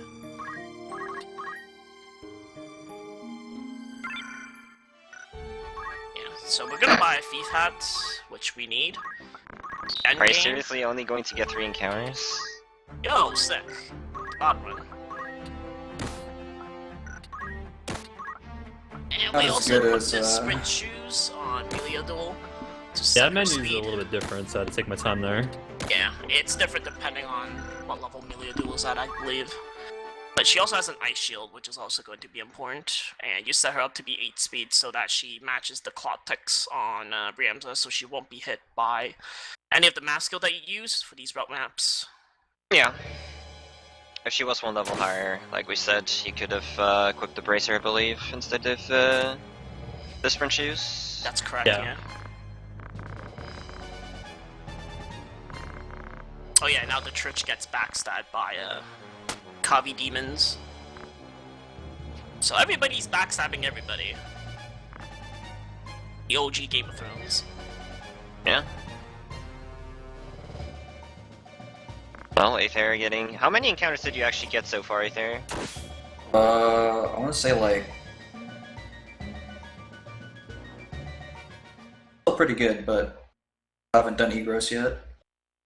Okay. Well, Yo, the Game hurt me. The Infinite, like 3 in a row. Yeah, before Dogiola is kind of, I don't know, I always seem to get an encounter there, even though, I mean, mathematically it's always the same chance, but, you know, you have your little superstitions. Yeah, I've noticed that as well. It's very strange, but mathematically it should all be the same. Unless you're crossing multiple at once. I think someone needs to verify this with science.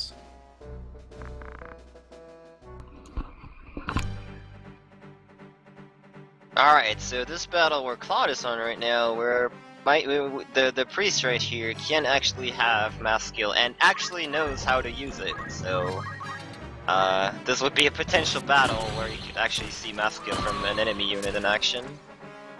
Shoutouts to male Taurus. It's very, very, very unlikely. It's more likely to happen in a no-math run because it's a little bit hard to kill the priest, and he's already dead. Oh yeah, you also bring Melia Duel into this fight, because in the event that you don't kill all the enemies, which is quite possible, she will be around to help on reactor side to do cleanup instead of you having to do math. Yeah, you the can use Geomancers Flare are in this nasty. fight. Yeah, but Answer actually lived. Like I was gonna say, you can use Flare in this fight. You do have a reasonable chance to kill them, but they have so much evasion, so much health that it's usually better to just use Holy. Yeah. I think one of the Geomancers can have an Aegis shield too. Yeah, they can evade and stuff, they generally do. Like, Flare is really something you want to do if you're absolutely desperate for time. Like, you can try to bust that out, but it's more often than not, it's just gonna not work out for you. Yeah, like the Geomancer can have an Elf Mantle and Abandon, which gives them 50% magic evasion, which is essentially the same as an Aegis shield. Mm-hmm. If he has Defend too, he's actually immune to magic, which is funny. Well, not Holy, but immune to evadable magic. Yeah. Oh boy, the wizard lived. Oh boy. Are we gonna get a repeat? I called it an hour ago. Damn it, man. Dang! Yo, the Archer lived too. So Here you coming see up... why sorry. Garland.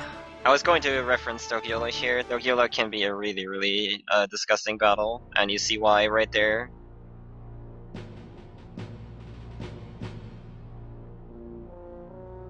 Coming up on Claude's side, he has to deal with the 3 Shy Knights. And this is probably one of the most misleading objectives in the game as well, because it tells you, I think, you have to defeat all enemies, but really all you have to do is to put one of them on critical and I think fight it says knights. defeat Bournemouth. Bournemouth. Yeah. Is it? Oh, Yeah, that's even Bournemouth. worse. Yeah. This wizard just refuses to die, I think. Dang. It's the return of Blake, except he changed his name. Yo, Donald. I believe this is the only fight where you don't use Ramza at all.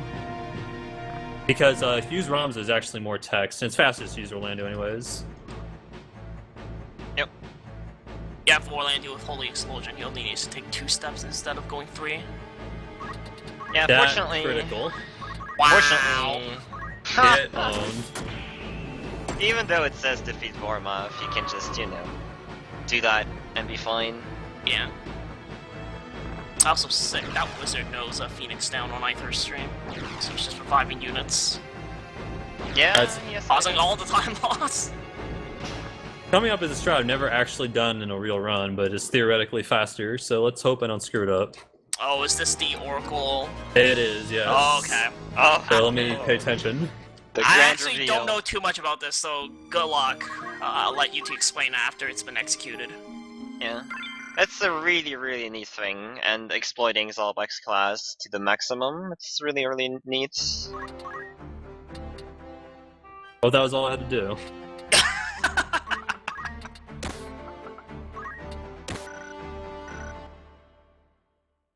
Alright, so what I'm going to try and do here is I'm going to bait Zalbag into using Magic Rune on Ramza. So the way this AI works, or the way this game works, is there are certain AIs where a certain unit will always target a certain unit on your team.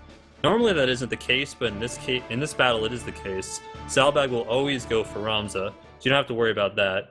But in order for him to target Magic Rune, you have to have a certain set of conditions met, and apparently that set of conditions him to have at least 2 abilities learned that cost MP or have a charge time or something like that, so he actually goes for Magic Ruin. So I tried doing this with only Sleep Learn, which you would use in the grind battles way early on in the game, and he would not charge Magic Ruin. But if I learn at least one more dummy ability, then he will use Magic Ruin. So it's really crazy that the AI can read your abilities like that. Yeah. So what's going to happen is he's going to walk right next to Orlando. It looks like he's going to Bloodsuck him, but he's actually going to target Magic Ruin, and that will allow me to get a mid-charge critical on him. Not critical, but a mid-charge attack on him, and do more damage, and beat him faster than I would normally. Yeah, and Magic Ruin is a special ability only Arcanites have, I believe. What is this class? Is it Yeah. Arcanites? I believe it is, yes. It is one of the many Arcanites, yes. Yeah. One of the many. I think he's going to move over here with this strat, but it's the same thing, yeah.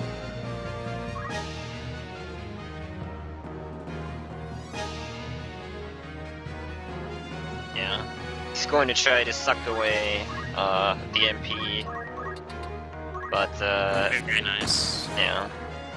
Okay, yeah, so the reason why you do this, by the way, is because if Ramza gets a turn, there's a bunch of dialogue between Ramza and Zelvag, where Zelvag's all like, I'm a zombie! And Ramza's all like, Zelvag! And that takes like 45 seconds or something. So doing it this way just means that you don't see it. And you also have to use Holy, which is slow, and Ramza has worse compatibility to his brother, so it doesn't really do that much damage. Well, you have to use other units. So this strat's really good, but it does lose quite a bit of time due to extra menuing. The fastest strat is for Melio to be 29, and Orlando scrolled. Yeah, Melio is not 29, so I can do it. Speaking of which, I need to scroll Orlando like right now. Forgot about that. I should have done it during the past menu, but I forgot. Because if Melio is 29, she'll have the extra speed point, which means you can equip the Bracer, and if Orlando's scrollable, it means that he can get Holy Explosion, so you just have more damage on your side. So you can get rid of Zelvag faster before relying on the fact that Rams has to get his turn. And yes, Chaos, for the record, this is the one where they go in the book. Is it? I guess if you read the Germanic scriptures, it is. Yeah.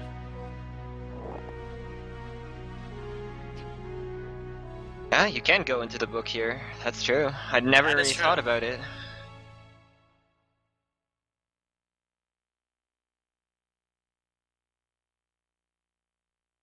Alright, so we're done with Around Holy Place.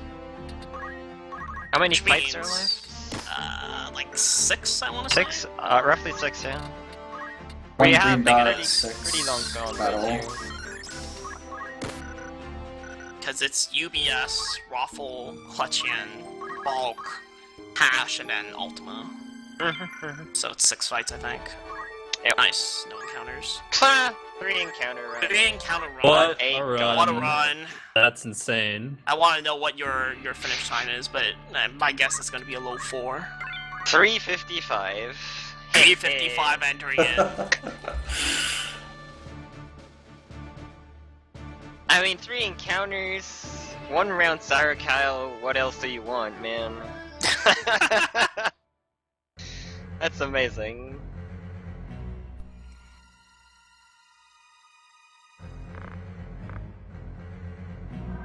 I don't know, whenever he does a marathon run, he seems to not get encounters and pretty good luck. that's true. I remember that. And good luck.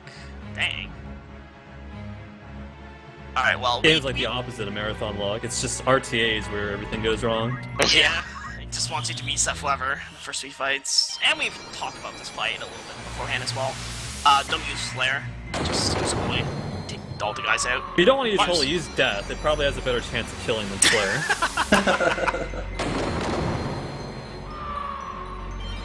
Yeah, these knights are the ones that generally even can survive holies, but Yeah. we got all of them. Do we get it 1 round here? Oh dear. That'd be insane. They have a chance to equip Brother Mantles, and they have Crystal Shields, so they also have really high end fade, so yeah, don't. Yeah, the units are like, I believe, level 50 at this point, so they have like a ton of HP as well, and they show...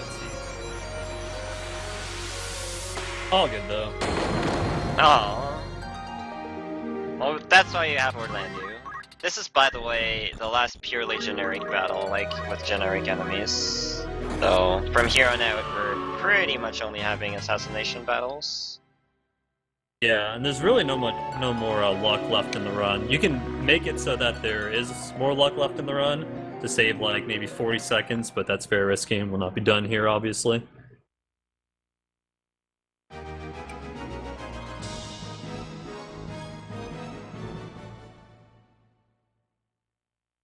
And again, Rams is exactly level 33 for Raffle. If only he was 32. I could skip the holy self-cast, yeah. Yeah, level 3, yeah. It's actually the only fight where you use level 3 at all in the entire run. Yeah, Ruffle is in kind of a bad spot to use anything else, really.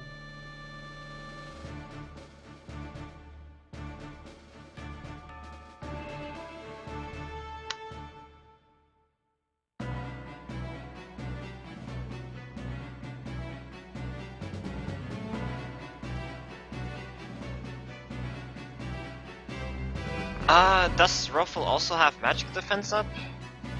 I believe he does. Yeah. No, he does not. He has protect and he has defense up. Protect, but he does not have magic defense up now. He gets to save the queen. Save the queen. Yeah. He does have a lot of hit points though, which is why you come close to not killing him, but you do always kill him. Yeah, I remember that one where I accidentally put the crystal helmet instead of the holy miter because I thought they looked the same. And you're just one enemy short, then Raffle will live. Good news is he's gonna run away because he has 5 other units, so you can target him again, but just waste a bunch of time doing that. And yeah, if Ramza enters this battle at like 34 or like 32, then he won't hit himself with the holy. 32 on a bad run, 34 on a really bad run. Yeah, pretty much. That sounds about right, yeah. Yeah, that's how this game works, though. I mean, I got level 30 during Limberry, so I can't complain. That's true.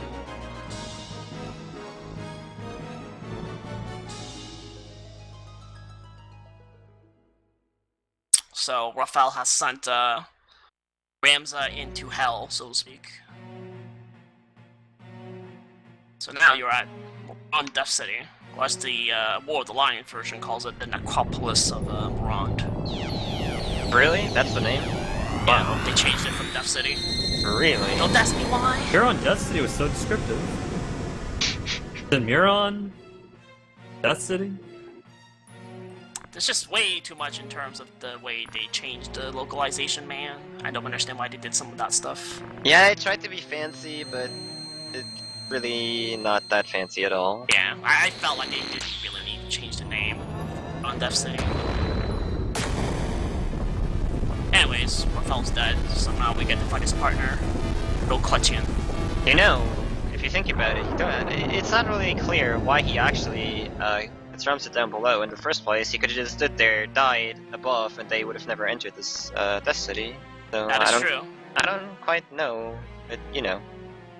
I think Raphael's secretly a traitor. He's backstabbing Gormanov, because everybody's backstabbing everybody in this game. Quite possibly, actually, the reason. Kletyan is... I don't really know what's the best word to describe. Oh, wow. Yeah, What I accidentally happened? waited. Oh, Ah, shoot. that is not what good. happened? Sorry, I didn't hear. He waited in Bed Desert instead of... Yeah. Put in another input on my controller. That's rough. I got text. I mean, does Ramza die from a gunshot? I don't think he should. Nah, well, unless, Bulk gets lucky. Yeah, Unless and rolls Paul like gets a- lucky. Well, you can get the 3 tiers of spells on the gun, right? He's running away anyway, so Yeah, he's good. he's critical. Alright. Yeah, I don't really know what to say for Kletyan. I mean, we have Holy Explosion, Come on, so he it's just Kletyan. dies. That's all I gotta say. The most interesting part about this battle is probably the time mages you see. They don't actually have any time magic, like maybe haste if they're on a good day. They're really good Lancers, though, actually. So what's probably, like, it's not confirmed or anything, but probably they should have been Lancers because Rofel had all these magic classes with him, while Kletyan, who's a mage, probably should have had all these physical classes with them, but somehow they ended up being time mage. Base probably- mage, please. Probably the most interesting fact about that battle. I'm not even sure if you can get screwed over in that fight. I know the ninjas can have elemental and they can hit you with don't move, but Yeah. I'm not sure if you can actually get screwed that fight. Yeah, If I you can have screw you if you don't have Holy Explosion, Yeah. man, because then Orlando can't reach, and then melee duel isn't strong enough to kill. Like, you can kill him with Ramza, but then there's dialogue, and it's slow. Yeah. Ah, okay, I see. That's probably the worst thing that can happen. And this battle is also really infamous. Bulk 2. So Bulk has a number of really strong monsters with him.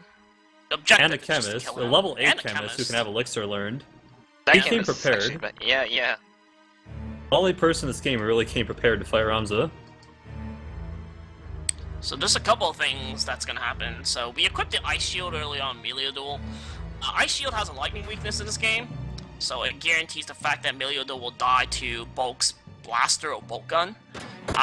Then Rams is gonna take one step forward because that cuts out the dialogue, apparently for some reason, between Ramza and Bulk. And by having Melee Duel be serving as bait, lures Bulk into a certain spot so that Orlando can finish him off with the Holy Sword skill. So that guarantee kills him, and you don't have to worry about the monsters taking any turns at all. This works even if you don't have like Holy Explosion or anything. You can do it with Crush Punch, so... Yeah. You just have to move forward a little bit more.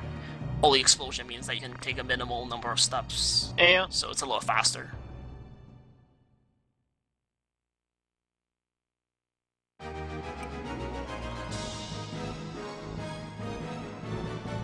The really nice thing about that battle setup was that you could CT Prime Holy. Which is just smash the mashing. math. Yeah. Mash the Funnily buttons, enough, yeah. you only do that in 2 fights, and both of them are versus Bulk. Yeah. It's because Bulk is fast enough where CV Yeah, he Prime has can be crazy set up. speed, crazy range, inherent magic defense up, defense up. Yo, did you just get one round in the wall? I think you did. Sick. Making up time. Making up that Nice. time. RNG Alright. manipulation. Don't get wrecked by Sluicegate, please. I'm pretty sure I'll get wrecked by this loose. Well, as long as you say that, I think we're okay. Alright, it's probably due to the FF8 crew that is about to follow up this run to get ready for Team Choco at least. We're at Yeah, 2 there's more only battles 2 left. fights left. Two Yeah. fights, unless they want to watch the ending.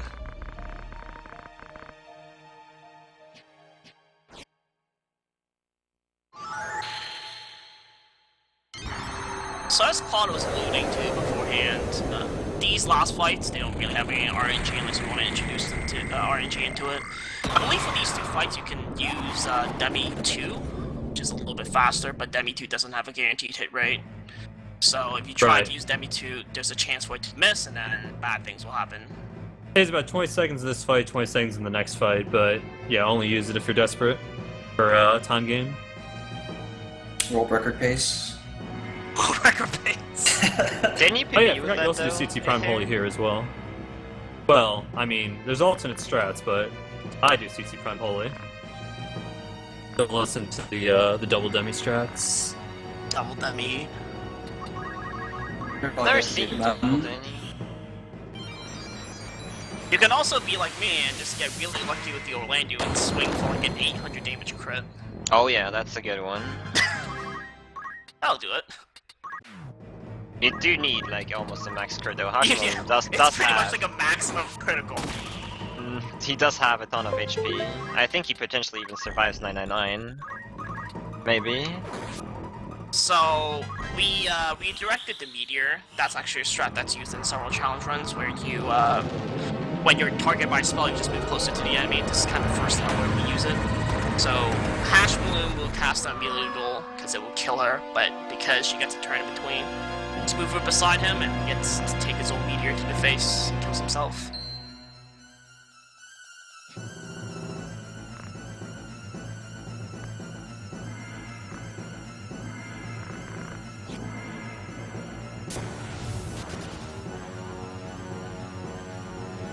Also, I get to show off the camera controls for the sleuths. Sick. Ta-da. Alright, well, the wizard didn't have haste. It's a good start.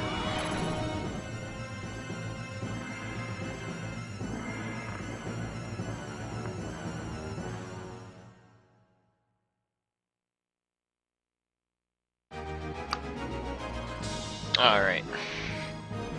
Almost sub 4 in game time. That would've been Almost. sick. Oh, that's still pretty thick. Yeah, it's pretty good. For no reset run, this is Yeah. very, very good time. So we re-equipped the thief hat onto Ramza, because Ramza for this last fight, we just need speed. Really need the extra MA. Also, on Aithere stream, he missed the quick and he missed the move, so this is the really bad situation we were talking about. It's theoretically recoverable, but the odds against you, so you're really better off just resetting unless you want to play it out. That's bad. So exactly as he predicted, he was gonna get wrecked by Sluice. Rip. That was some floor 2 shenanigans right there. Floor This 2 is- shenanigans. Yeah.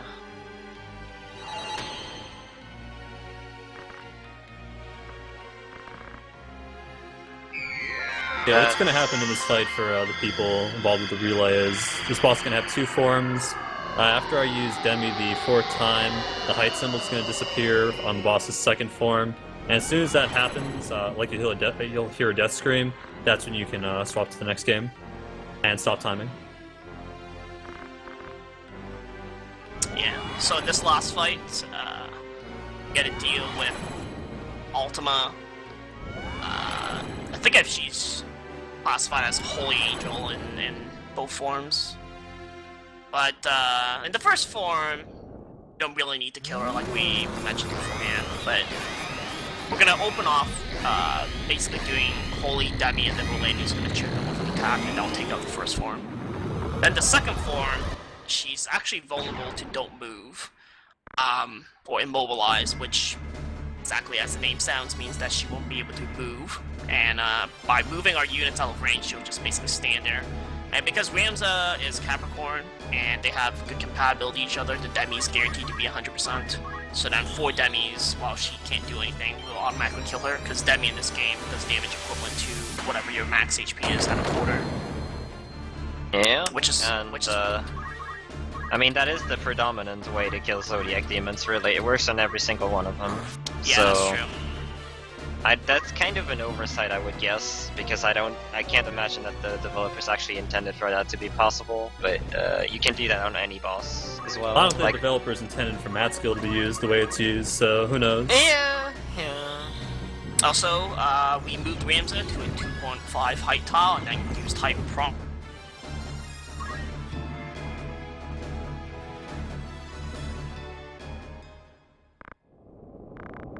And also, you don't actually have to kill the first form, it just has to be in critical HP.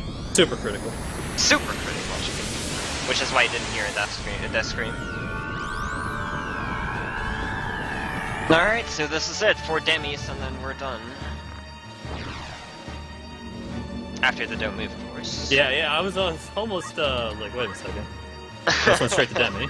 I tried, to bring Mog back into the game, but my tactics did not work out. Yeah, look at Yeah. all those superfluous abilities at the beginning of the game is pretty much just so we have really fast Demi menus here.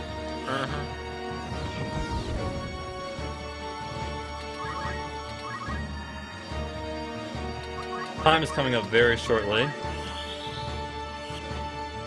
Alright, my internet got timed out for a second for some reason. Glad that I came back in time just to watch the end.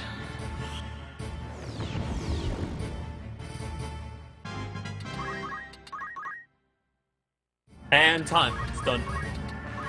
GG's. GG. Good run. Good Exactly. luck Good to run. Speed. If it Yeah, breaks, on my oh. timer it was 4:08. I'm not sure if that was the real time of it. Sounds about right. That's, really good for a no reset run. Yeah, 408. that is definitely above average. 4:08 used to be the world record, like, what was it, like 2 years ago or so, before it went down like 10 minutes. Something So, like yeah. that. Really good run, actually, other than, Chapter 1 nonsense. Well, that's to be expected though, but yeah. Look, you should have started. Go, Logi, go! And let the Farlams begin. I just want to get a quick Farlam before FF8 starts up. Shouldn't be too long. Probably not even on the stream, but Pretty much those that follow the runs know that that's a thing. Hello, everyone. oh, okay, good. I'm glad. Hello, French viewer. All right, got Almobe, Soul to Heaven, Go, and Logi, Go. Farlam. Here we go. Also Got gotta it. say, I don't know if you guys talked about it before, but Claude, I know you mentioned in one of your streams that Tactics is a great game to just casually run, hang out, keep going, and always looking for more runners. Yeah, absolutely. Alright. Aithere's Alright, well, out yeah. the... Yeah. Aithere's I out the guess- sluice gate. I guess I can commentate Aithere's run. Yeah. Okay. Feel free to do so. Yeah, I'm off the stream and whatnot, right? So I can just stop. Yeah. Yeah. All right. It feels wrong though, you know. So Yeah, I know. I know what you mean. I guess a lot of people in the relay have had this issue to not watch the credits.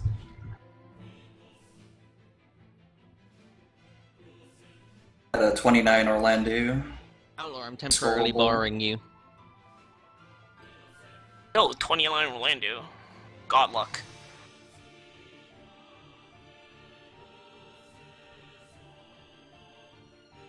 I don't know if he's scrollable yet. Yeah. I'll talk a little bit about the ending as well, since we probably won't get much other time to talk about it.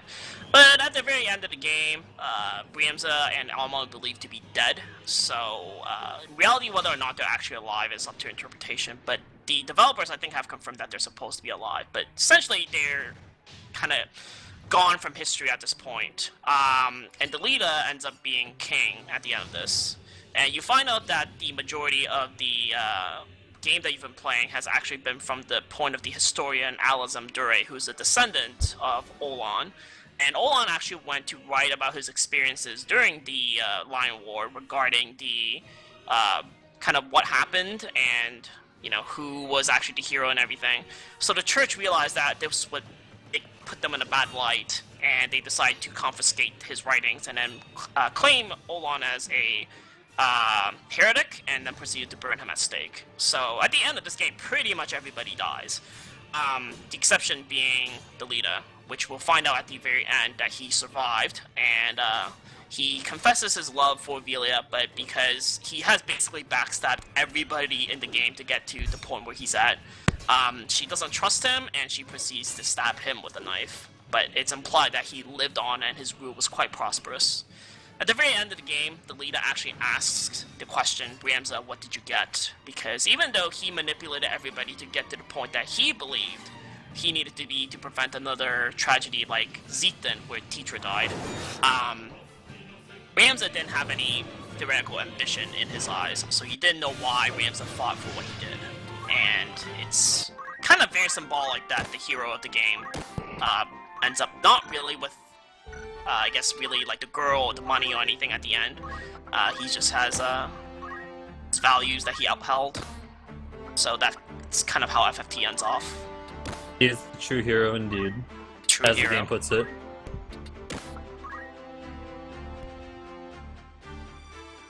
Alright, should we take a second to introduce ourselves, the Final Fantasy VIII Yes. crew? Go Yeah, ahead for go sure. ahead. So I'm Windows. And I am DD Cho. And I think Outlaw is around here, he's just not in here yet. Yeah, Outlaw is going to come in soon, I guess. And our runners are Logeek and Elbod. Elbod will be starting when the tactics finishes. Aether, do you have the magic gauntlet on, or you have different shoes?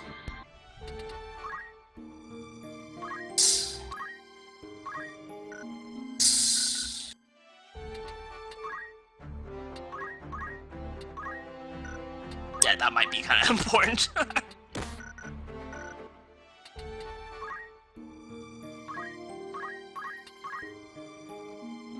Make my Orlando scrollable. Okay, see? I thought I saw Shelba stab. I think it's learned already. Yeah, if you done Germanus with his French shoes, it would have been rough. I've had that mistake before. I've walked in here with short charge by accident. Took me a while to figure out why I couldn't kill the enemies.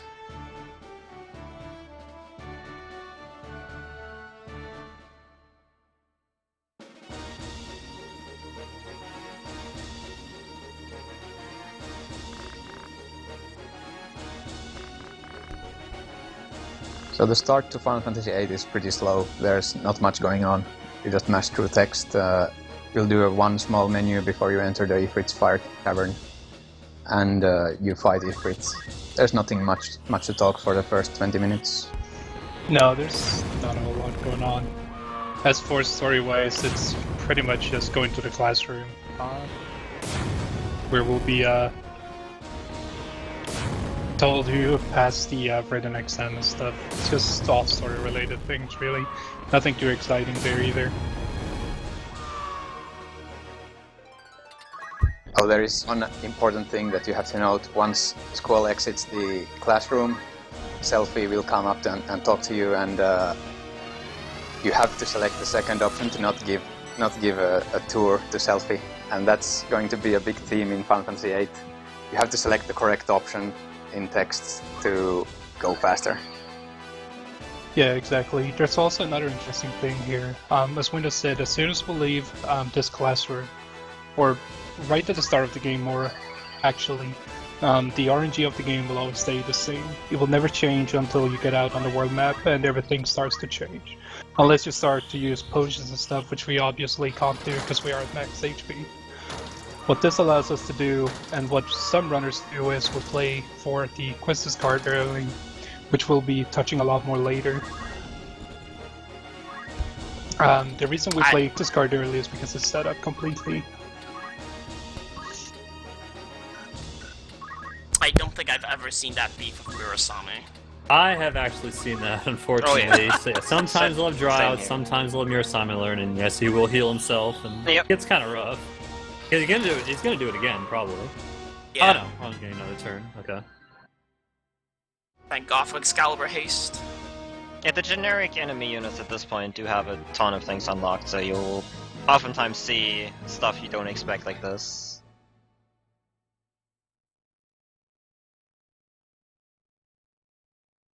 Sometimes that thief has meatbone slash.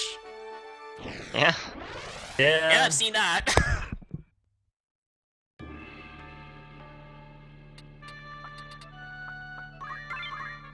So there you saw Logic talk to that guy on the bridge, and he gave you 7 cards that actually allows you to play the card game without modding monsters. Yes. And due to Marathon safety, I'm not sure if Logic knows the early Quest card strat either. But for Marathons, I would say both runners will most likely not even attempt it. So, yeah, I guess we should explain what the early Quistis is. So, yeah, as you said earlier, the RNG has not changed. So there's currently, with the cards that we own, we know 3 patterns that we can win with the cards that we get. So the first 3 games, we can win those games. And you have to mash X really fast in order to hit the play button within the first 3 frames. And if you succeed in mashing fast enough, you get pretty much a free Quistis card. Yeah, exactly. For Logic is, I believe, running the cell card route, which we'll be touching a little bit later, I believe. But by getting the Quistis card early makes it way easier for the no cell card route to actually get a run going.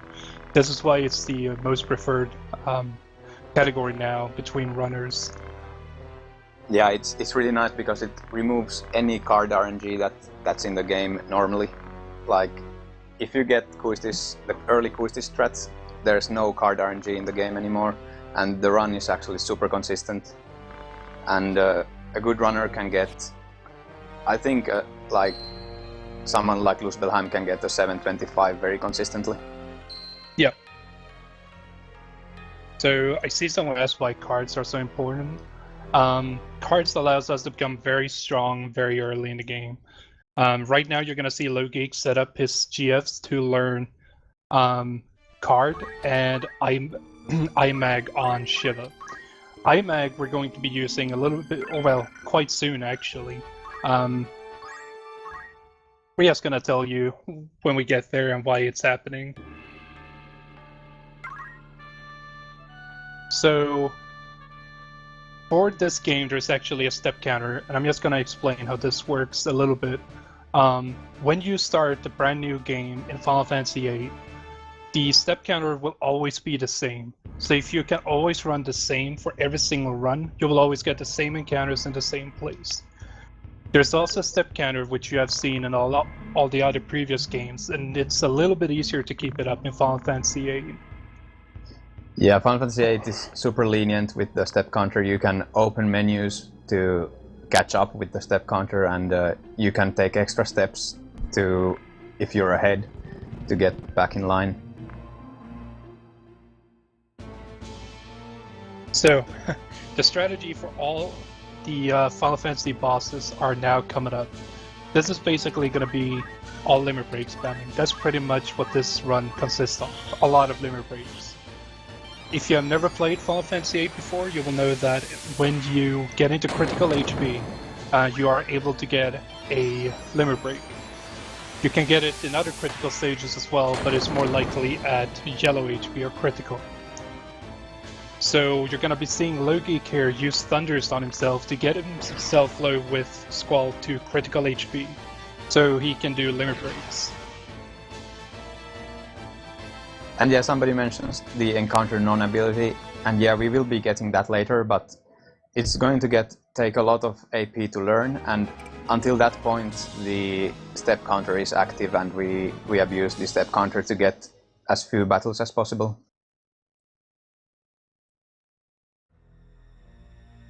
So Aithere got kind of unlucky there in that he used a holy and hit an additional target. But still pretty good overall, because you can hit multiple people with holy and then you just have to watch all the extra animations. Hamza isn't level prime himself yet. Yeah, so you can't use a flare. Risk blowing yourself up? No, he was level 30. I could have done flare, but when you miss, you feel pretty bad. Yeah, it's unlikely that you'll miss, though. It's not even guaranteed she'll have a mantle. And if she does have a mantle, it's usually like a wizard mantle.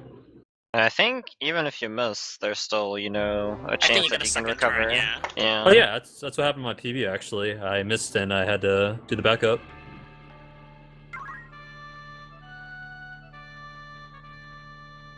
That was a pretty alright fight. Yeah, the that HP looked on like a Squall really nice fight. The HP on Squall, though, is not very nice. You would like him to have around 70 to 100 HP here, coming up to the fish fins.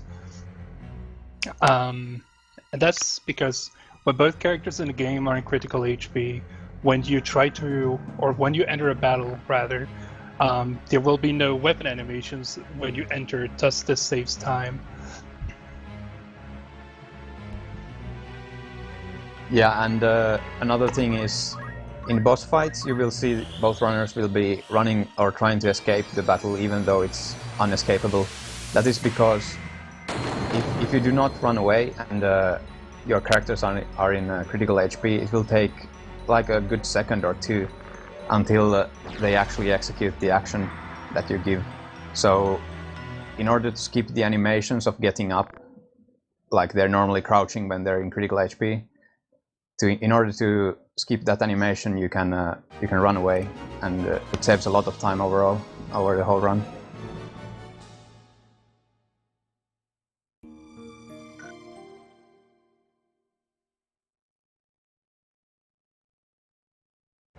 You're not going to save for Zalera?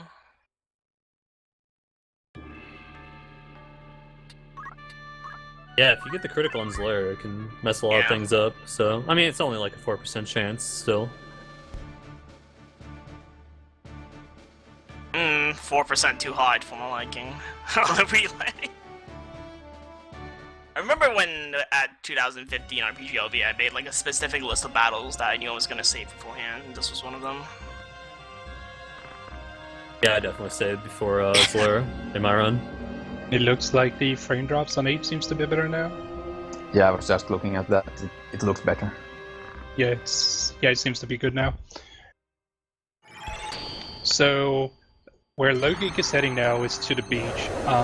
You may be wondering why he's not heading back to the garden, and that's what I mentioned just a little bit earlier, is that we're now gonna fight Fishfins. Logik can get away with 2 battles in the cell card route, and he wants between 4 to 5 Fishfins. For Marathon's safety, you can just fight the 3rd one, and that doesn't really change the strategies all too much, because we do it already in the no-cell card. Yeah, the no-cell guard route already does 3 battles for the AP, so it's more consistent to get 5 fish fins in 3 battles, but it's not unheard of to go even 5 fights. Yeah, exactly. What I forgot to mention is you also need the AP from these fights.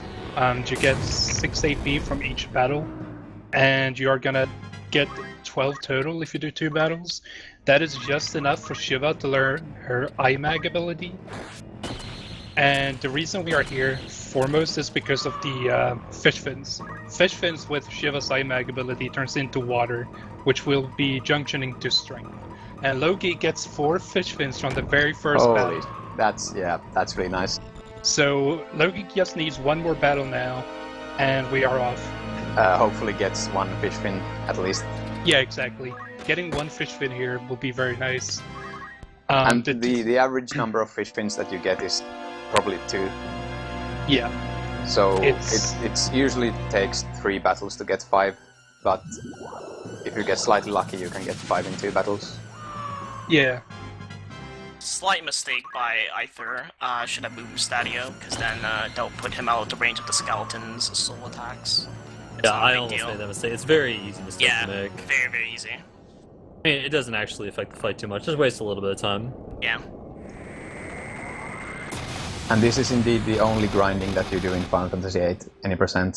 This is the 3 battles that you see here are the only optional battles. Exactly. There's no reason in Final Fantasy VIII to grind at all. If you do not know, Final Fantasy VIII doesn't have... Oh, Logik is going for 3 battles. I suppose he has strategies for menus later. Yeah, that's to keep the menus consistent to what he has practiced, I'm guessing. Yeah, exactly. I have opted to do this as well before.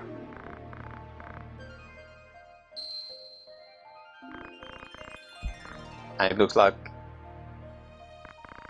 Outlaw, have you joined us? Yeah, I'm back now. Great. Alright, so I saw that early luck with the fish fins, always a nice blessing. Yeah. Yeah, but it turns out it wasn't actually needed, since he opted to do 3 battles anyway. Oh, okay. But it's nice to get the 4. You're pretty much guaranteed to get 5 in 3. So I'm seeing some questions on how they keep using limit breaks, so I'm just gonna explain this again. When you are in yellow HP or critical HP in Final Fantasy VIII, you will always be able to use a limit break by just spamming triangle.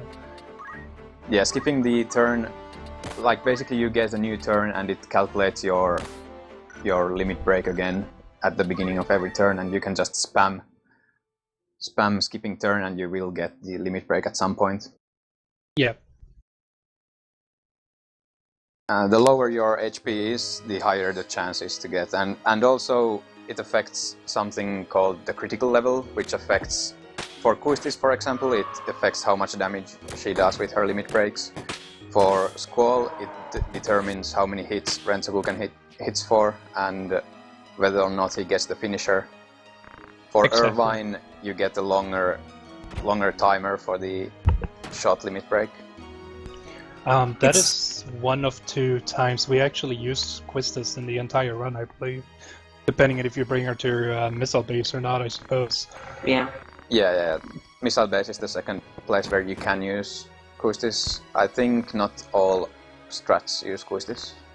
No, it's I know the French runners, or yeah, I know some runners started to do the they started to bring Quistis to missile base and cell car route because of it was a little bit faster in text. Yeah, it is slightly faster. And actually, I use that strategy with Rinoa and Quistis in missile base without Zelcard. Exactly. And Luzbelheim uses the same strategy. Now, have we described the differences between the PC version and the console version, at least as minor as they are? No, we have not mentioned that difference. Right, so there's really not a lot to explain between the two versions. One is faster loading times, just being on the PC version. Then there are one boss that is a little bit harder on PC compared to the console version. The biggest difference, I would say, gameplay-wise, is the Rinoa skip that you can do in a console, but because you don't have analog movement on the PC version, that means you cannot execute the Rinoa skip at Timber. Exactly. For the most part, the runs are the same, just small optimizations here and there. Yeah, basically the Sorceress battle right at the end of the game is easier on the console, which allows you to use different strategies for that battle. In the PC version, especially if you go without Zelcard, you are pretty much locked in to only using Darkside with Irvine, and that's the only strategy that you can use. Yeah, that is a little bit different on console, but I think I will just try and mention that when we get there later. Yeah.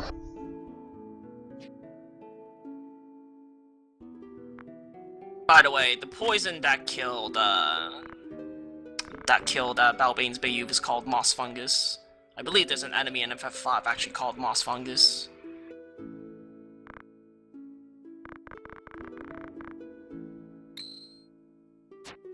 Time to cross a sea of green dots. Yep. Also, this chemist, if you've been paying attention to color schemes, he is a neutral scheme. The color schemes in this game kind of reflect on like which side of the country that they're kind of from. Yeah, So, they're 5 palettes. There's those allied with Ramza, those allied with the Church, those allied with Goltana, those allied with Larg, and those that are neutral. And the chemist is neutral, as Tide said. Nice. Walk one step off and then immediately get into an encounter. Good start.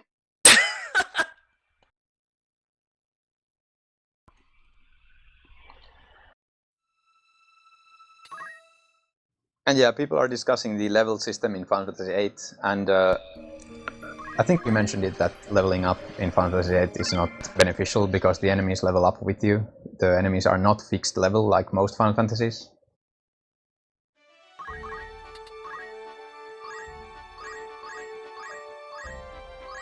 I think I have seen maybe one run end due to level management, but that was just something that I didn't necessarily understand at the time. I think it was Adele in specific, where the HP difference meant one more shot than necessary. Yeah. In the last battle you can actually get unlucky. Because the enemy level is also random. It's your party average level plus or minus 1/5 of the average level. So you can get unlucky and get a high level last boss, and that means you have to use actually 9 AP ammo instead of 8. But that's something we can talk about later. I think I actually saw that happen to Karakarm once. Yeah, it's not that uncommon because it's a 50-50 between the low level and the high level. So it depends on the starting party of the final battle. I like This is the difference drifting between going a on here. shot. Right, so this is a fun little thing I'm just gonna touch. So this drifting right here, on that specific screen, if you hold any direction on your D-pad, you will see that the car will move. So if you hold right before entering that screen, the car will be driving right coming down that street. Yeah, it will point to the direction that you hold. It's just a fun little thing to know about the game. That thing actually works not only with the car but also the character that you are controlling. In some spots, when you are doing a screen transition and you're holding a button, a directional button, Squall will actually face that direction. Yeah. It doesn't change gameplay at all, it's just a small thing that you can note.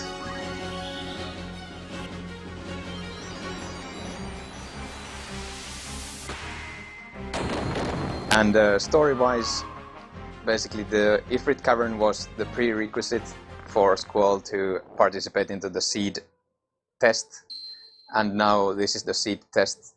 They are split into groups. Squall got into the group with Zell and Cypher, and their mission is to go to Dolet and help with the battle against the Galbadia army. A couple of interesting things about the Aether fight too is that if you invite the knights or whatever into your side, I think they actually remain within the screen instead of disappearing. Oh yes, they do, and how Yeah. important that is. We know that from personal experience. I think even if you charm them, they stay on the screen. That's interesting, actually, because that's Yeah. actually not very. It could be beneficial, I guess, but also has some drawbacks. I think I'm fortunate enough to not necessarily have that happen to me yet, amongst the other funny things that can go wrong.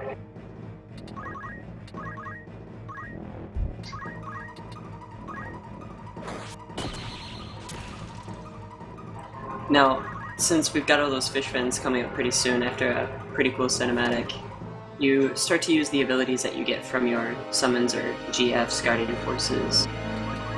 That becomes really important as sometimes you do need to level up one particular summon in general.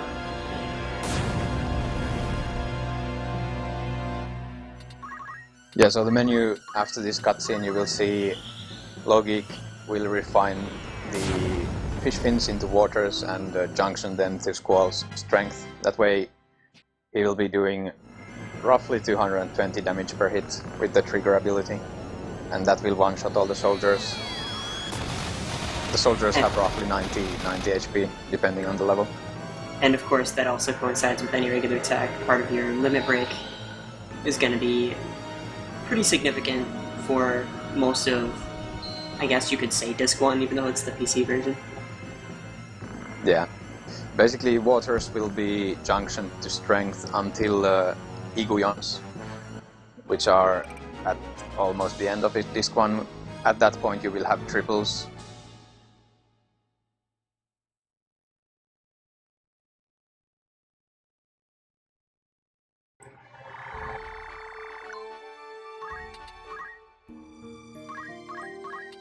Now, this is also the only time that you have Cypher available in the party.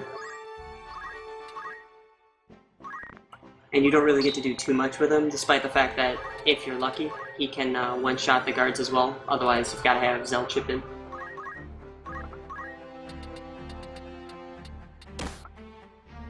I forget, was your melee deal 29? Yeah, but it doesn't matter because my... Oh, your language not scrollable. I do not know. Did Loki put on strength 20% at the Ifrit cave? I never noticed. Oh, make Ifrit learn it? I didn't notice. I suppose I will equip it at the bridge then. I don't know. But you saw him make Quetzalcoatl learn card mod, and Shiva started learning boost. Boost will be used in one battle after Dolet escape against the Granaldo. Yeah, exactly. It's what only boost used on does one is what boost does is it boosts the magic or the damage that your GF does based on how many times you hit square during the summoning animation. And for normal strategies, you need to hit 116 in order to one-shot the small Raldos in that battle. Right, and as you guys saw, we were learning card mod here already, and as some of you who have played Final Fantasy VIII may have guessed already, it's going to be used to get some very powerful magic from cards. Of course, as we progress, we fight certain enemies that will drop the card that we'd be looking for. I think specifically the ones that we like are some prefer to get Zell card. Quistis card is pretty much mandatory, but also Ifrit and Diablos will be obtained from fights as well. Yeah. We've already got Ifrit. Ifrit card will be refined to 3 elemental attacks, which sell for 12,500 gil each. So that's 37,500 gil. That's a lot of money that you can use to buy useful items. And Diablos refines into basically demis. So Aithere's using the flare strat, try to make up a little bit of time. Yeah, definitely faster if it actually kills everyone. Even if it only leaves one unit alive, it's probably faster. I think the problem is that if the mediator survives, like there's nobody on the other side to pick them off. Yeah, it's kind of awkward to get back there. Like you have to use math pretty much. That's 3. Yeah, and this is why Flare is not the best. I mean, it has the potential, even though it's very low, but, you know. And, I mean, with Lightning Stab, this would look a little prettier as well, so there's that. That's true, yeah. You got the extra 1 range.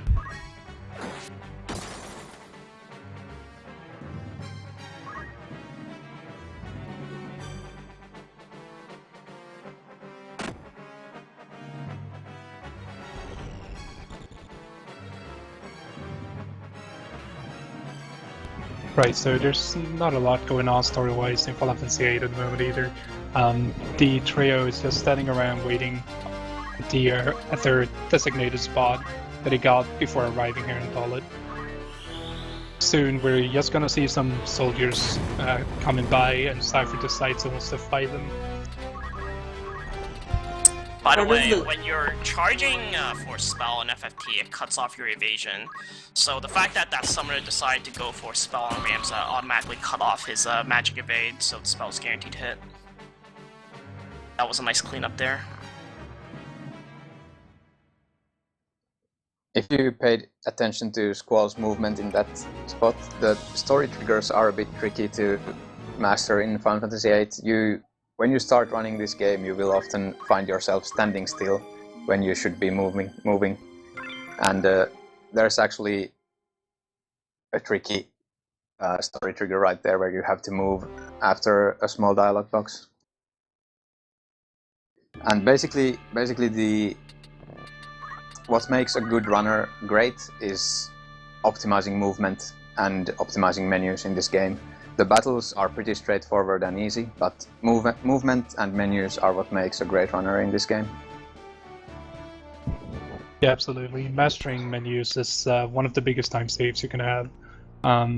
The S-star menu that's way later in the run is the proof. Yeah, you can't really have a big and long Final Fantasy run without having some form of menu like that, where a lot of things happen at once. We'll try to do our best to explain it all. It all comes together in a nice way, though, so it makes sense once it's performed well. This one, in particular, will be tricky, because there's a couple menus that take place that either need to be under a time limit, or prefer to be under a time limit.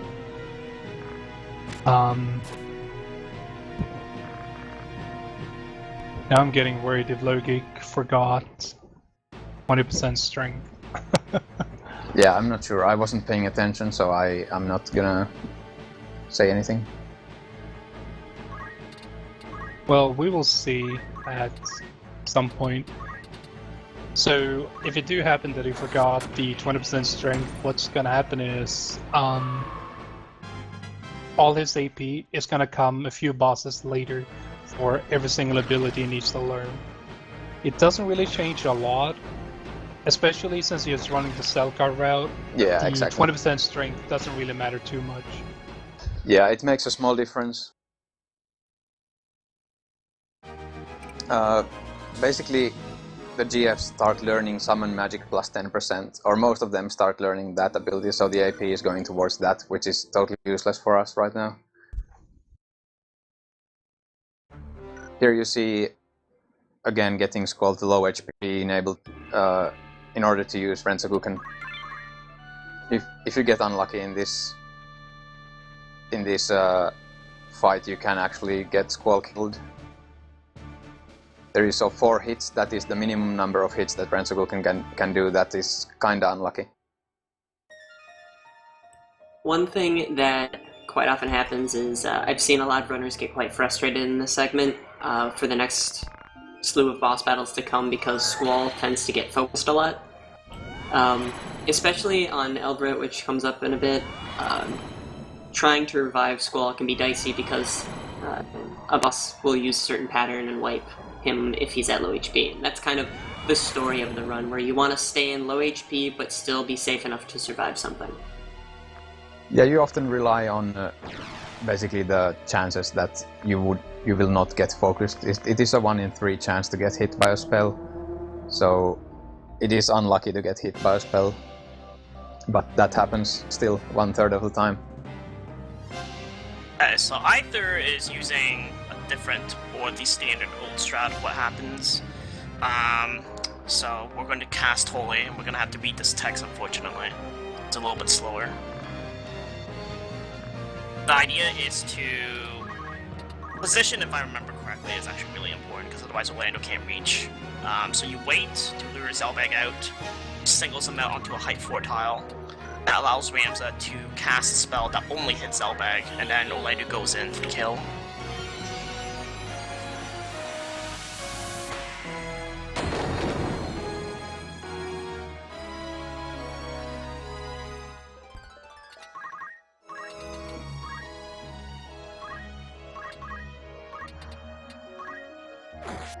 Now, I wasn't immediately available a bit ago, but have we seen that Logique is working on any form of step count, or...?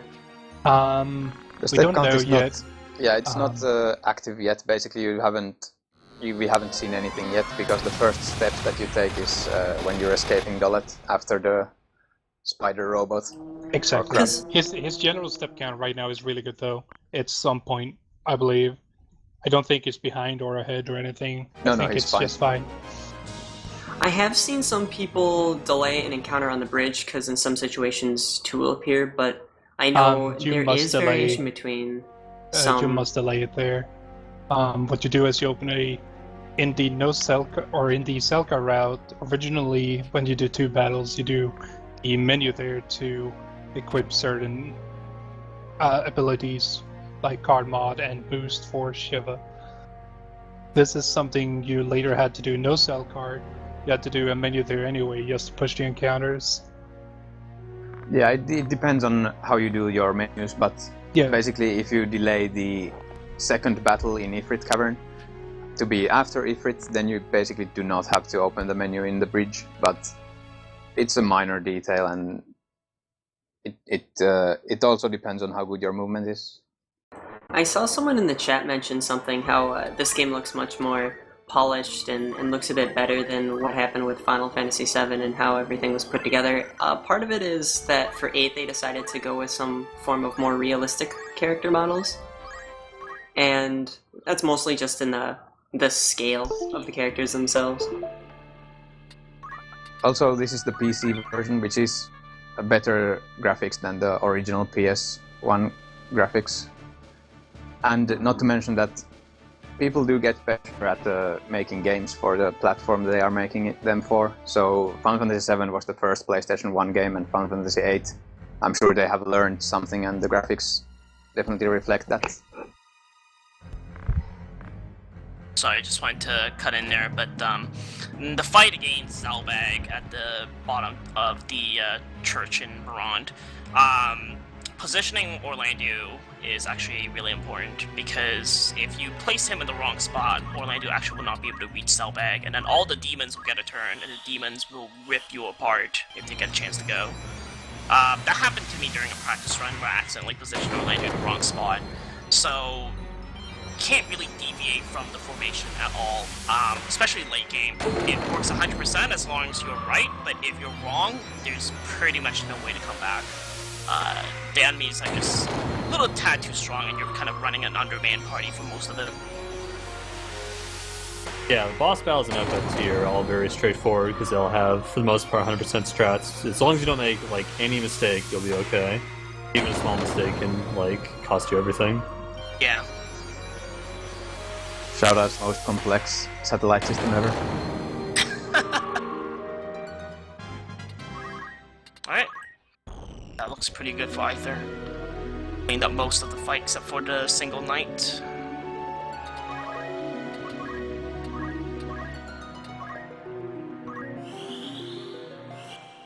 So we're coming up to a fight where, when I was beginning to start this run, I made a mistake. The way you want to handle it is first Biggs is going to be fighting you, and you want to use Squall's Limit Break on him. Then Wedge will show up. You want to make sure that you also use your Limit Break on Wedge that time. A couple of reasons is it drops a cottage, which can be refined to some other uses, and then I believe you guys can correct me on this. There is a bit of an AP difference. Yes, basically yes. if you don't use your limit break on Wedge, it doesn't count as a kill on Wedge, and you basically have to kill Wedge to get the items that he drops, which are the cottage and AP. Exactly. Well, from this fight, there's also another thing that can happen here if Logic is extremely unlucky, and that is not getting the 2 elixirs. One of them we use later when we arrive in Timber, and that can actually happen. It's happened to a couple of runners. It's a very low chance, but it can happen. I didn't even know that.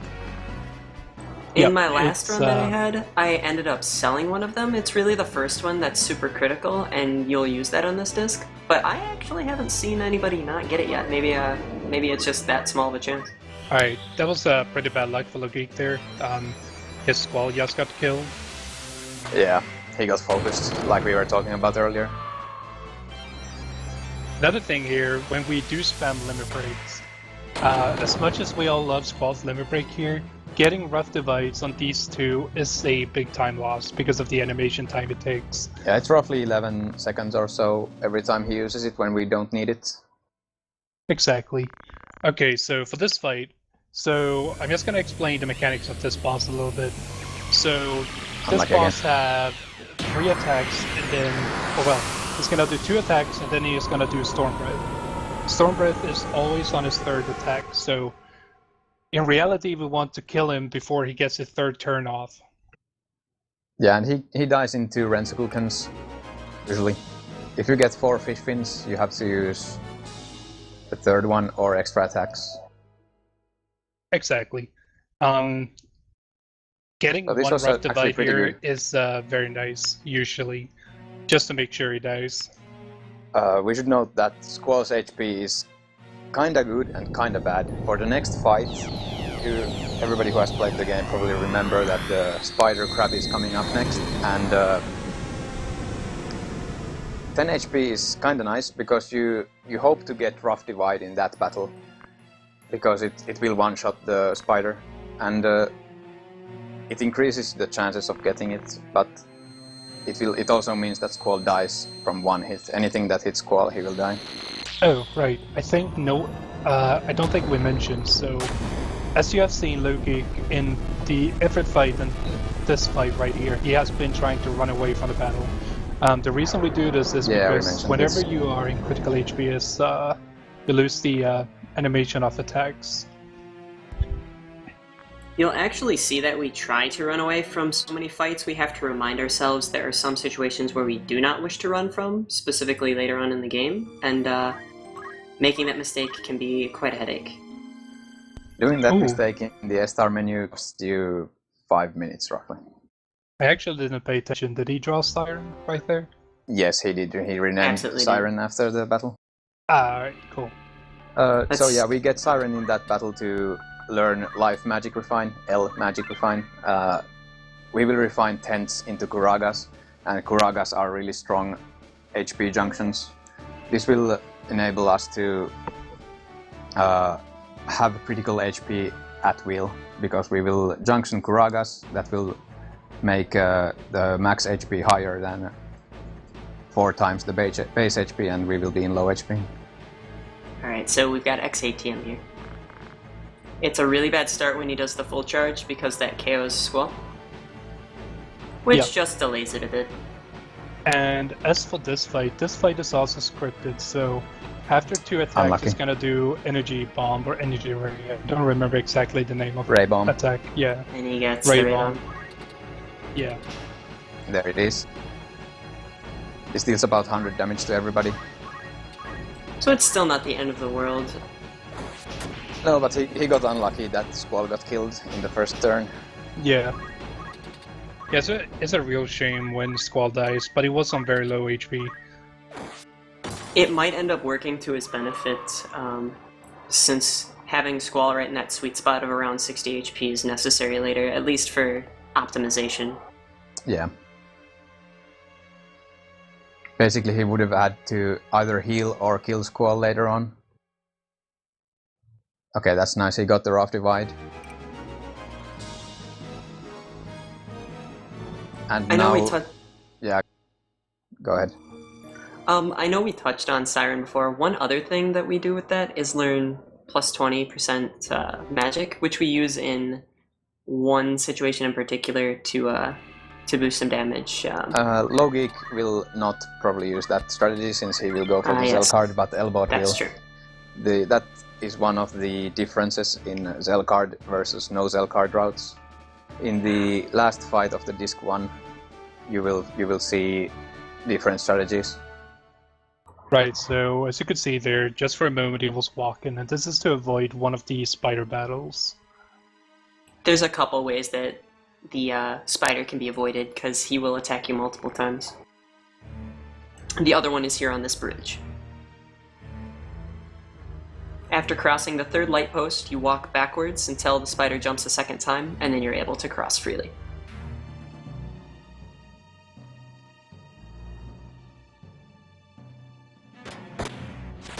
And I do apologize, normally I run without getting the Zell card, and that's kind of how I've always learned it, so these guys are going to keep me in check on all that. It's basically it's starting to get to be an outdated strategy. I think there's very few top tier runners that run with Zell card anymore. I do also want to point out here, this is probably going to make some diehard Final Fantasy VIII fans a little sad. We won't be getting the famous Quistis cutscene. Right. Another thing here that's going to happen right as we enter this pub, we are now going to be able to get encounters again. So Logic, if he does the step counter, will be taking 2 steps right here. And yes, we are getting the step counter from Logic, so we should not get any more encounters for this part. Yeah, so he took 2 steps, walking steps, after he exited the pub. That means he will skip 1 battle that you normally get at the end of Dolat.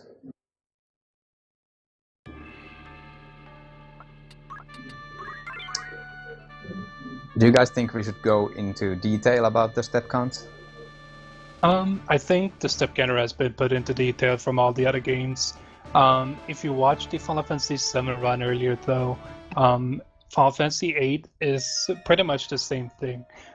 There's a few differences, like we can't control where we get preemptives, back attacks, or anything. Yeah, Final Fantasy VII step count is essentially the same thing. The added bonus is that we will be getting abilities to reduce and completely remove encounters for the later part of the game. So getting a step count early on to avoid some of the encounters feels pretty nice.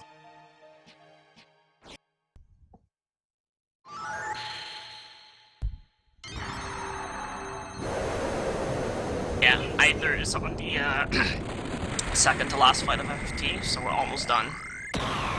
Damn, I couldn't show off the Dupdemi strat. Double Deadbeat strat, man, going in big. Well, you need Lightning Stab on Orlando. It's okay, just get the 800 damage credit.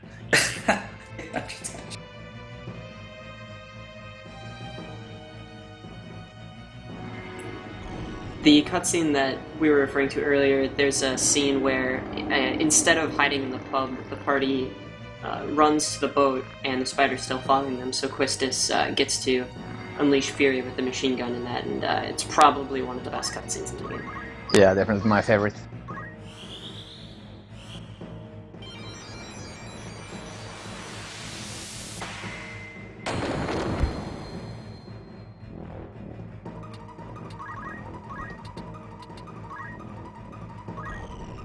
Now, at this point, the test is, for the most part, over with. There is a menu coming up that back when I was still really putting a lot of time and energy into the run, it's all about trying to get these menus to be smoothed out and take up the proper amount of time, because there's a couple... Would you guys say it's time-related triggers for when the game progresses? Yes, it's a 50-second time trigger for the guy to come and tell you who has passed the test. Yeah, 50 seconds has to pass, and Cell has to be facing upward. Yeah. In that screen.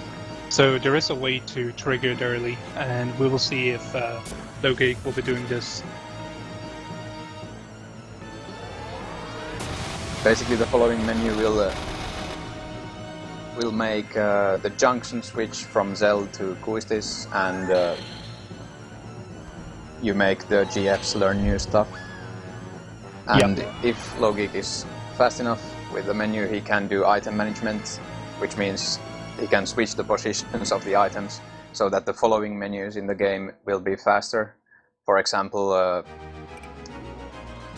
the Samantha souls that you get from Kuistis card will be always in the same position, so you know the menus are always the same.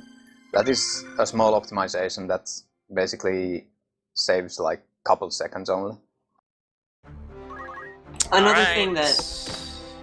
Sorry. No, by all means, continue. Last bite? Yeah, get ready on time, and who's the F8 runner? Elbot. Okay, yeah, get ready, because it's gonna be pretty soon that we're gonna swap over.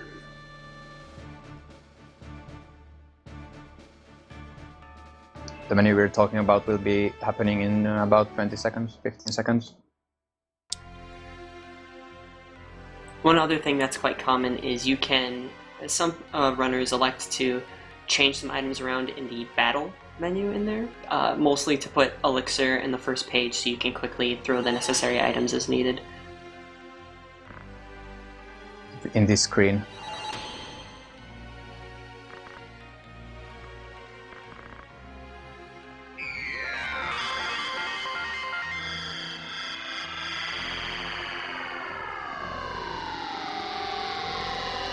Oh. I just noticed that Logi does the level 3 strat for Shiva. So, right. Yeah. I should probably just touch quickly what I mean by that. So, way at the start of the game, what Logi did was they put Shiva alone for the entire time, because the XP you get from all random battles are divided, even by your GFs. So Shiva not being with any other GF will make her gain more XP. In this case, of all the random battles we have, she gains level 3, which makes her boost damage, deal more damage against Ronaldo that's coming up. Yeah, that is a strategy I have not actually seen in use for a long time, if ever, in my time. It was the strat Elbot came up with a long time ago when Cellcard Rad was a thing. I think the Ultimate Demons in this fight are actually immune to Holy, right? Yeah, Ultimate Demons and Archaic Demons are both immune to Holy. Yeah. Kind of a weird property. Doesn't matter in this run, obviously, because you don't target them, but... Ultimate second form is actually weak to Holy, even though you don't use Holy in the fight, because Demi is faster. He's the only boss that actually has an elemental weakness in FFT. The only reason why I mentioned this, I think in like challenge runs that actually comes into play. Yes.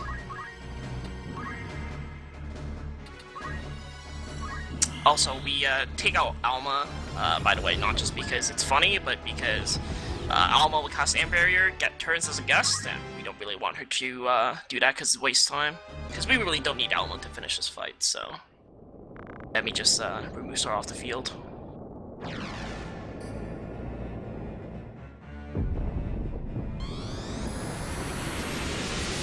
Boss, I will be coming up shortly. Alright. Here we go.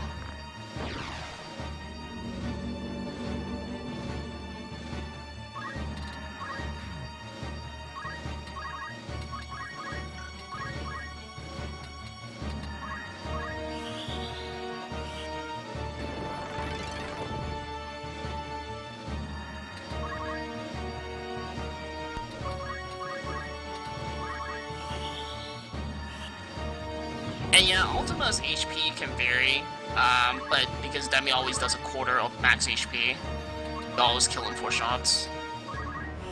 Yeah, it's always in your favor as well. It's like you won't like fail to kill by 1 HP or something like that. So, you use 4 demis, you always kill everything no matter what. Yeah. Same with 2 demi 2s.